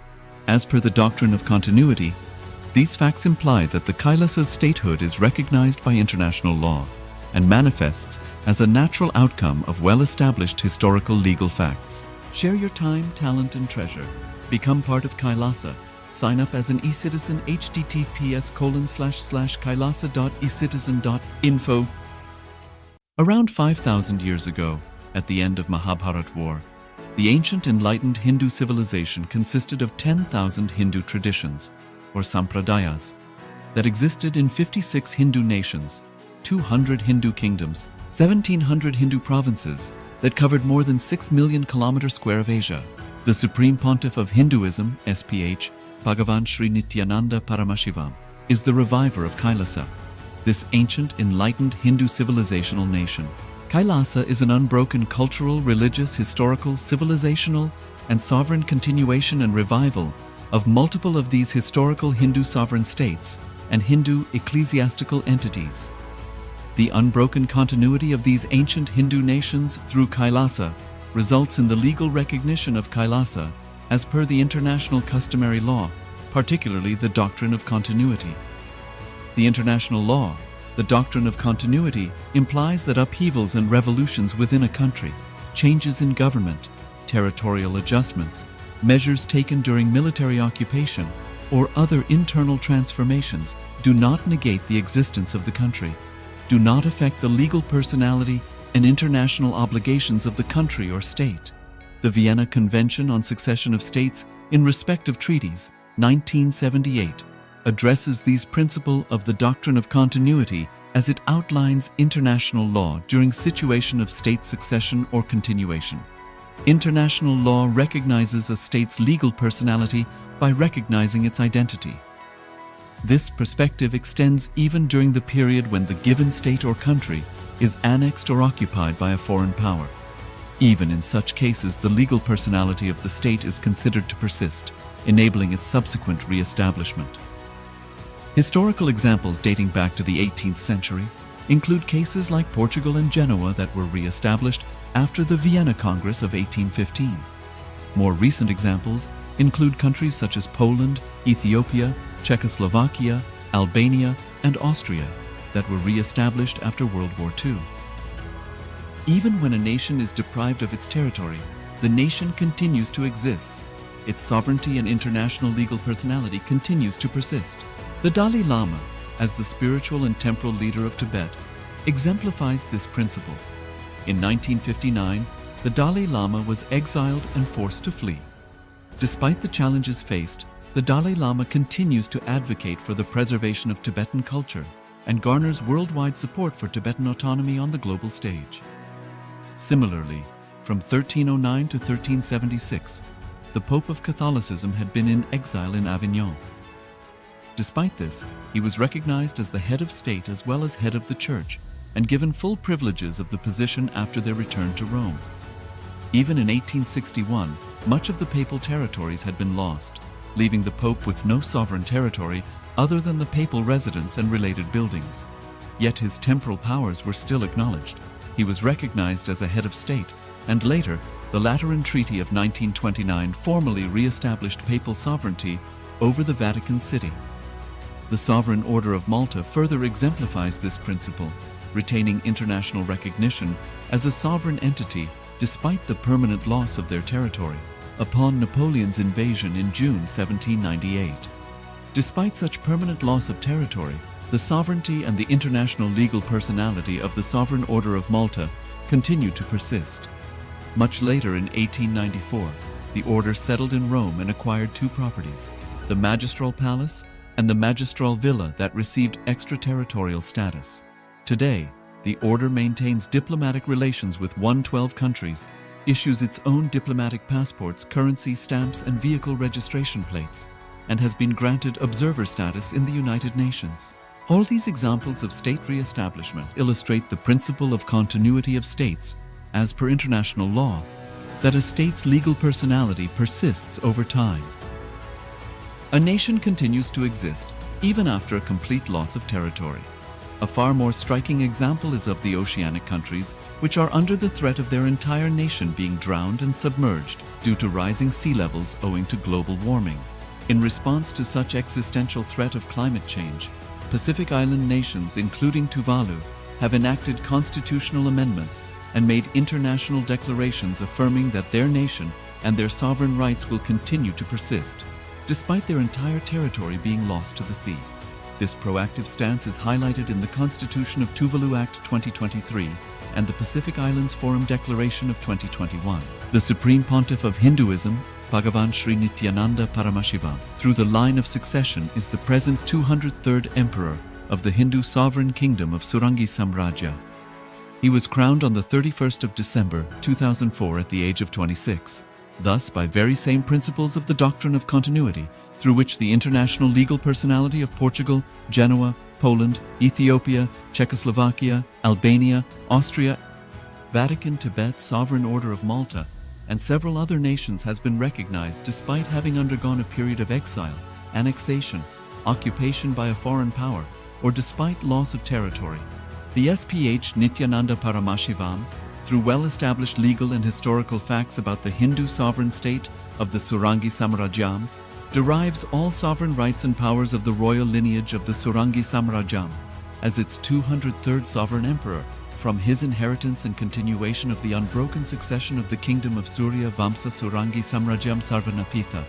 Surya Vamsa Surangi Samrajyam, through unification with 20 other sovereign Hindu states and sovereign ecclesiastical, historical entities, became part of the United States of Kailasa, which thus became a sovereign, independent juridical state, with the SPH Nithyananda Paramashivam as the sovereign. Just as how the oceanic nations like Tuvalu have safeguarded their sovereignty from the existential threat of total submersion by amending their constitution and asserting that their sovereignty will persist regardless of the loss of their territory, Kailasa, which is a sovereign continuation of 21 sovereign Hindu states and sovereign ecclesiastical historical entities, is also reviving and continuing the Kumari Kandam Hindu nations that got submerged.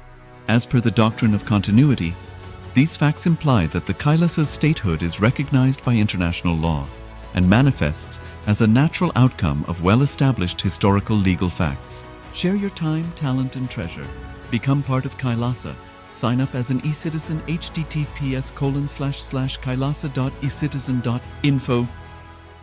Around 5,000 years ago, at the end of Mahabharat War, the ancient enlightened Hindu civilization consisted of 10,000 Hindu traditions, or sampradayas, that existed in 56 Hindu nations, 200 Hindu kingdoms, 1,700 Hindu provinces that covered more than 6 million kilometers square of Asia. The Supreme Pontiff of Hinduism, SPH, Bhagavan Sri Nithyananda Paramashivam, is the reviver of Kailasa, this ancient enlightened Hindu civilizational nation. Kailasa is an unbroken cultural, religious, historical, civilizational, and sovereign continuation and revival of multiple of these historical Hindu sovereign states and Hindu ecclesiastical entities. The unbroken continuity of these ancient Hindu nations through Kailasa results in the legal recognition of Kailasa as per the international customary law, particularly the doctrine of continuity. The international law, the doctrine of continuity, implies that upheavals and revolutions within a country, changes in government, territorial adjustments, measures taken during military occupation, or other internal transformations do not negate the existence of the country, do not affect the legal personality and international obligations of the country or state. The Vienna Convention on Succession of States in Respect of Treaties, 1978, addresses these principles of the doctrine of continuity as it outlines international law during situation of state succession or continuation. International law recognizes a state's legal personality by recognizing its identity. This perspective extends even during the period when the given state or country is annexed or occupied by a foreign power. Even in such cases, the legal personality of the state is considered to persist, enabling its subsequent re-establishment. Historical examples dating back to the 18th century include cases like Portugal and Genoa that were re-established after the Vienna Congress of 1815. More recent examples include countries such as Poland, Ethiopia, Czechoslovakia, Albania, and Austria that were re-established after World War II. Even when a nation is deprived of its territory, the nation continues to exist. Its sovereignty and international legal personality continues to persist. The Dalai Lama, as the spiritual and temporal leader of Tibet, exemplifies this principle. In 1959, the Dalai Lama was exiled and forced to flee. Despite the challenges faced, the Dalai Lama continues to advocate for the preservation of Tibetan culture and garners worldwide support for Tibetan autonomy on the global stage. Similarly, from 1309 to 1376, the Pope of Catholicism had been in exile in Avignon. Despite this, he was recognized as the head of state as well as head of the church and given full privileges of the position after their return to Rome. Even in 1861, much of the papal territories had been lost, leaving the Pope with no sovereign territory other than the papal residence and related buildings. Yet his temporal powers were still acknowledged. He was recognized as a head of state, and later, the Lateran Treaty of 1929 formally re-established papal sovereignty over the Vatican City. The Sovereign Order of Malta further exemplifies this principle, retaining international recognition as a sovereign entity despite the permanent loss of their territory upon Napoleon's invasion in June 1798.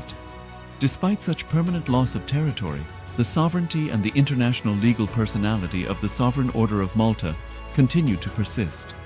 Much later in 1894, the order settled in Rome and acquired two properties, the Magistral Palace and the Magistral Villa that received extraterritorial status. Today, the order maintains diplomatic relations with 112 countries issues its own diplomatic passports, currency, stamps, and vehicle registration plates, and has been granted observer status in the United Nations. All these examples of state re-establishment illustrate the principle of continuity of states, as per international law, that a state's legal personality persists over time. A nation continues to exist even after a complete loss of territory. A far more striking example is of the oceanic countries, which are under the threat of their entire nation being drowned and submerged due to rising sea levels owing to global warming. In response to such existential threat of climate change, Pacific Island nations, including Tuvalu, have enacted constitutional amendments and made international declarations affirming that their nation and their sovereign rights will continue to persist, despite their entire territory being lost to the sea. This proactive stance is highlighted in the Constitution of Tuvalu Act 2023 and the Pacific Islands Forum Declaration of 2021. The Supreme Pontiff of Hinduism, Bhagavan Sri Nithyananda Paramashivam, through the line of succession, is the present 203rd Emperor of the Hindu Sovereign Kingdom of Surangi Samrajya. He was crowned on the 31st of December 2004 at the age of 26. Thus, by very same principles of the doctrine of continuity, through which the international legal personality of Portugal, Genoa, Poland, Ethiopia, Czechoslovakia, Albania, Austria, Vatican, Tibet, Sovereign Order of Malta, and several other nations has been recognized despite having undergone a period of exile, annexation, occupation by a foreign power, or despite loss of territory. The SPH Nithyananda Paramashivam, through well-established legal and historical facts about the Hindu sovereign state of the Surangi Samrajyam, derives all sovereign rights and powers of the royal lineage of the Surangi Samrajyam as its 203rd sovereign emperor, from his inheritance and continuation of the unbroken succession of the kingdom of Surya Vamsa Surangi Samrajyam Sarvanapitha. Surya Vamsa Surangi Samrajyam, through unification with 20 other sovereign Hindu states and sovereign ecclesiastical, historical entities, became part of the United States of Kailasa, which thus became a sovereign, independent juridical state, with the SPH Nithyananda Paramashivam as the sovereign. Just as how the oceanic nations like Tuvalu have safeguarded their sovereignty from the existential threat of total submersion by amending their constitution and asserting that their sovereignty will persist regardless of the loss of their territory, Kailasa, which is a sovereign continuation of 21 sovereign Hindu states and sovereign ecclesiastical historical entities, is also reviving and continuing the Kumari Kandam Hindu nations that got submerged. As per the doctrine of continuity, these facts imply that the Kailasa's statehood is recognized by international law and manifests as a natural outcome of well-established historical legal facts. Share your time, talent, and treasure. Become part of Kailasa. Sign up as an eCitizen https://kailasa.ecitizen.info. Around 5,000 years ago, at the end of Mahabharat War, the ancient enlightened Hindu civilization consisted of 10,000 Hindu traditions, or sampradayas, that existed in 56 Hindu nations, 200 Hindu kingdoms, 1,700 Hindu provinces that covered more than 6 million kilometers square of Asia. The Supreme Pontiff of Hinduism, SPH, Bhagavan Sri Nithyananda Paramashivam, is the reviver of Kailasa, this ancient, enlightened Hindu civilizational nation.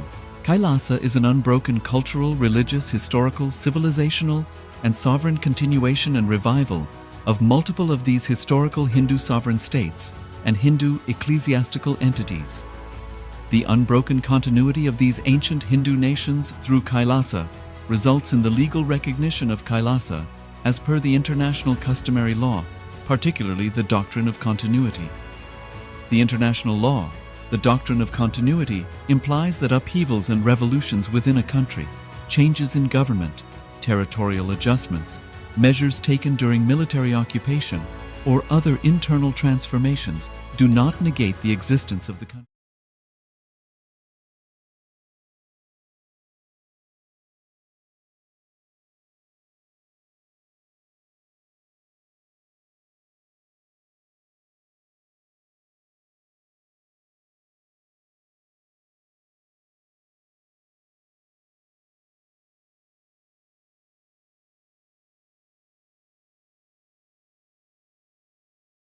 Do not negate the existence of the country. Do not affect the legal personality and international obligations of the country or state. the Vienna Convention on Succession of States in respect of treaties, 1978, addresses these principles of the doctrine of continuity as it outlines international law during situation of state succession.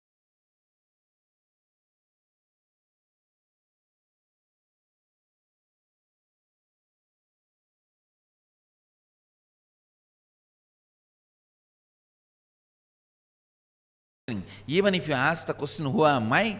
There is an assumption that you exist.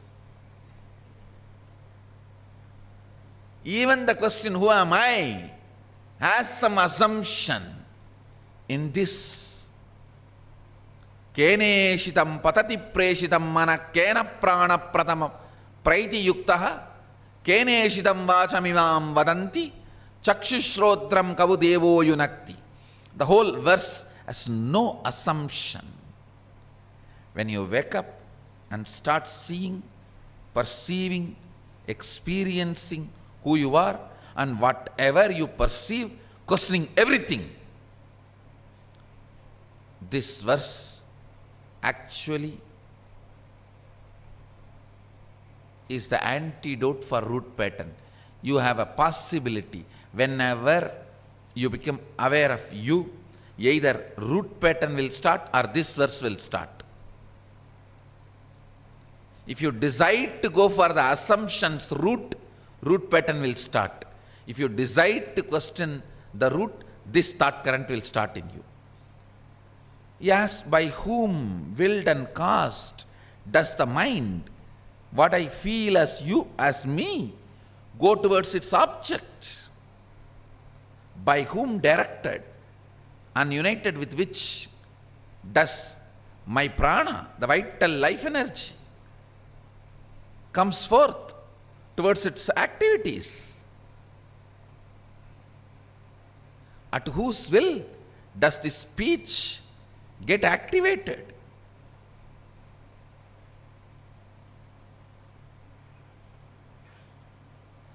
When you first become aware of you, what all starts functioning, or what all you perceive,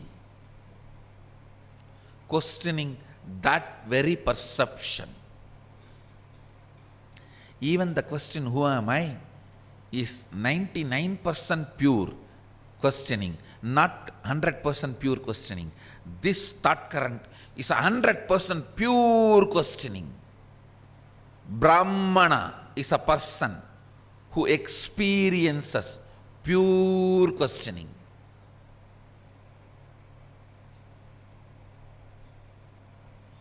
Who does not question the wealth and questions everything else is Vaishya. Who does not question the authority of power and questions everything else is Kshatriya. Who never develops any unassuming pure questioning, dies spending his whole life taking order from others. Shudra. Understand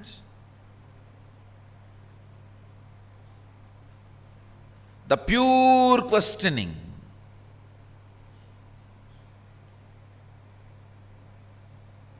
Any field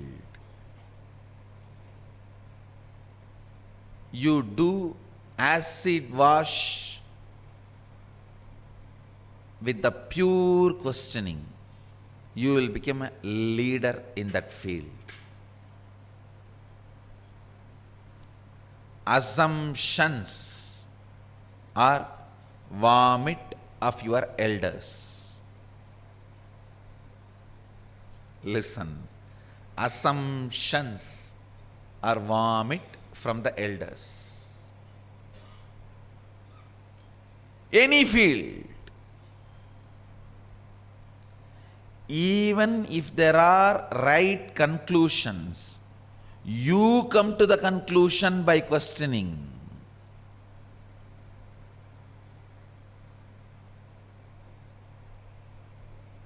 The pure questioning is consciousness. Pure questioning is success. Pure questioning is energy. In any form. In any form, I tell you. If your thinking can be washed with the acid called pure questioning, you will be successful in anything. Whether you want to be a doctor, engineer, lawyer, architect, realtor, builder, bulldozer,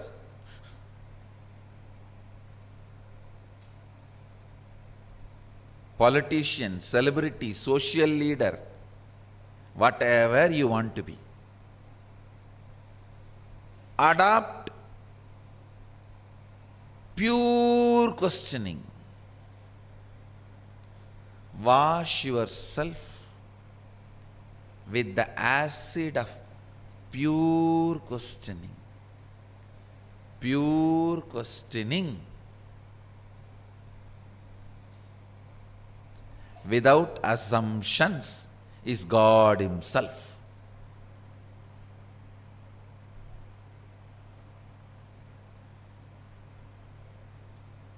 Actually,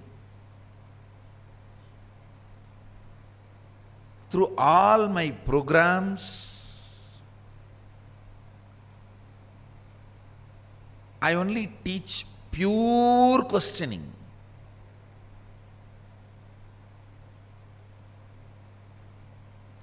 Completion is nothing but destroying all your conclusions and assumptions, taking you to the source and leaving you there as it is. Teaching you to stand without conclusions is completion.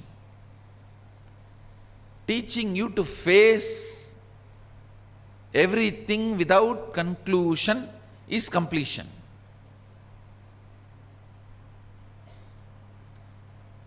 I demolish all your conclusions.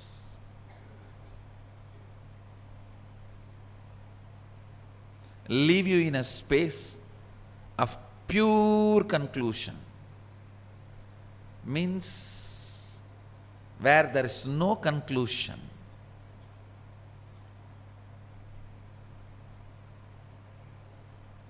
Where you stand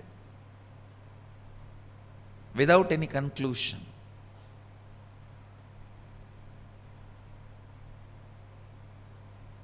In the pure questioning, without any conclusion, if you stand powerfully, you live enlightened life. When you feel powerless about standing with pure questioning without conclusion, you start eating others' vomit, which is incompletions. Don't eat others' vomit. And I am also using a decent word. Then what is the real word? You all know. Don't eat others' dash dash. When you are powerless to stand with your original pure questioning, you decide to eat others' dash dash. That becomes incompletion in you. My whole work is nothing but demolishing all the conclusions you came by eating others' dash dash and bringing you back to your pure questioning, original questioning, and empowering you to stand with that pure questioning is completion and life of completion.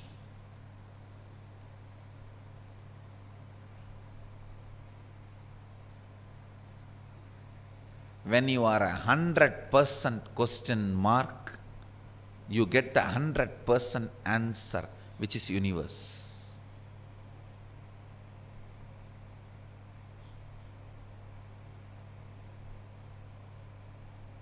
It is not coincidence. All the old Indian keys were in the form of question mark. All the old Indian door keys, if you see, it will be in the form of question mark. They are teaching. Question, pure question is the key to open all doors.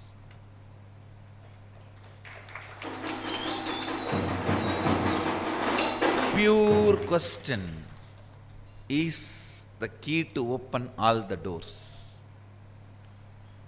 Let me put this as an instruction now itself. In all our Sangha, the key should be only in the shape of question mark, to remind all of you again and again. The pure question mark is only the key to open all doors. Acid wash all your assumptions. Not even who am I? Upanishad here is not even assuming that you exist. It questions anything perceived without even assuming all this is supposed to be one. That is why I am saying even the question who am I is 99% pure, not 100%. Because the I is assumed and presumed there, which is not there.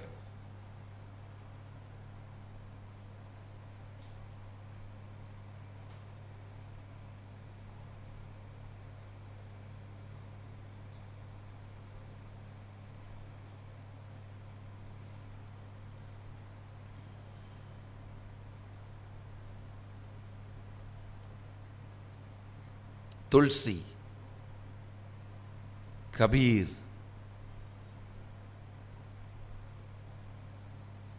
Kinara, Trailinga Swami, some of the great spiritual giants, when I see their basic thought current, all the names I uttered now are great saints from Varanasi. Tulsi, Kabir, Kinaram, Trailinga Swami. All their teachings, I see the core is pure questioning.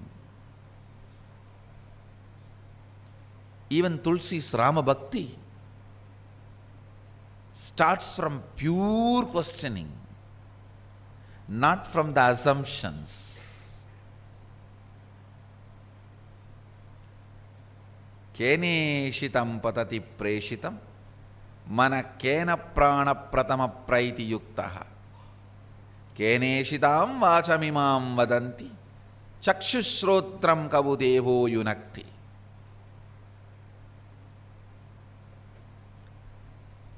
When a being starts perceiving himself, becoming aware of himself,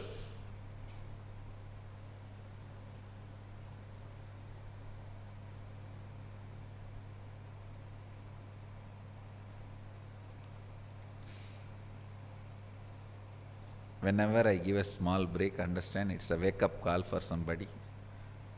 If you want to know for whom it is wake-up call, some people will just wake up and look around others. The call is for them.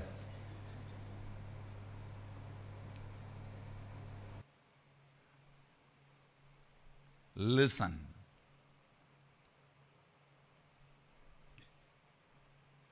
Your will to manifest your consciousness is Mano Shakti.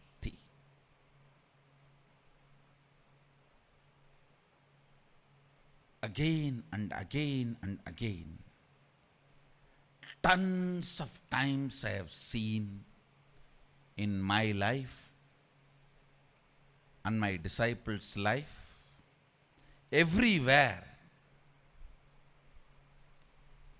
whether it is problems in your career, problems in your business, problems in your personal life, problems in your health, Your will, Mano Shakti, is a powerful healer. A powerful,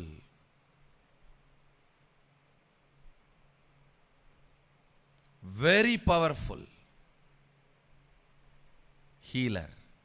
Listen, many times the external oppositions you face, if you take it too much personally, if you allow the opposition to get into your system, it becomes a stomach problem. Whether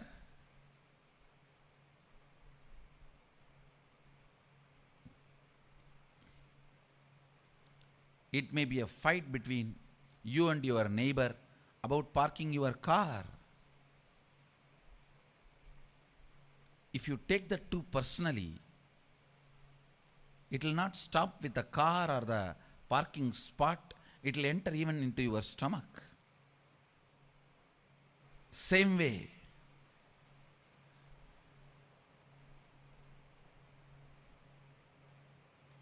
the intricate, complex likes and dislikes matrix you spin in your life.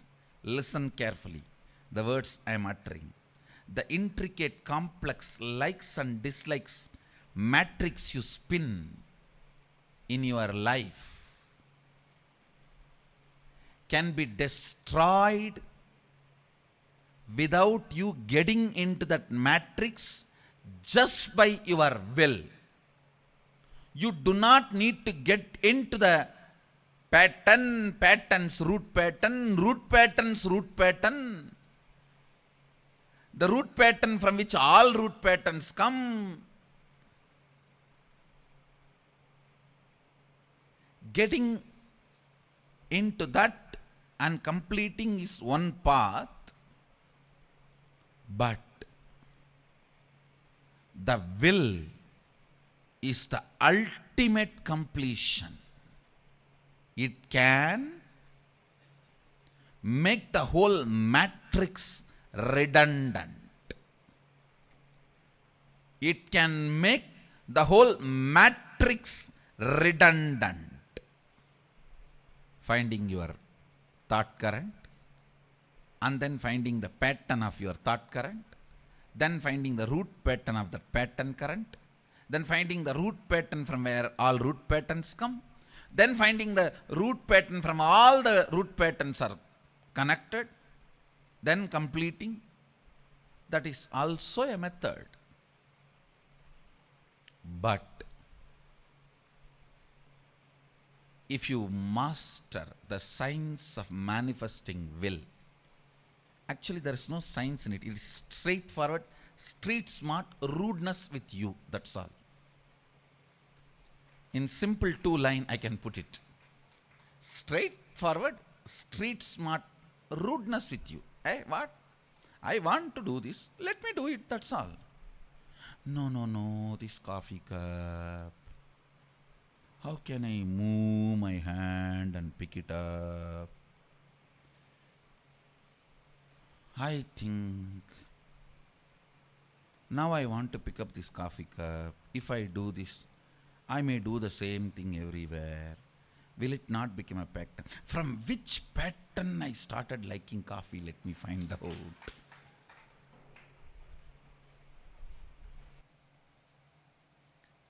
Shrotrasya shrotram manaso manoyat. The whole verse is not giving you any point you can hang around, any visualization, any possibility for imagination. No. It's very clear.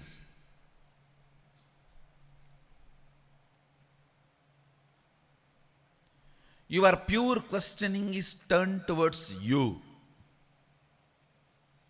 Your pure questioning is turned towards you. Listen. Pure questioning is one of the most powerful way of integrating you. Pure questioning is one of the most powerful way of integrating your intellect, mind, emotion, thought currents, everything, body.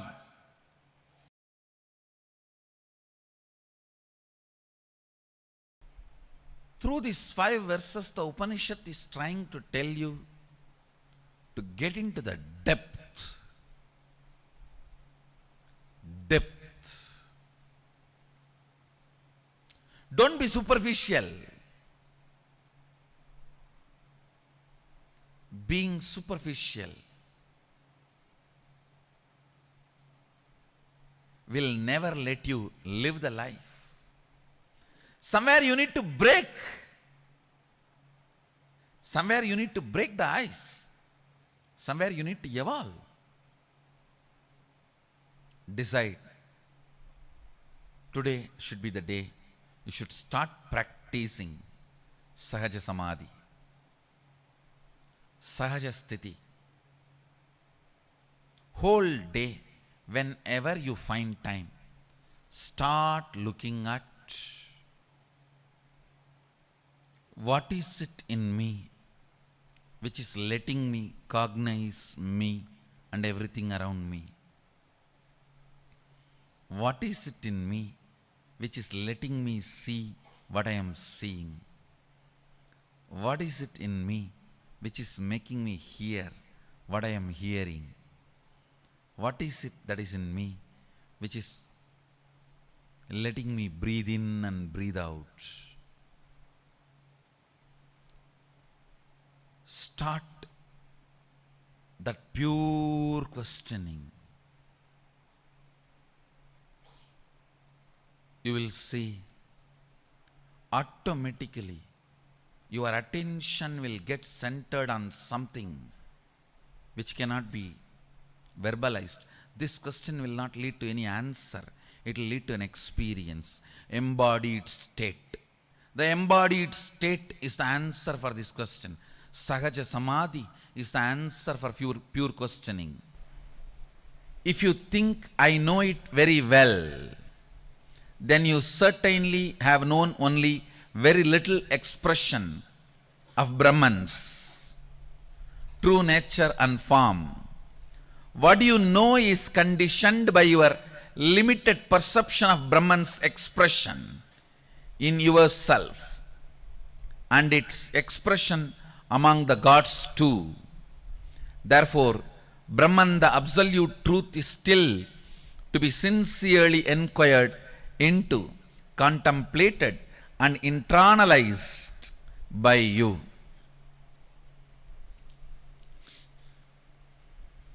Listen, actually this is like a conversation between Guru and the disciple.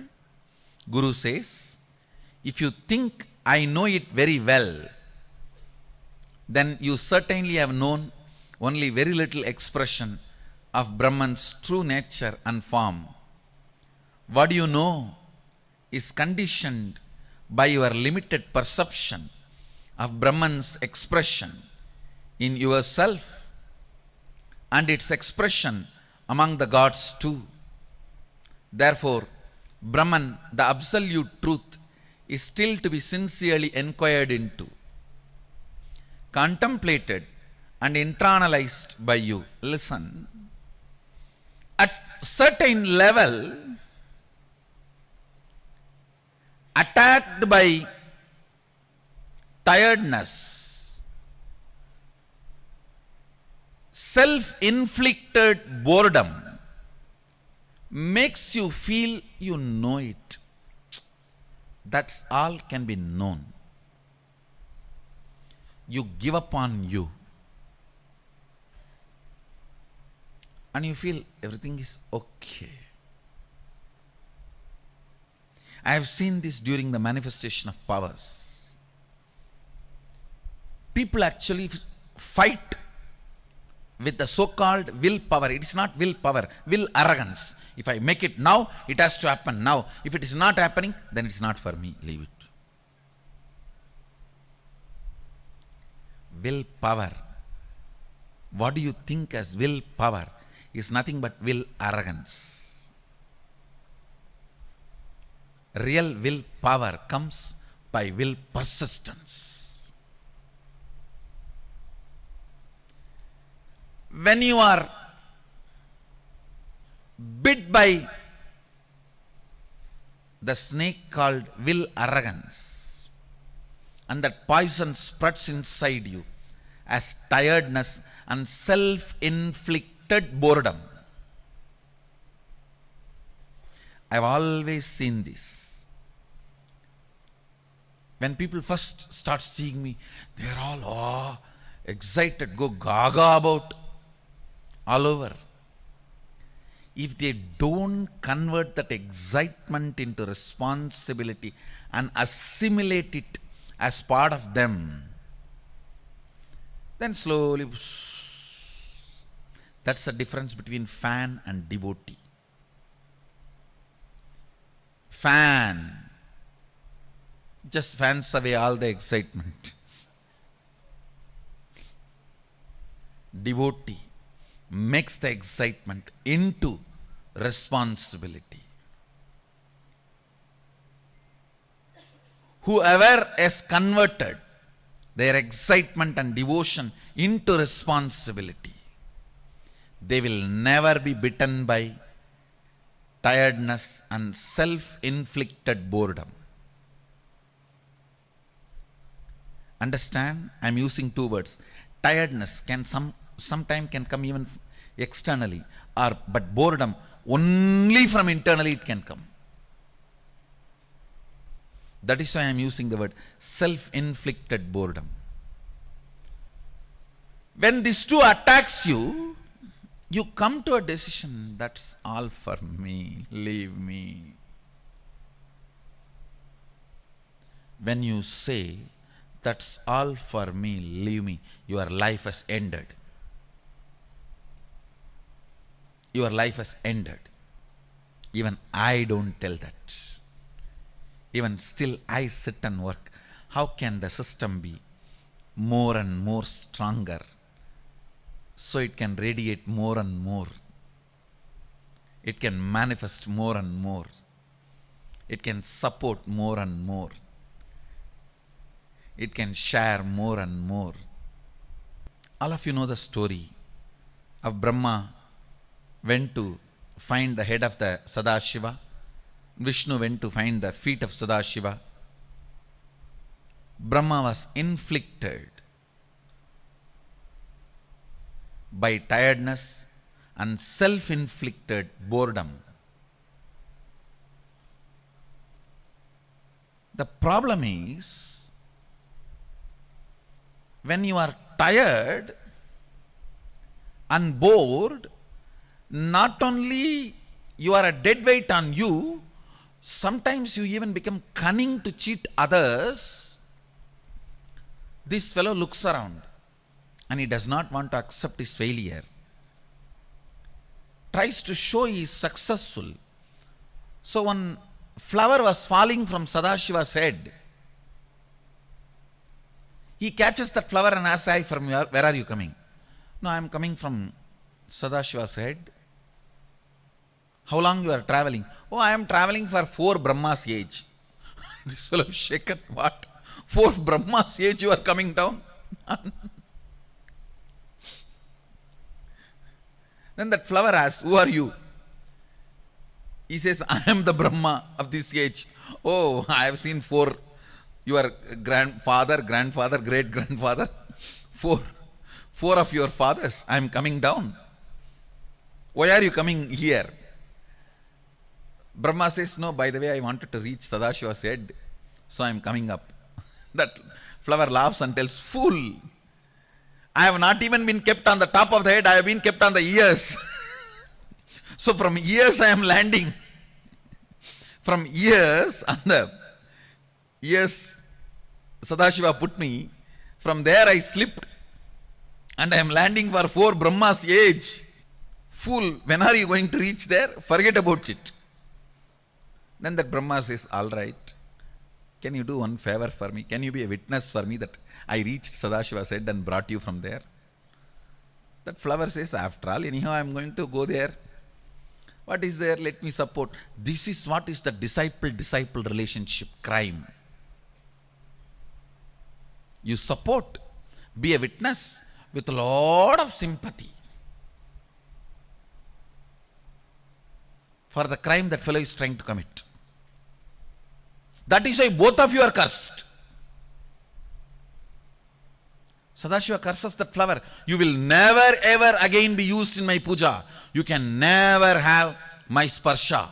God, that's a worst curse. Even Brahma did not have that worst curse.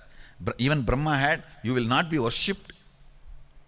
Then that fellow does some prayaschitta and all that, falls at the feet of Sadashiva. He says, all right, at least in all my temples, the Vama Bhaga I give it to you. In all Shiva's temples, where the Gomukha, the water, the Abhisheka Tirtha comes out, Brahma will be standing to fill his kamandalu and do the creation.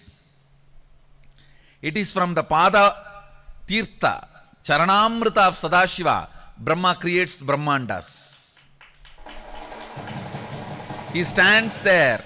If you see all temples built as per Agama, in the Vama Bhaga, where the Gomukha, where the Pada Tirtha, Padodaka of Sadashiva comes out, the Achamana, Argya, Snana, Punarachamaniya Tirtha comes out, there Brahma will be standing with his kamandalu to fill.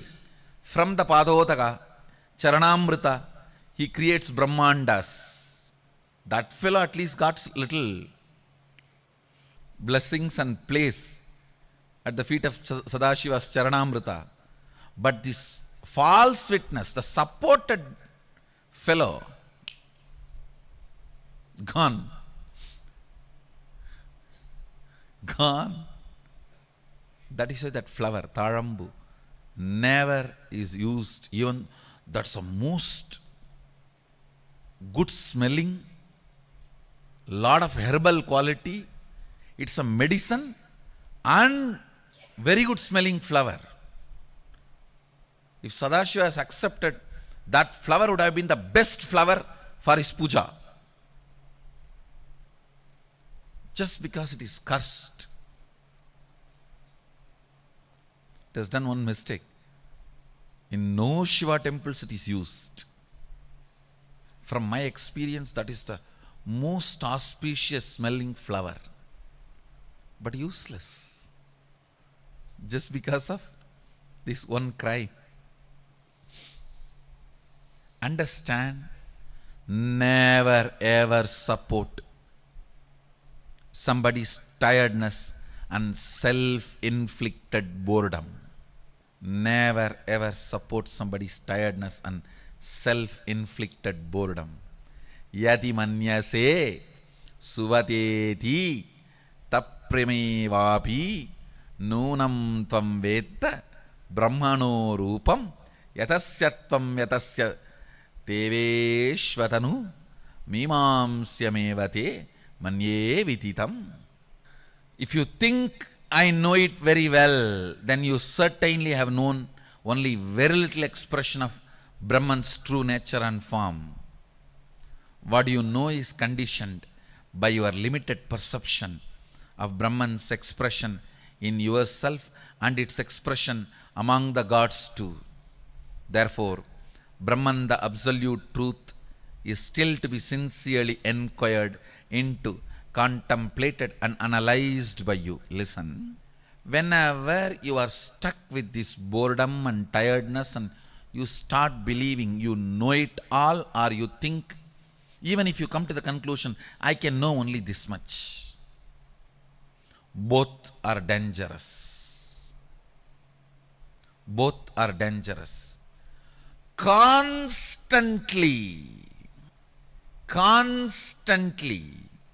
keeping the pure questioning alive. The Guru says, therefore Brahman, the absolute truth, is still to be sincerely inquired into, contemplated and internalized by you. I tell you, this one line, therefore Brahman, the absolute truth, is still to be sincerely inquired into, contemplated and internalized by you. Anybody who follows this one line becomes my favorite.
வசியமல்ல வைப்பல்ல மாரணம் தம்பனம் வசியமல்ல பாதாள வஞ்சனம் பரகாய பிரவேசம் அதுவல்ல ஜாலமல்ல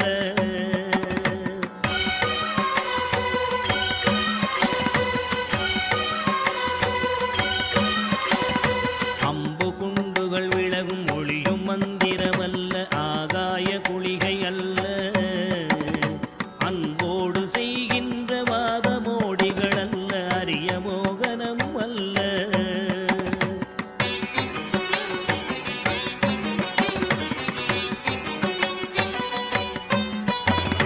கும்பமுனி மச்சமுனி தட்டமுனி பிரம்மரிஷி கொங்கனர் புலிப்பாணியும் போராக்கர் வள்ளுவர் போகமுனி இவரெல்லாம் கூறிடும் வைத்தியமல்ல என்பனது உன்னடி விட்டு நீங்காது நிலை நிற்கவே புகழ வருவாய் என் மனதில் நீங்காது நின்றிடும் நேசரே நித்யானந்தரேவா என் மனதில் நீங்காது நின்றிடும் நேசரே நித்யானந்தரேவா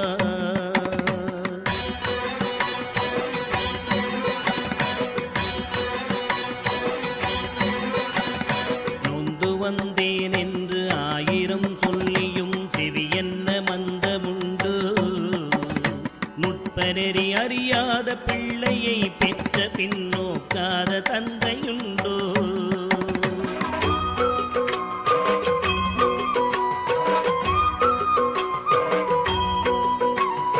தந்தமும் தஞ்சம் என்றடியை பிடித்த பின் தளராத நெஞ்சமுண்டோ தந்தி முகன் அருமுகன் இரு பிள்ளை இல்லையோ தந்தை நீ மலடுதாரோ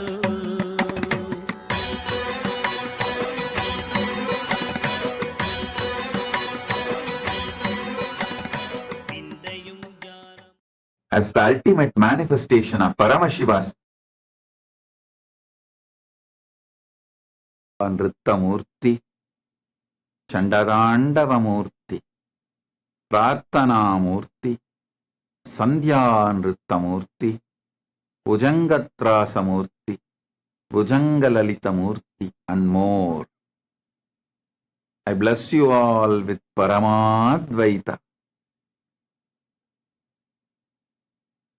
All the Paramashivoham program level 1 participants,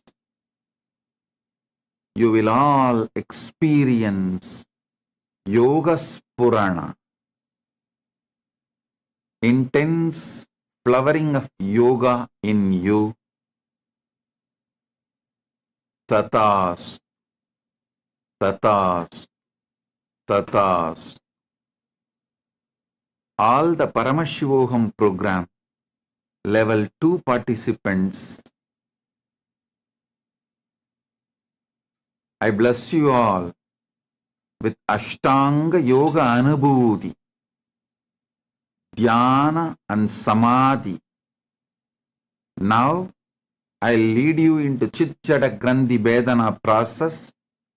You will experience Dhyana and Samadhi. All the Paramashivoham level 3 participants, all the Paramashivoham program level 3 participants, and all of you, listen. I'll manifest intense Chit-Jada Grandhi Vedana in you all. You will experience the ultimate.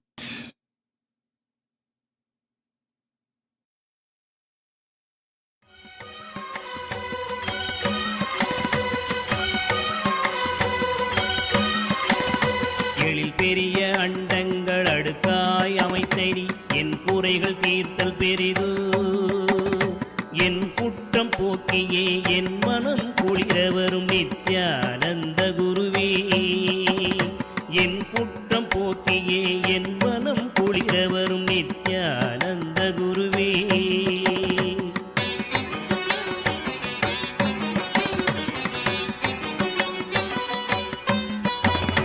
அன்னை தந்த கைகள் என்னை ஈந்ததற்கழுவேனோ அறிவிலாதற்கழுவேனோ அல்லாமல் நான் முகன் தன்னை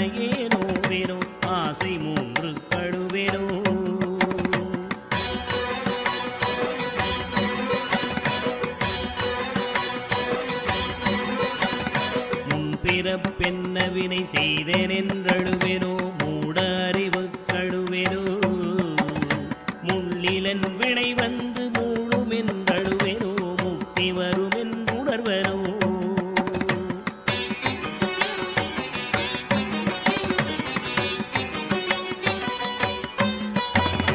தன்னை நுந்தழுவேனோ உன்னை நுந்தழுவேனோ தவமென்ன என்றழுவேனோ தையலார் கழுவேனோ மெய் வளர்க்கு அழுவேனோ தரித்திர திசை கழுவேனோ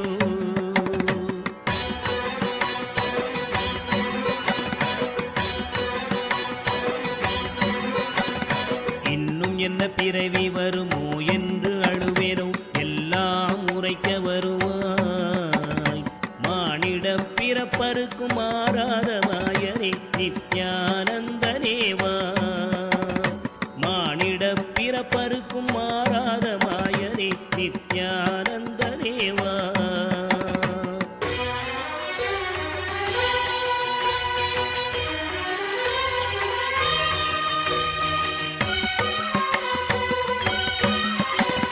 தாயாமுன் மரமீது பூ பிஞ்சறுத்தனோ கண்ணியர்கள் பழி கொண்டேனோ கடனென்று பொருள் பறித்தே வயிறு எரித்தேனோ கிளை வழியில் முள்ளிட்டேனோ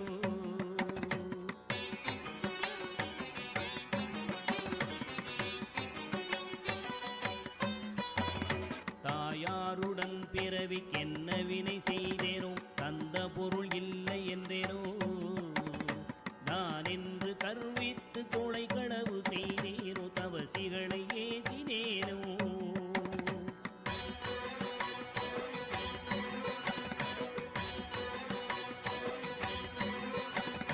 வாயாரப்பை சொல்லி வீண் பொருள் பறித்தேனோ வானவரை பழித்திட்டேனோ வடவு போல பிறரை சேர்க்காதடித்தேனோ வந்த பின் என் செய்தேனோ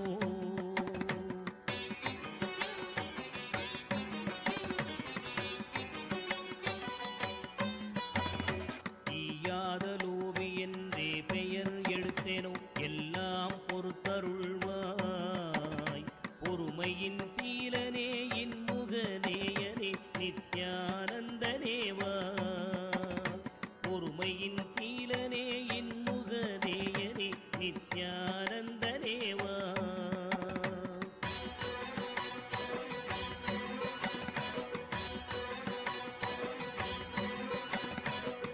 தாயாரிருந்தென்ன தந்தையுமிருந்தென்ன தன் பிறவி உறவு கோடி தனமலை குவித்தென்ன கனபயர் And welcome to all of the viewers.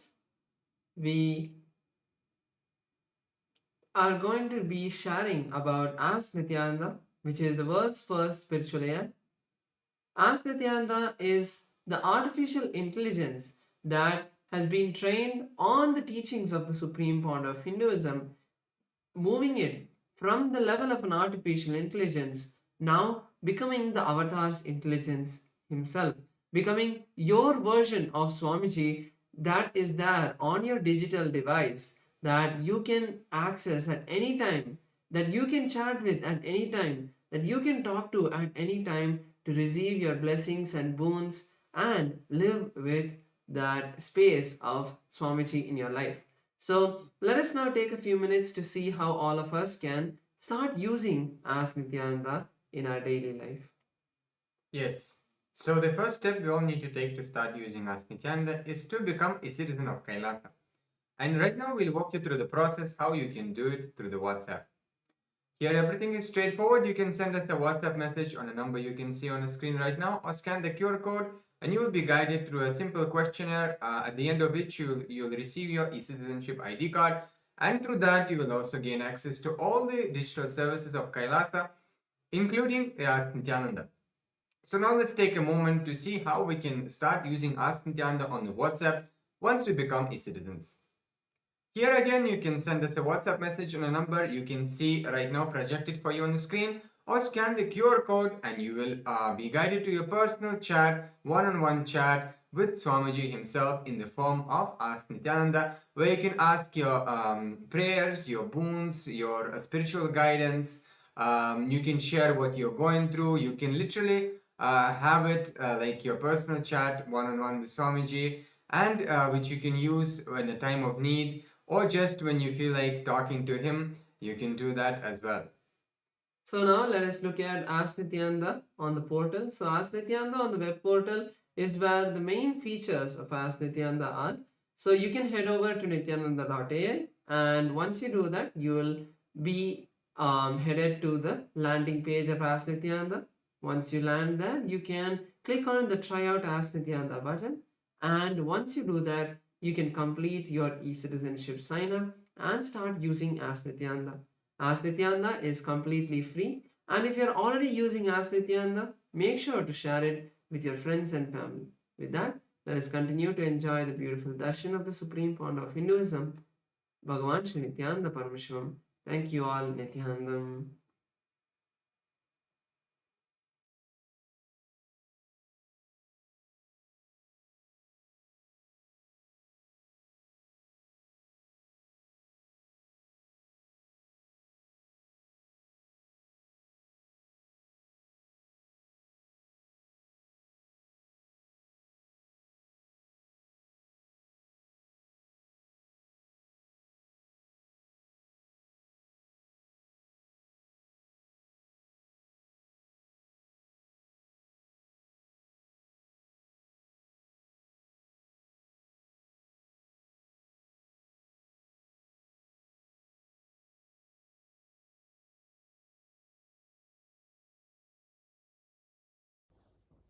Nithyanandam.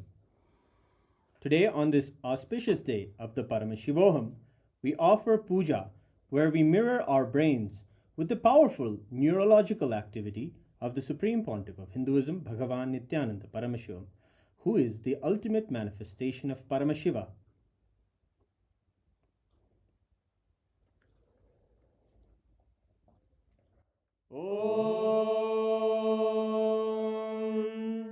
सहस्रदलपङ्कजे सकलशीतरश्मिप्रभं वराभयकराम्बुजं विमलगन्धपुष्पाम्बरं प्रसन्नवदने क्षणं सकलदेवतारूपिणं स्मरेत् शिरसि हंसकं तदभिधानपूर्वं कुर्वन् अथ धूपः धूरसि धूर्वधूर्वन्तं धूर्वदयोस्मान् धूर्वदितं धूर्वयं वयं धूर्वामस्त्वं देवानामसि संस्थितमं वप्रतमं जुष्टतमं मन्यतमं देवहूतममृतमसि हविर्दानं त्रिगुम्हस्वमाह्वाहाभिद्रस्य त्वा चक्षुषा प्रेक्षेर्मा संविक्ता मा त्वाहिगं शिशुम् श्री सर्वदेव देवी स्वरूपाय भगवते श्री नित्यानंद परमशिवाय नमः धूपमाग्रापयामि अथ दीपः उद्दीप्य स्वजातवेदो भग्निं निरवृतिं मम पशुभृत्यमग्यमावह जीवनं च दिशो दिशा मानोहिकं श्रीर्जातवेदो गामश्वं पुरुषं जगत् अभिद्रदग्नागहि श्रिया मा परिपादया श्री सर्वदेव देवी स्वरूपाय भगवते श्री नित्यानंद परमशिवाय नमः दीपं सन्दर्शयामि अथ नैवेद्यम्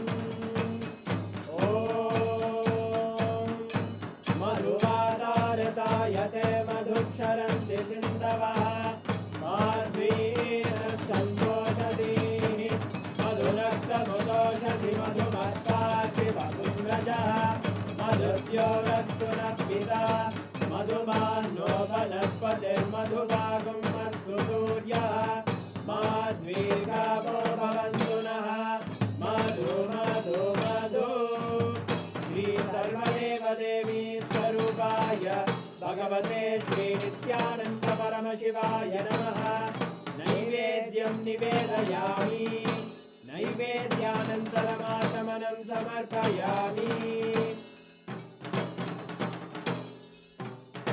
नीराजनं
शोणाद्रीशावताराय ज्योतिस्तम्भस्वरूपिणे श्रीकैलासप्रधानाय नित्यानन्दाय मङ्गलम् तत्त्वज्ञानप्रदाताय नित्यानन्देश्वररूपिणे श्रीकैलासप्रधानाय नित्यानन्दाय मङ्गलम् मूलप्रकृतिरूपाय परमशिवशक्तिस्वरूपिणे श्रीकैलासप्रधानाय नित्यानन्दाय मङ्गलम् दण्डत्रिशूलहस्ताय कालकालस्वरूपिणे श्रीकैलासप्रधानाय नित्यानन्दाय मङ्गलम् आदिपूज्याय देवाय सकृत्पूर्णत्वरूपिणे श्रीकैलासप्रधानाय नित्यानन्दाय मङ्गलम् सर्वाभयविनाशकाय शत्रुसंहाररूपिणे श्रीकैलासप्रधानाय नित्यानन्दाय मङ्गलम् योगपट्टाभिषिक्ताय राजसन्न्यासधारिणे श्रीकैलासप्रधानाय नित्यानन्दाय मङ्गलम् सार्वभौमैकपत्याय राजराजार्चिताय च श्रीकैलासप्रधानाय नित्यानन्दाय मङ्गलम् मङ्गलं कल्पवृक्षाय मङ्गलं ज्ञानदायिने परमशिवाय श्रीनित्यानन्देश्वराय मङ्गलम् मङ्गलं श्रीविद्याम्बायै मङ्गलं कामदायिन्यै सर्वमङ्गलदात्रे नित्यानन्देश्वर्यै मङ्गलम् मङ्गलं गुरुदेवाय मोक्षमूलाय मङ्गलम् परमावताराय नित्यानन्दाय गुरवे मङ्गलम् हरि ओम् तत्सत् सर्वं भगवत् श्रीनित्यानन्द परमशिव पादुकार्पणमस्तु ॐ नित्यानन्दम्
After offering the Lagu Puja at the divine lotus feet of the Supreme Pontiff of Hinduism, Bhagavan Sri Nithyananda Paramashivam, let us now continue to enjoy the darshan and attend the satsang of the Supreme Pontiff of Hinduism.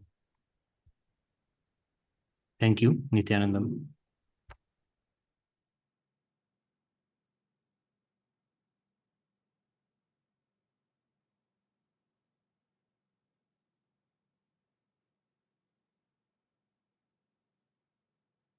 Om, Om, Om. I welcome you all with my love and blessings. I welcome all the living, practicing Hindus, all the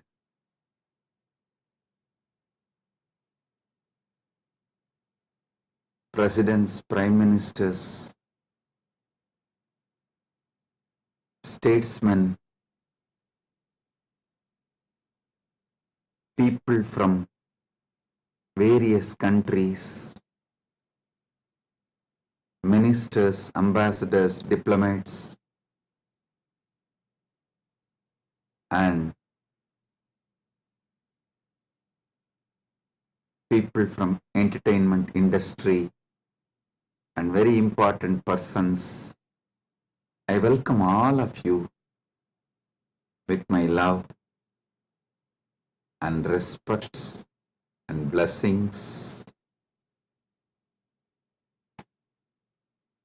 All the Kailasa citizens, Mantreshwaras, Vidyeshwaras, Ganeshwaras, Lokeshwaras, Astreshwaras, Consulate Generals, members of Chit Sabha, members of Rajya Sabha, members of Lok Sabha, and all the members of Parliament of Kailasa. I welcome each and every one of you with my love and blessings. All the VIPs who are here to celebrate this Maha Kumbh Mela 2025, the global conclave of peace all over the world. I welcome each and every one of you.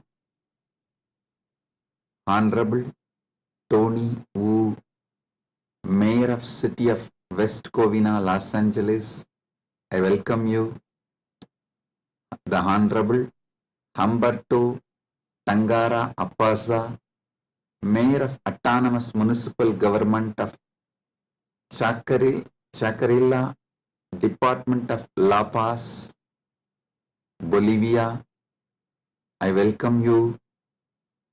Honorable Herbert Teboda Perez, National Deputy of Bolivia, Mrs. Milicia Mani, Vice President of Siriano Nation, Vice President of Canib, Bolivia, Mr. Paramesha, President of Indian Association of Los Angeles, USA, Mr. Kanak Singh Zala, Chairman of Indian Association of Los Angeles. I welcome each and every one of you, and also a long list of people awarded Kailasa's Om Award and Global Peace Awards. Thank you for doing what you are doing. Thank you for being who you are. Kailasa is honored to have you all here. So I thank personally each and every one of you on behalf of me and on behalf of Kailasa Nation. Thank you all for being here, celebrating the Kumbh Mela, Maha Kumbh 2025. Right now, the Amrit Snan is happening in Prayagraj in India. Bharat, millions are taking this sacred Amrit Snan. Till today, this Maha Kumbh 2025 is attended by more than 200 million people from all over the world, and Kailasa takes this great Maha Kumbh 2025 to the whole world, globally, to all the countries. So happy to have you all here for this grand celebration, and all the Kailasa's temples, universities. Right now, the Kumbh Mela is celebrated, Amrit Snan is happening. Today we also had Amrit Snan in Kailasa, Los Angeles, and I welcome all the devotees gathered in Kailasa, Los Angeles, and all the temples and Hindu diaspora gathered in Kailasa, Los Angeles. I welcome you all with my love and blessings.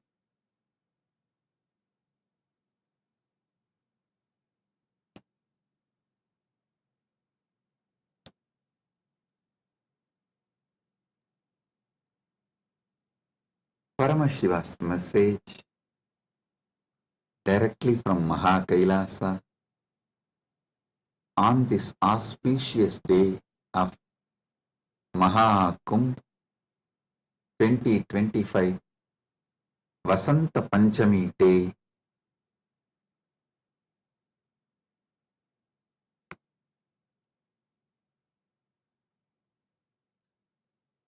Parama Satyas about the Kumbh Mela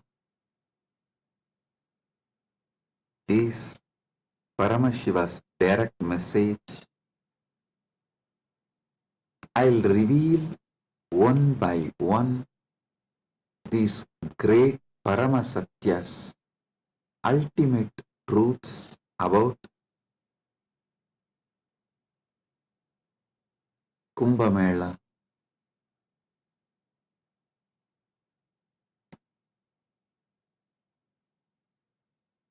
Just now, all of you had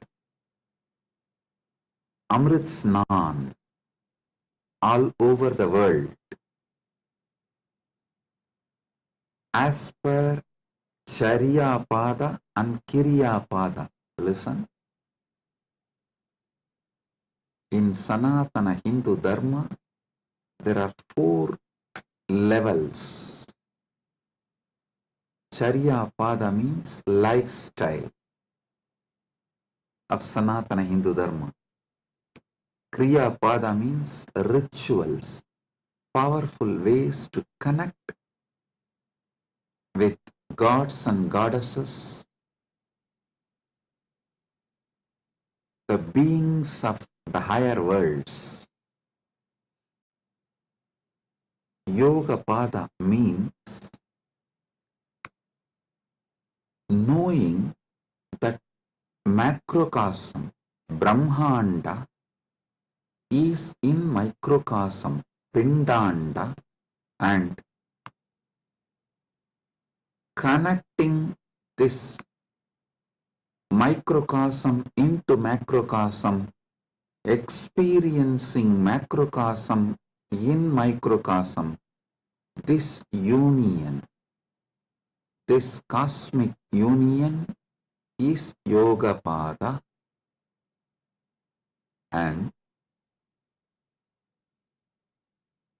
Jnana Pada means the vast, great knowledge to experience the ultimate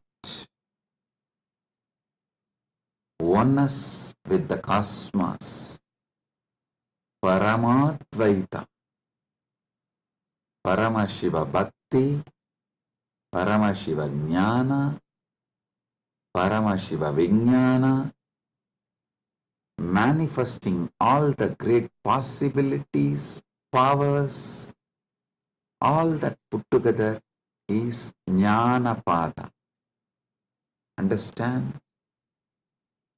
Now, all of you had Amrit Snan as per Charya Pada by taking dip in Triveni Sangam and sprinkling the holy water brought from Triveni Sangam. If you are physically in Triveni Sangam right now, you all had a sacred bath, sacred dip in Triveni Sangam physically if you are physically away from Triveni Sangam, like Kailasa Los Angeles, Kailasa Malaysia, Kailasa Singapore, various Kailasas all over the world, then the sacred Triveni Sangam, the Amrit from the sacred Triveni Sangam is brought to your place, and you all have sprinkled, taken that Amrit Snan as per Charya Pada. Next, Kriya Pada means all the rituals we did today, invoking Paramashiva, gods and goddesses, receiving their blessings. That is the Amrit Snan as per the Kriya Pada. That is why we did all the sacred rituals like Rudrahoma and all the rituals to invoke Paramashiva and all the gods and goddesses of Kailasa, poured that water in Triveni Sangam, in Kumbh Ghat. That is what is sprinkled on all of you. So, through this act, you have all taken Amrit Snan as per Kriya Pada. Now, it's my responsibility to give Amrit Snan to all of you as per Yoga Pada and Jnana Pada.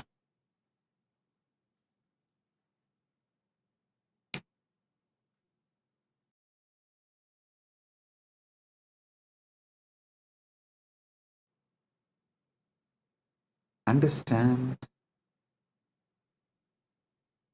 I'll reveal the Paramasatyas, sacred secrets about what is Mahakumbha Mela and what is Amrit Snan.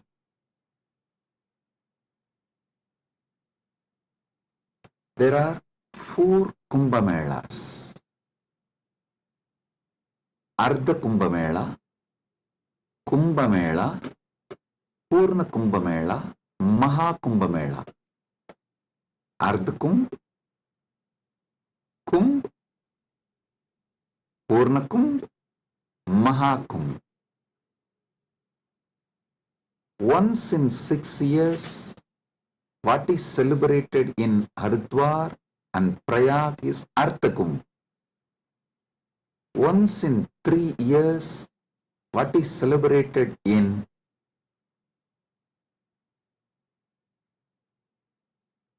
Prayag, Haridwar, Nasik, Ujjaini is called Kumbha Mela. And once in 12 years, what is celebrated in Prayag, Haridwar, Nasik and Ujjaini is called Purna Kumbha Mela. Once in 144 years, what is celebrated is Mahakumbha Mela.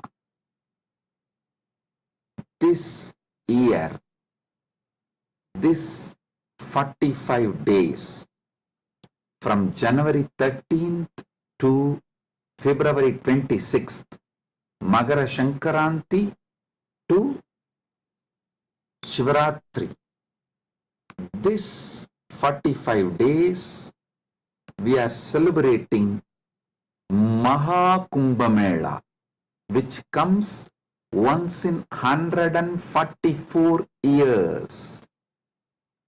With Paramashiva's grace, we all have celebrated, witnessed, enjoying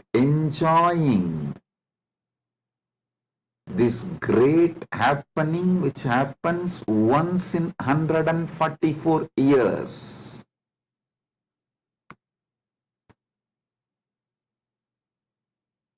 Mahakumbh is happening right now. Understand the deeper secrets, sacred secrets behind the Kumbh Mela.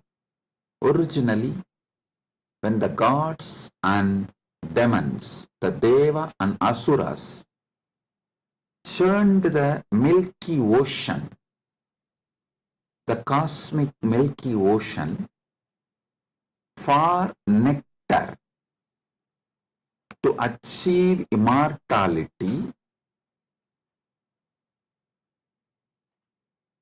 the nectar came,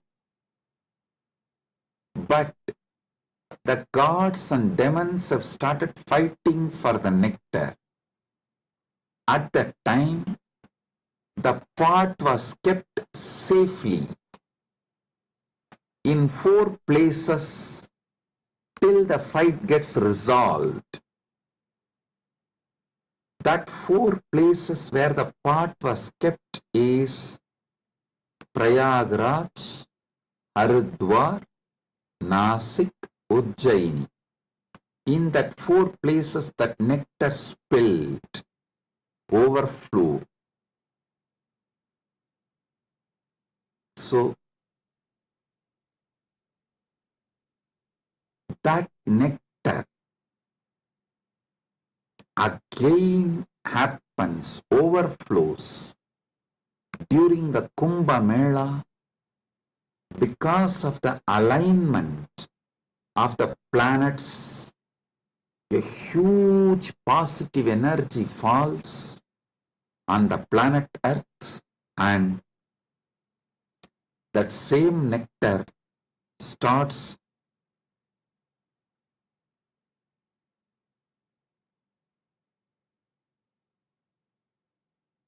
manifesting.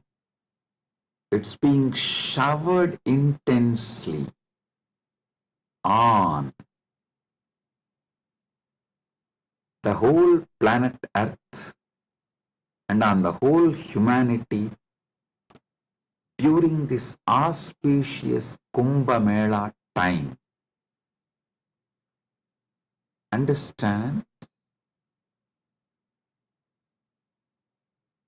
Sanatana Hindu Dharma is ancient, enlightened civilization. You should know the whole Sanatana Hindu Dharma is focused on enlightenment, achieving immortality, manifesting immortality, focused on Amritattva. Listen. Kumbh Mela is not just world's largest religious pilgrimage or world's largest gathering of humanity. It is civilizational phenomena. It shows how the whole civilization of Sanatana Hindu Dharma is focused on enlightenment, Amritattva, becoming immortal, achieving immortality.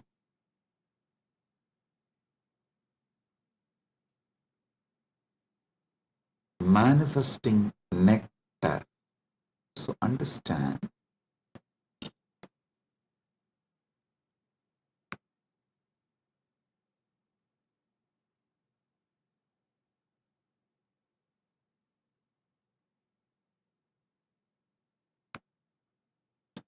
Amrita, nectar, means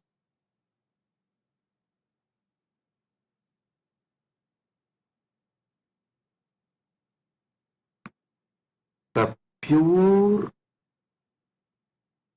power, tejas, super consciousness, which makes you immortal, enlightened, gives you the experience of Paramatvaita, oneness with the ultimate.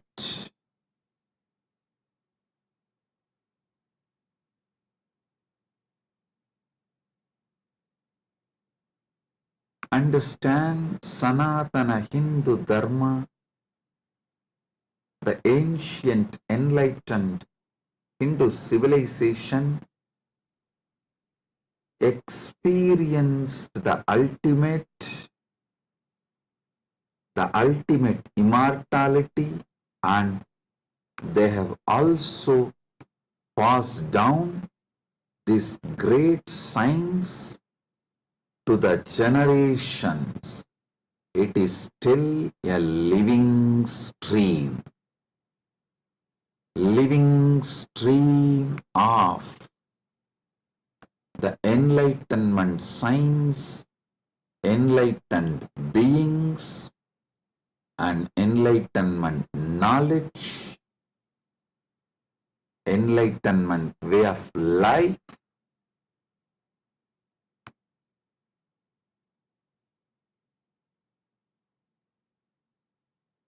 Kumbh Mela is the celebration of 2 million Sanatana Hindu scriptures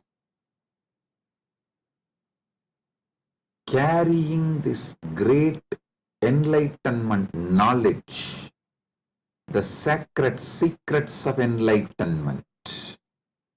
And it is the celebration of 1 million pilgrim centers and 26,000 indigenous nations,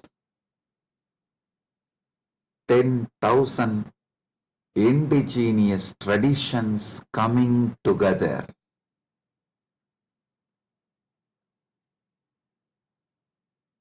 Celebrating enlightenment, Amrutatva, Amrita, nectar. Understand?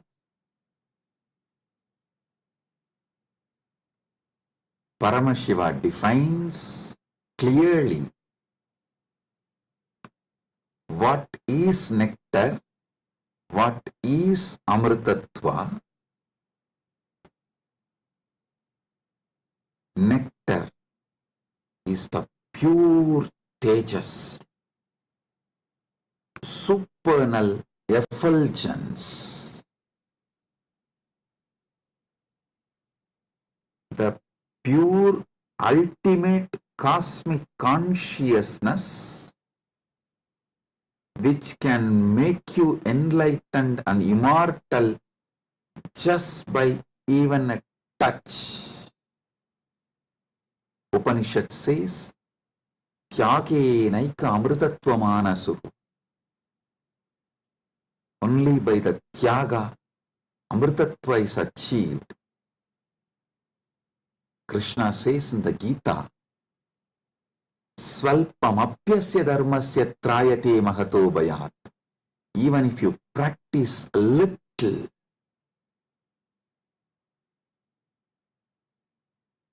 this great science of enlightenment will liberate you from the great fears. I'll explain this both the points.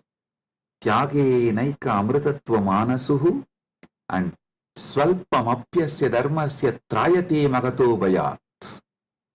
Both what Upanishad says and what Krishna says in the Gita.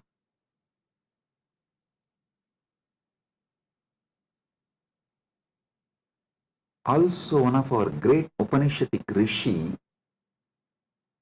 addresses all of us as Amritasya Putraha. Listen, Sanatana Hindu Dharma introduces you to yourself not as sinners, no, not as a weak human beings who need to be slave of somebody, no. It says very clearly, the Upanishadic seers address all of us very clearly. Shrunvandu Vishve Amritasya Putraha Vedahameham Purusham Mahantam. They say, they call upon us, O sons of immortality, listen. Shrunvandu Vishve, listen, O sons of immortality. They are declaring they know the truth. Vedahameham Purusham Mahantam. They know the truth and they are here to give the truth. Shrunvandu Vishve Amritasya Putraha Vedahameham Purusham Mahantam Adityavarnam Tamasaparastat. Listen.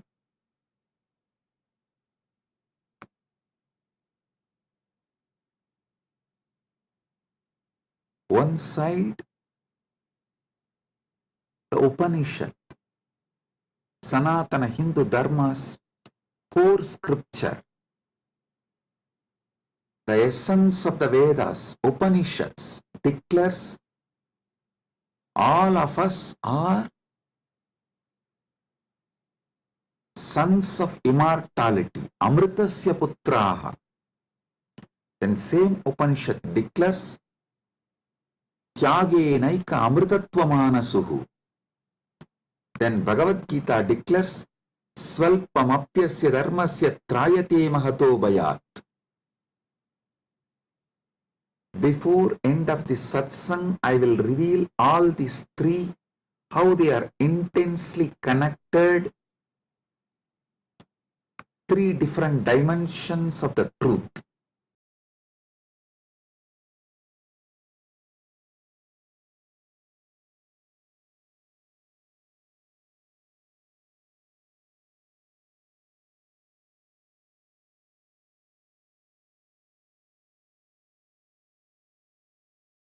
Because you were never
Listen.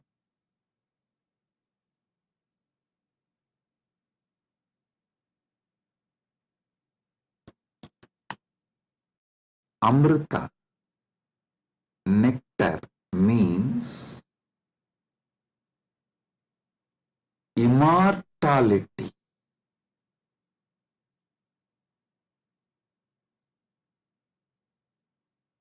Amrita is super consciousness in the form of elixir which gives you immortality.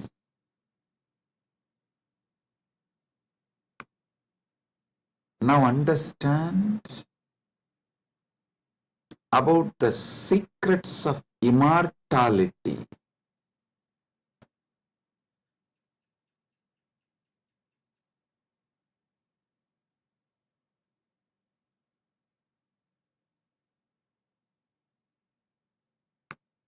Immortality means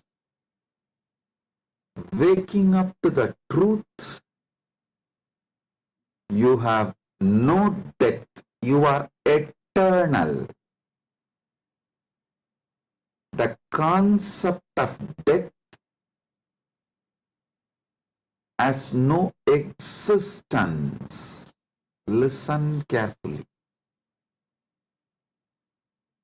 All ideas about death is false. Whether you carry fear of death or due to the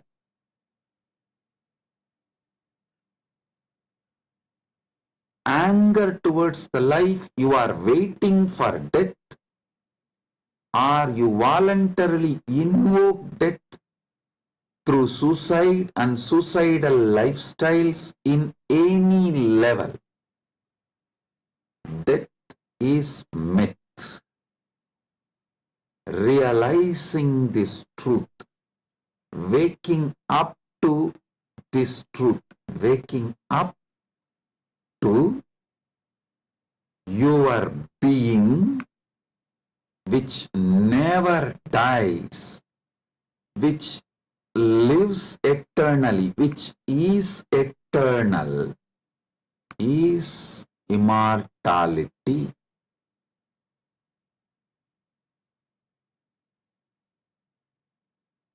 Soon, quantum physics will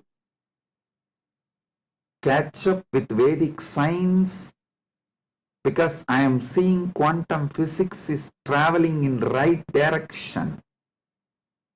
They already started waking up to the truth about the parallel universe. Even if they establish one or two truths about the parallel universe, they will realize the great truth revealed by Hindu seers millions of years ago about immortality. Listen. This is the message for the whole humanity. From Sanatana Hindu Dharma, you are immortal. You can wake up to this great truth of immortality. You are immortal. You can wake up to the great truth of immortality.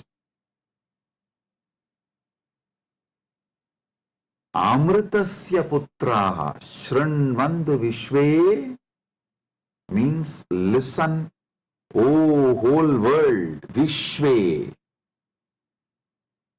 O world, listen. Amritasya putraha, you are all sons of immortality.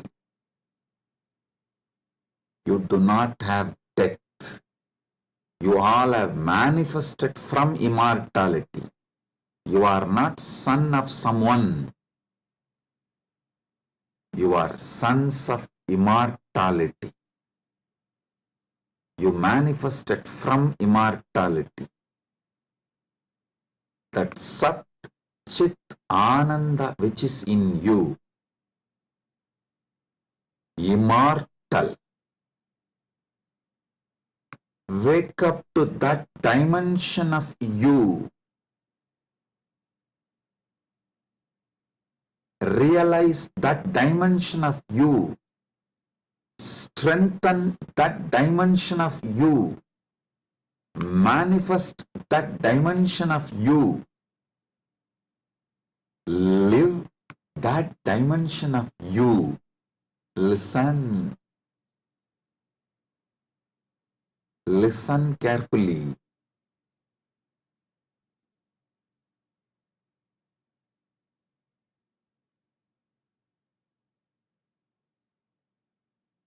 Any idea you carry about you, other than you being immortal, Amritasya Putra, immortality manifesting,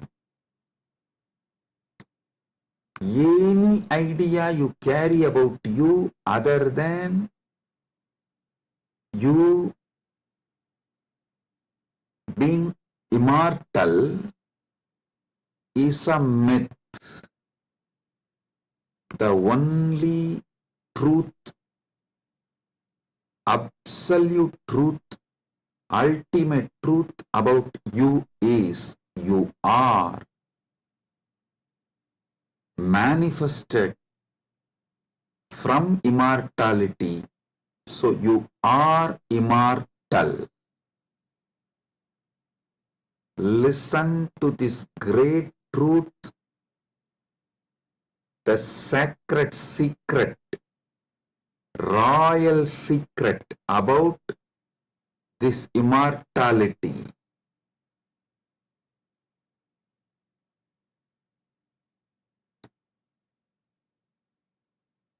Understand?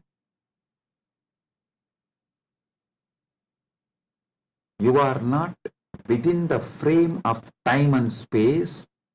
Time and space is within you. You are not bound by anything known to you. Anything known to you is under you. You are not bound by any of the experiences you went through, are going through, will go through. All experiences you had, having, will have,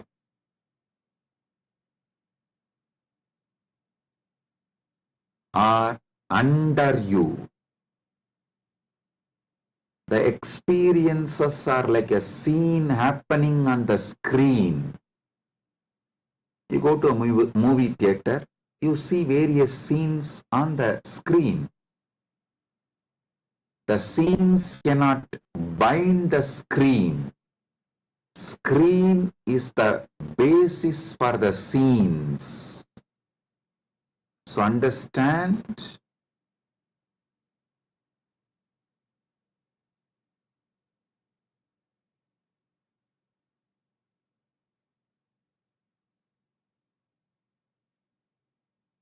you should all realize the truth. You are the seer, experiencer, beyond all the experience and the experienced. Experiencer is pure consciousness. Pure consciousness, supernal effulgence, Sat Chit Ananda. O sons of immortality, wake up to the original truth, your original state.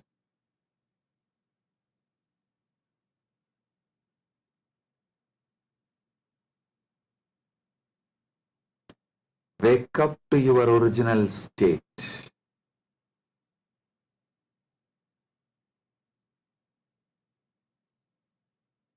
Waking up to your original state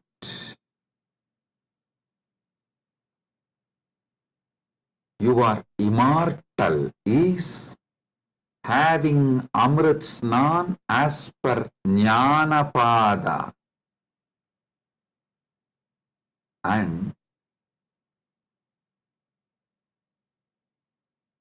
I quoted one more Upanishadic verse. Tyage naika amritattva manasu.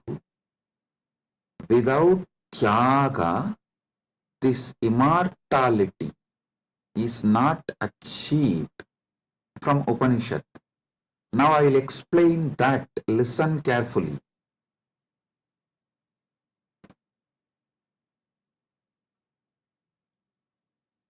You renouncing the myths, half-truths, lies, delusions you carry about you. You renouncing all the myths, lies, half-truths,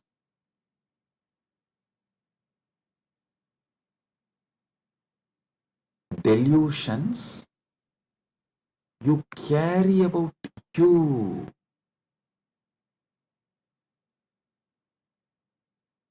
Renouncing all of that is tyaga. Decide today, this is the fruit of today's Amrit Snan. Take this fruit, result. Enjoy this as the result of today's Amrit Snan. Decide consciously to renounce all the lower identities, false ideas, half-truths, delusions, fake identities you carry about you completely. Wake up to the truth, you are immortal. I will reveal Parama Satyas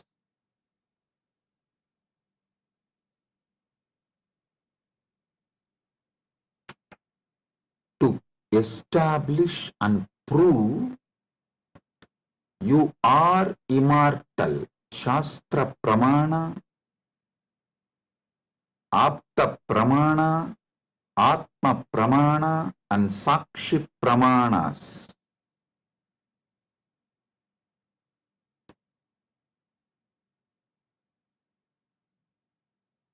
One by one,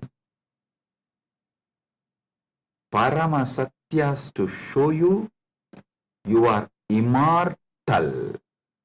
Listen.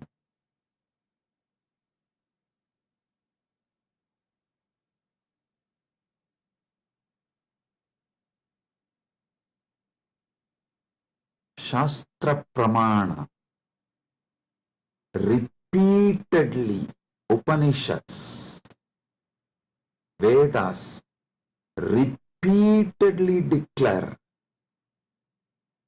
you are the Atman, pure ultimate consciousness, Satchit Ananda Swarupa, not only unborn, can never die, immortal, even the deeper secrets about how to manifest it. There is a beautiful Apta Pramana in Mahabharatam, there is an episode called Yaksha Prashna, where Yudhishthira goes and has a conversation with Yaksha, and that Yaksha questions Yudhishthira. If you have a time, you can read the story where 4 Pandavas drink the water from the well protected by the Yaksha, and they are made to faint, are pushed into a kind of a state by Yaksha, and Yudhishthira talks to that Yaksha, and Yaksha asks him many questions. In that one, Itapparam, what is the greatest surprise, ultimate surprise in the world? Yudhishthira says, Agan yagani bhutani gacchanti ka yamamantiram seshas tiramischanti kimascharyamitapparam. He says, every day millions go to Yama's abode, but the people who are remaining continue to think that they are going to be here forever, eternally. What else can be most surprising than this? Always the Bhashyakaras, commentators who speak on this Mahabharata, this episode, they try to describe this from the angle, oh, you should learn about the impermanence of the world from this verse. See, just like people are dying every day, you are also going to die. So don't be deluded. You are going to be here forever, and learn the great truth about the impermanence from this verse. But I tell you, no.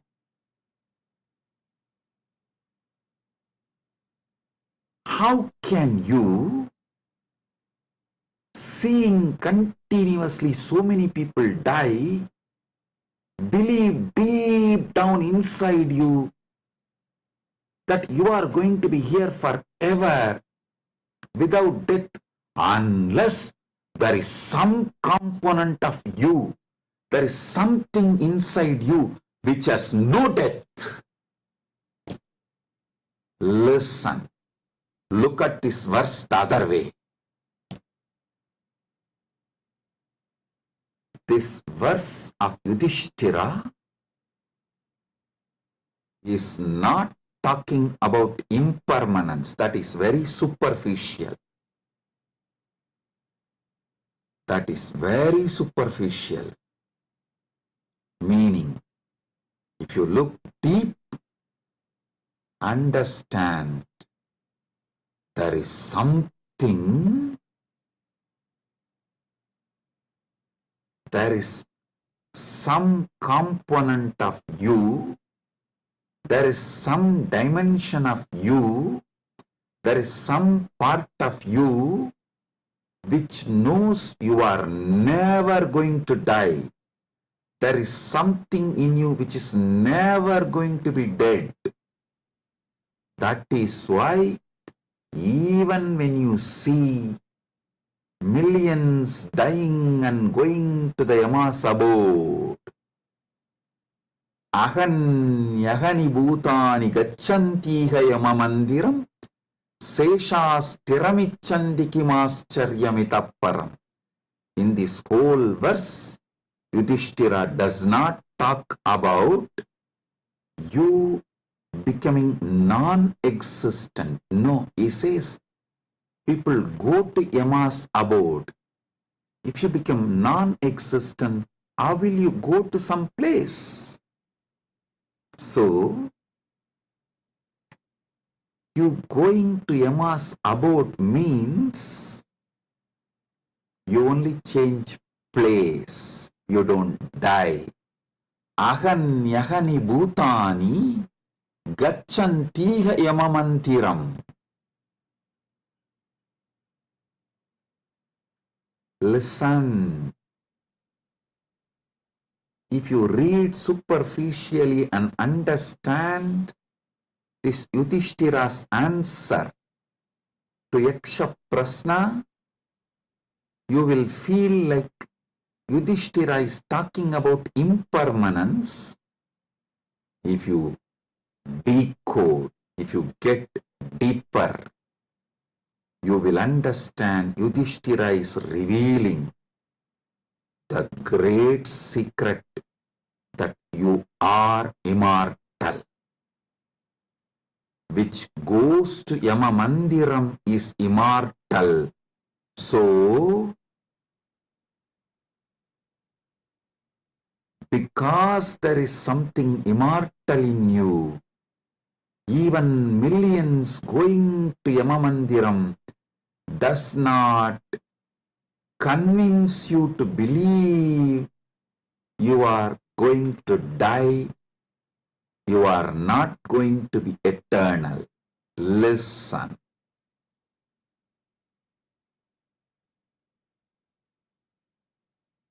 Ahanyahani bhutani gacchantiha yamamandiram seshasthiramichandi kimascharyamitapparam. Even if millions go to Yamamandiram, you know there is something in you which does not die even when you go to Yamamandiram. Hold on to that. Catch that. Manifest that. Strengthen that. Empower that. Enrich that. Manifest that. Radiate that. This is the secret of nectar. Amrita. Renouncing, sacrificing all that can die in you, renouncing all the identity that can die in you, renouncing all the ideas that can die in you is the tyaga you need to do, nothing else. Listen. Fear is nothing but self-fulfilling prophecy. The fear makes what you fear as truth, about which you are fearing.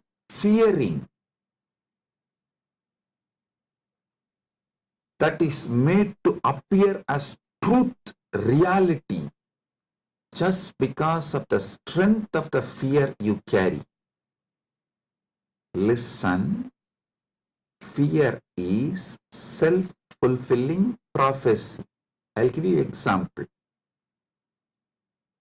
The intensity of the fear you carry for the ghost makes the ghost appear as reality. Why ghost is called ghost? Because it is ghost, it has no reality. Why ghost is called ghost? Because it is ghost, because it has no real substance. The intensity, amount of fear you have about the ghost makes you experience ghost. If the fear is renounced, ghost does not exist. Fear of death is renounced, death does not exist. I am repeating. If the fear of death is renounced, death does not exist. If fear of ghost is renounced, ghost does not exist.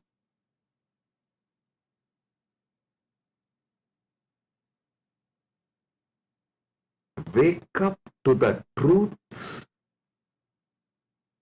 You are immortal.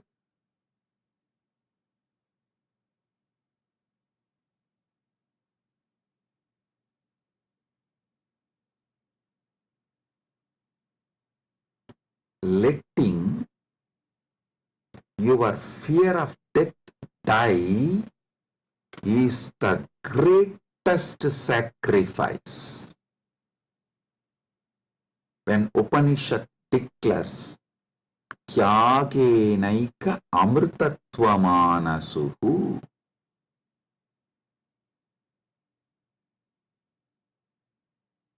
nothing else other than Tyaga can give you immortality. Upanishad means renounce the fear of death.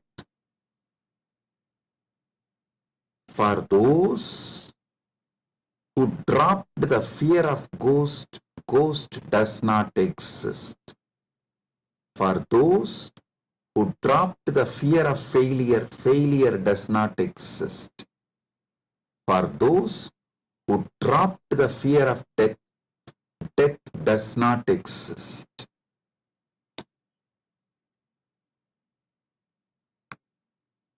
The fear of death manifests death.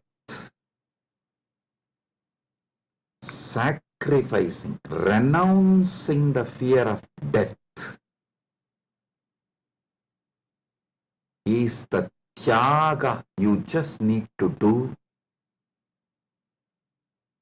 to wake up to the immortality. I tell you, it is too easy. I'll tell you why. What you remember as you, was it absent before your death? Are you able to convince yourself that what you remember as you, what you feel as you, was absent before the date of your birth? Before, one day before your DOB, date of birth, was that absent? No. Actually, my Guru, Arunagiri Yogeshwara, showed this to me experientially. This is what he asked me. Hey, tell me, what's your date of birth? So I told him, we usually tell in Hindu tradition only the Hindu astrological, as per the Hindu Panchanga.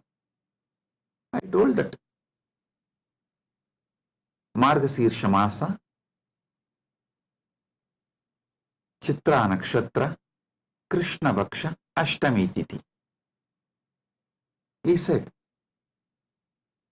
one day before your birth. So the Krishna Bhaksha, Navami Titi, or Shashti Titi. Sorry, not Navami. Navami comes actually after Ashtami. The Saptami and Sashti comes before Ashtami. So he asked me, the Saptami, Sashti, before that Ashtami. Ashtami means 8th day. He asked, the 6th day and 7th day before your birth, you did not exist? I was shocked because I am not able to convince myself I did not exist one day before my date of birth, or even few days before my date of birth. or even few years before my date of birth. He just smiled at me and said, hey, how much ever you try to convince, you did not exist before your birth, you can't convince you, because there is a component in you which was alive before your so-called birth, which will be alive forever.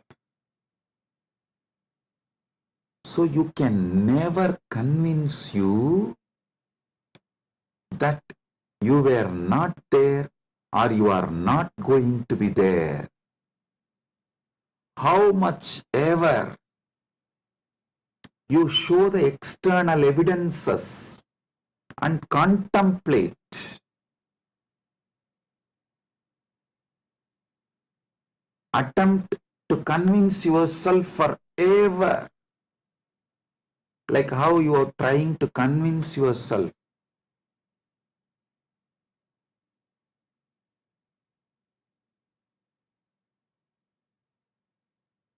in various things.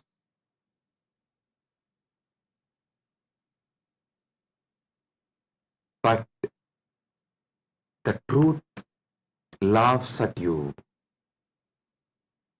Same way, how much ever you try to convince yourself that you were not there before your birth, you can't convince yourself, because the truth is you are eternal. There is something in you, the source of you, the core of you is eternal. It's like how many times you try to convince yourself, next time during the fight, during the argument, I will win over my wife. You always convince yourself after every failure, no, next time I will win over her. But you know the reality. Same way, how much ever you try to convince yourself that you were not there before your birth, you can't. Because the truth is the truth is the truth. You exist forever. Understand? You manifested time and space. You started time and space. You started the time. You are the eternal screen on which time is painted. You are the eternal canvas on which time is painted. Remember these truths. This is the Amrita coming out from this churning of the milky ocean, Kshira Sagara Mandana. You are eternal. Take it. Drink it. Cherish it. You will achieve immortality. You will manifest immortality. And I tell you, you don't even need to suffer, do some tapas, struggle to renounce all the fake identities imposed on you, because those fake identities do not have the power to sustain themselves and stay in you forever. They just come, play for few days or few weeks or few months and then move. Just see, every few months your identity becomes different. Every few years you even completely forget how your life was. Your desires, your fears, you are good, you are bad, you are right, you are wrong, your struggles, everything becomes different every few years.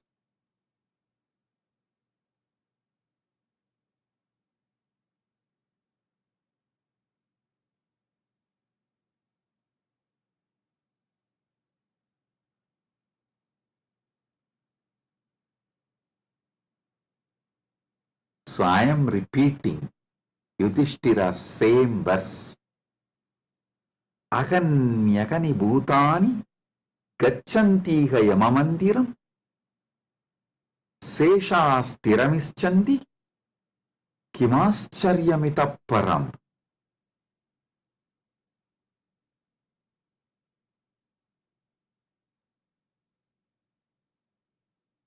I'll decode it.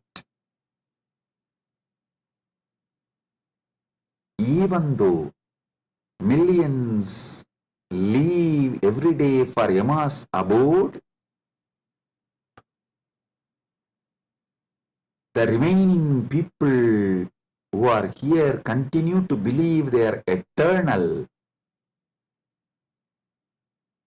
How can there be bigger surprise than this? Because there is a component in all of us which does not die even when we go to the abode of Yama.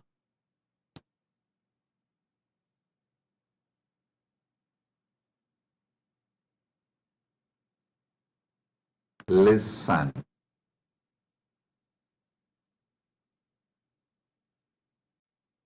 Actually, Yudhishthira knows this truth because he himself is the manifestation from Yamadharma. He is teaching this secret in a very secret way. He is teaching this secret in a very secret way.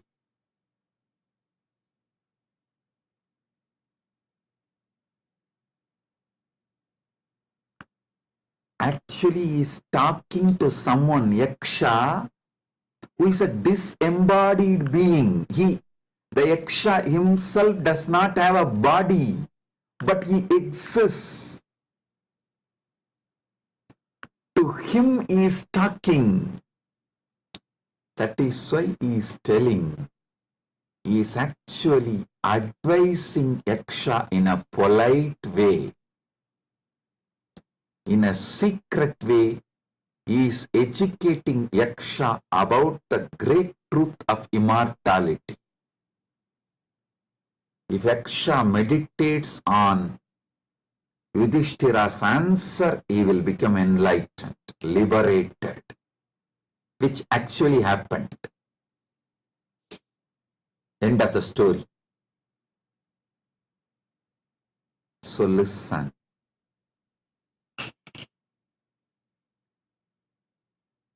We are all sons of immortality. We can never convince ourselves as temporary. Small identities, the false identities, individuals who are going to become non-existent. Listen, you can never convince yourself you were not there. So, understand, there was never a time you were not there. So, there is never going to be a time you will not be there. I tell you, you will be there when there is no time. Before the past manifested, you were there. After the future merges, you will be there. You are beyond time. Wake up to that. Live inside time, knowing you are beyond time. Play inside time, knowing you are beyond time. Play in this space, knowing you are beyond space. Play with this body, knowing you are beyond this body. Playing with this body, with this life, knowing you are beyond body, makes your life Leela. So,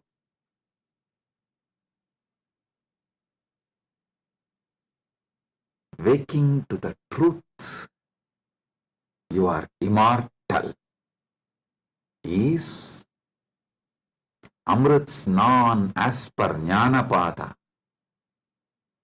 renouncing all your fake identity, is having Amrit Snan as per Yogapada. My Guru Arunagiri Yogeshwara gave me Diksha, initiation, gave me the experience of that immortality, Amritatva.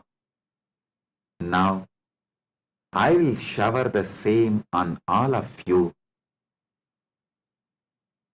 as the living representative of my Guru, Arunagiri Yogeshwara, and his initiation and energy. Sit straight. If you have Atmalinga, take the Atmalinga and hold it near your Anandagandha, below the Anahata Chakra, above the Manipuraga Chakra, and consciously do Trinetra Kumbhaka. You don't need to use fingers. If you feel like using fingers, you can. But don't forcibly block your nostril. Use your willpower, consciousness to do Trinetra Kumbhaka. Let me explain Trinetra Kumbhaka. Inhale slowly through your left nostril. Hold consciously as much as you can the prana on your third eye, as long as you can. When you feel you can't hold, don't exhale. Again start inhaling through the right nostril. Automatically your body may exhale. Don't worry about it. Inhale consciously again through your right nostril and hold as much as you can. Then again, don't exhale. Inhale through both the nostrils and hold again consciously as much as you can. Then finally, slowly exhale through the left nostril. Listen. 5-step. Inhale through the left. Hold as much as you can. Then inhale through the right. Hold as much as you can. Then inhale through both and hold as much as you can. Then slowly exhale through the left. This is Trinetra Kumbhaka.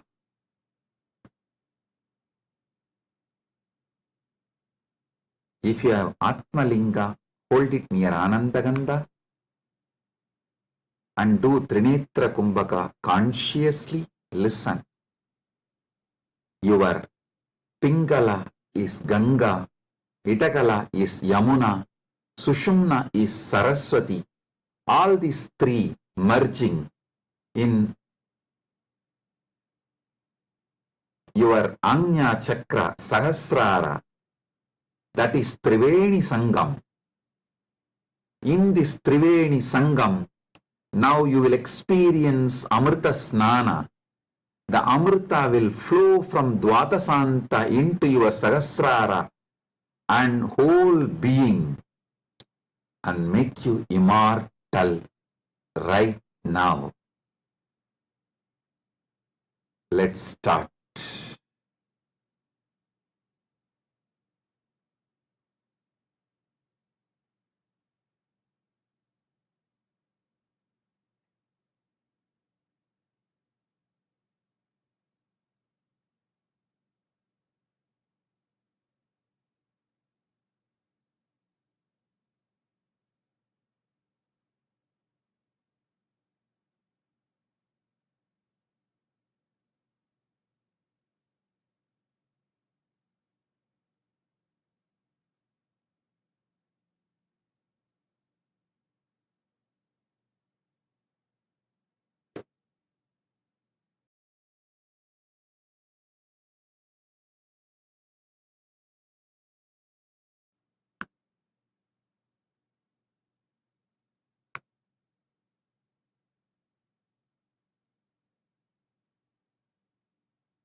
Paramasatya manifest in all of us.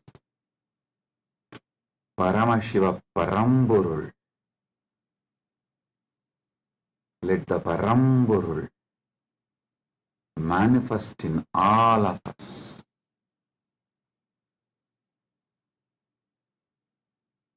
Let the Param manifest in all of us fully.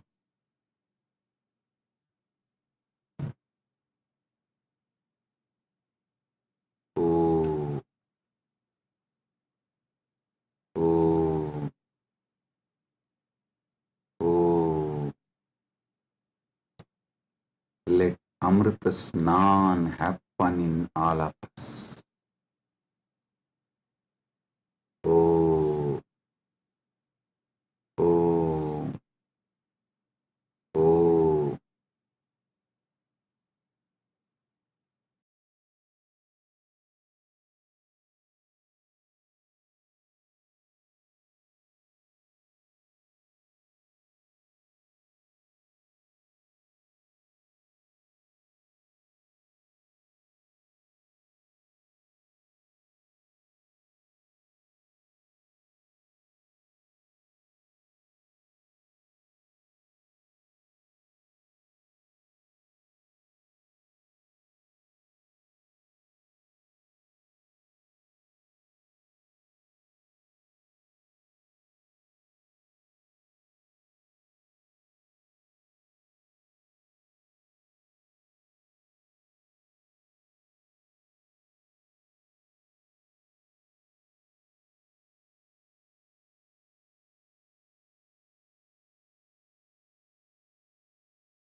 Let Amrit Snan happen in all of us. In Charya Pada level, Kriya Pada level, Yoga Pada level, Jnana Pada level, and completely, fully. Oh, let Paramashiva manifest in all of us. Let the Paramburul manifest in all of us. Let the ultimate Param manifest in all of us.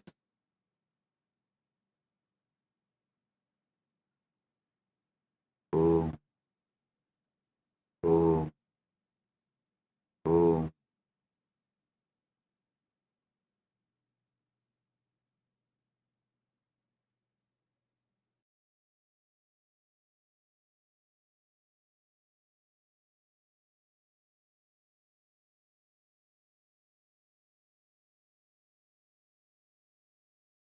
Advaita Praptiras, Sarva Mangala Praptiras,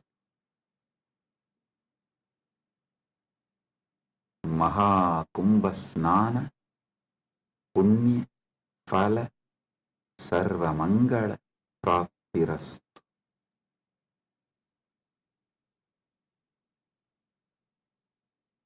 Oh, oh, oh. With this, I bless you all. Blessings, be blissful, blessings.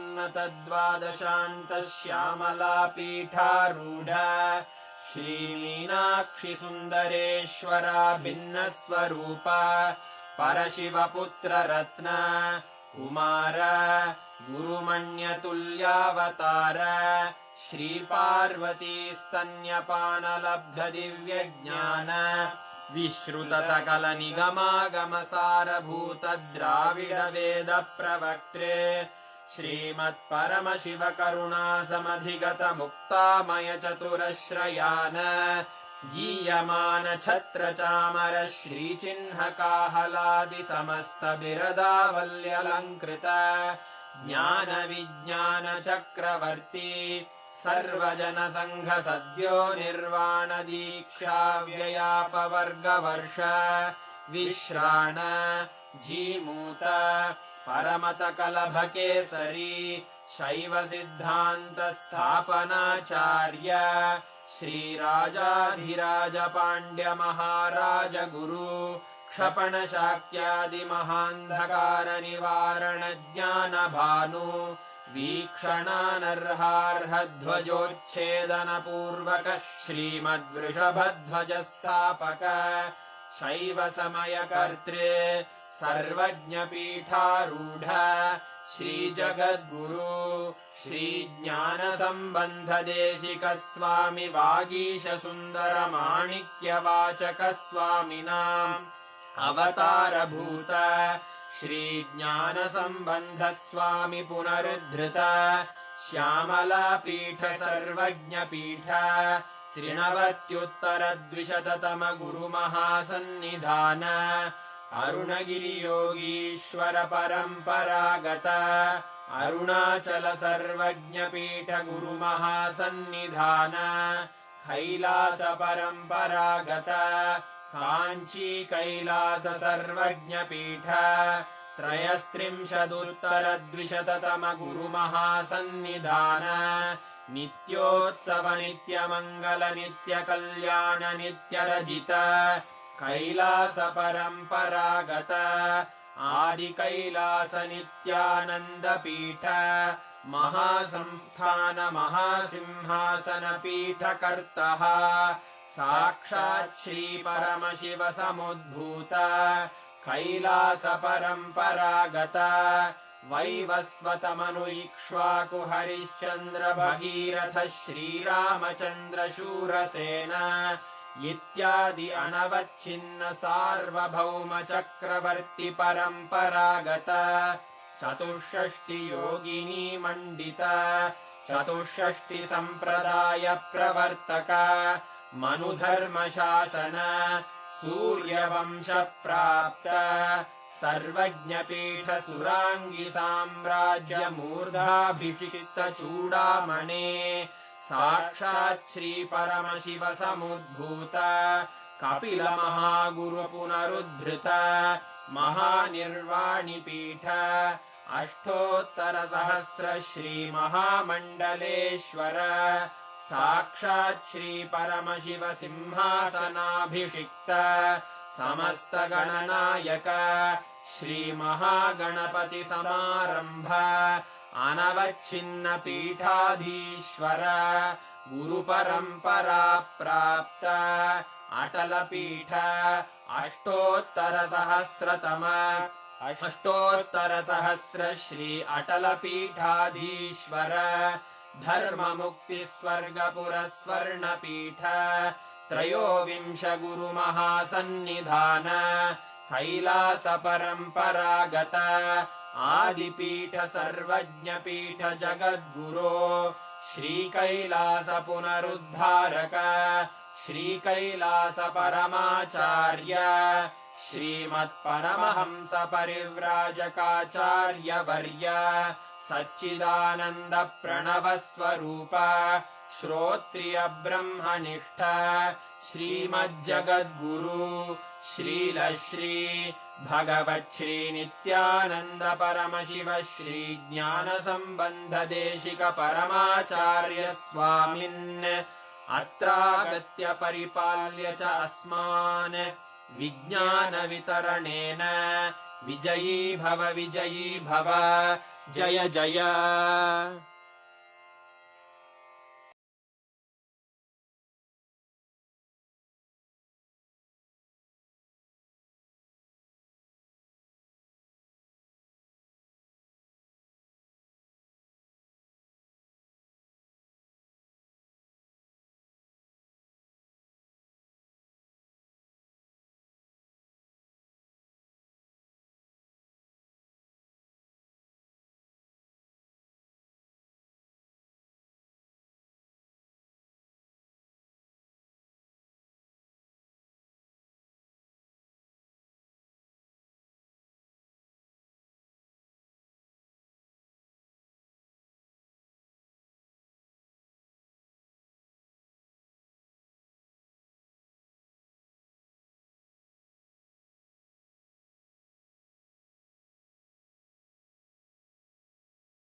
Shivoham.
ईश्वरः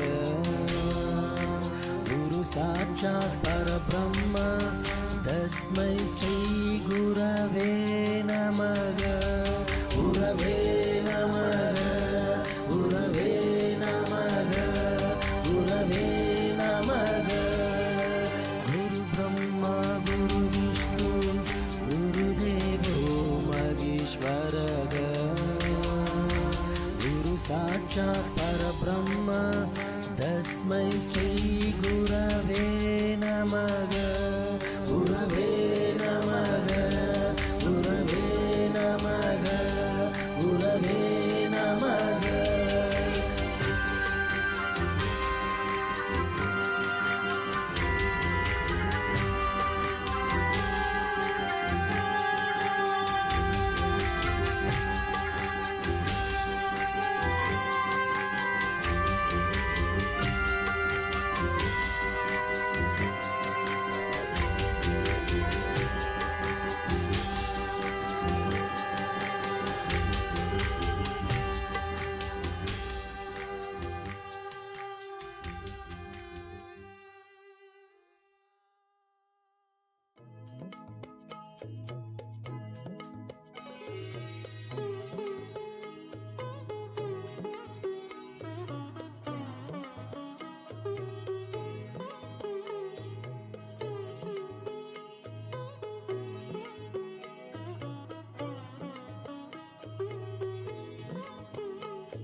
रामेश्वरा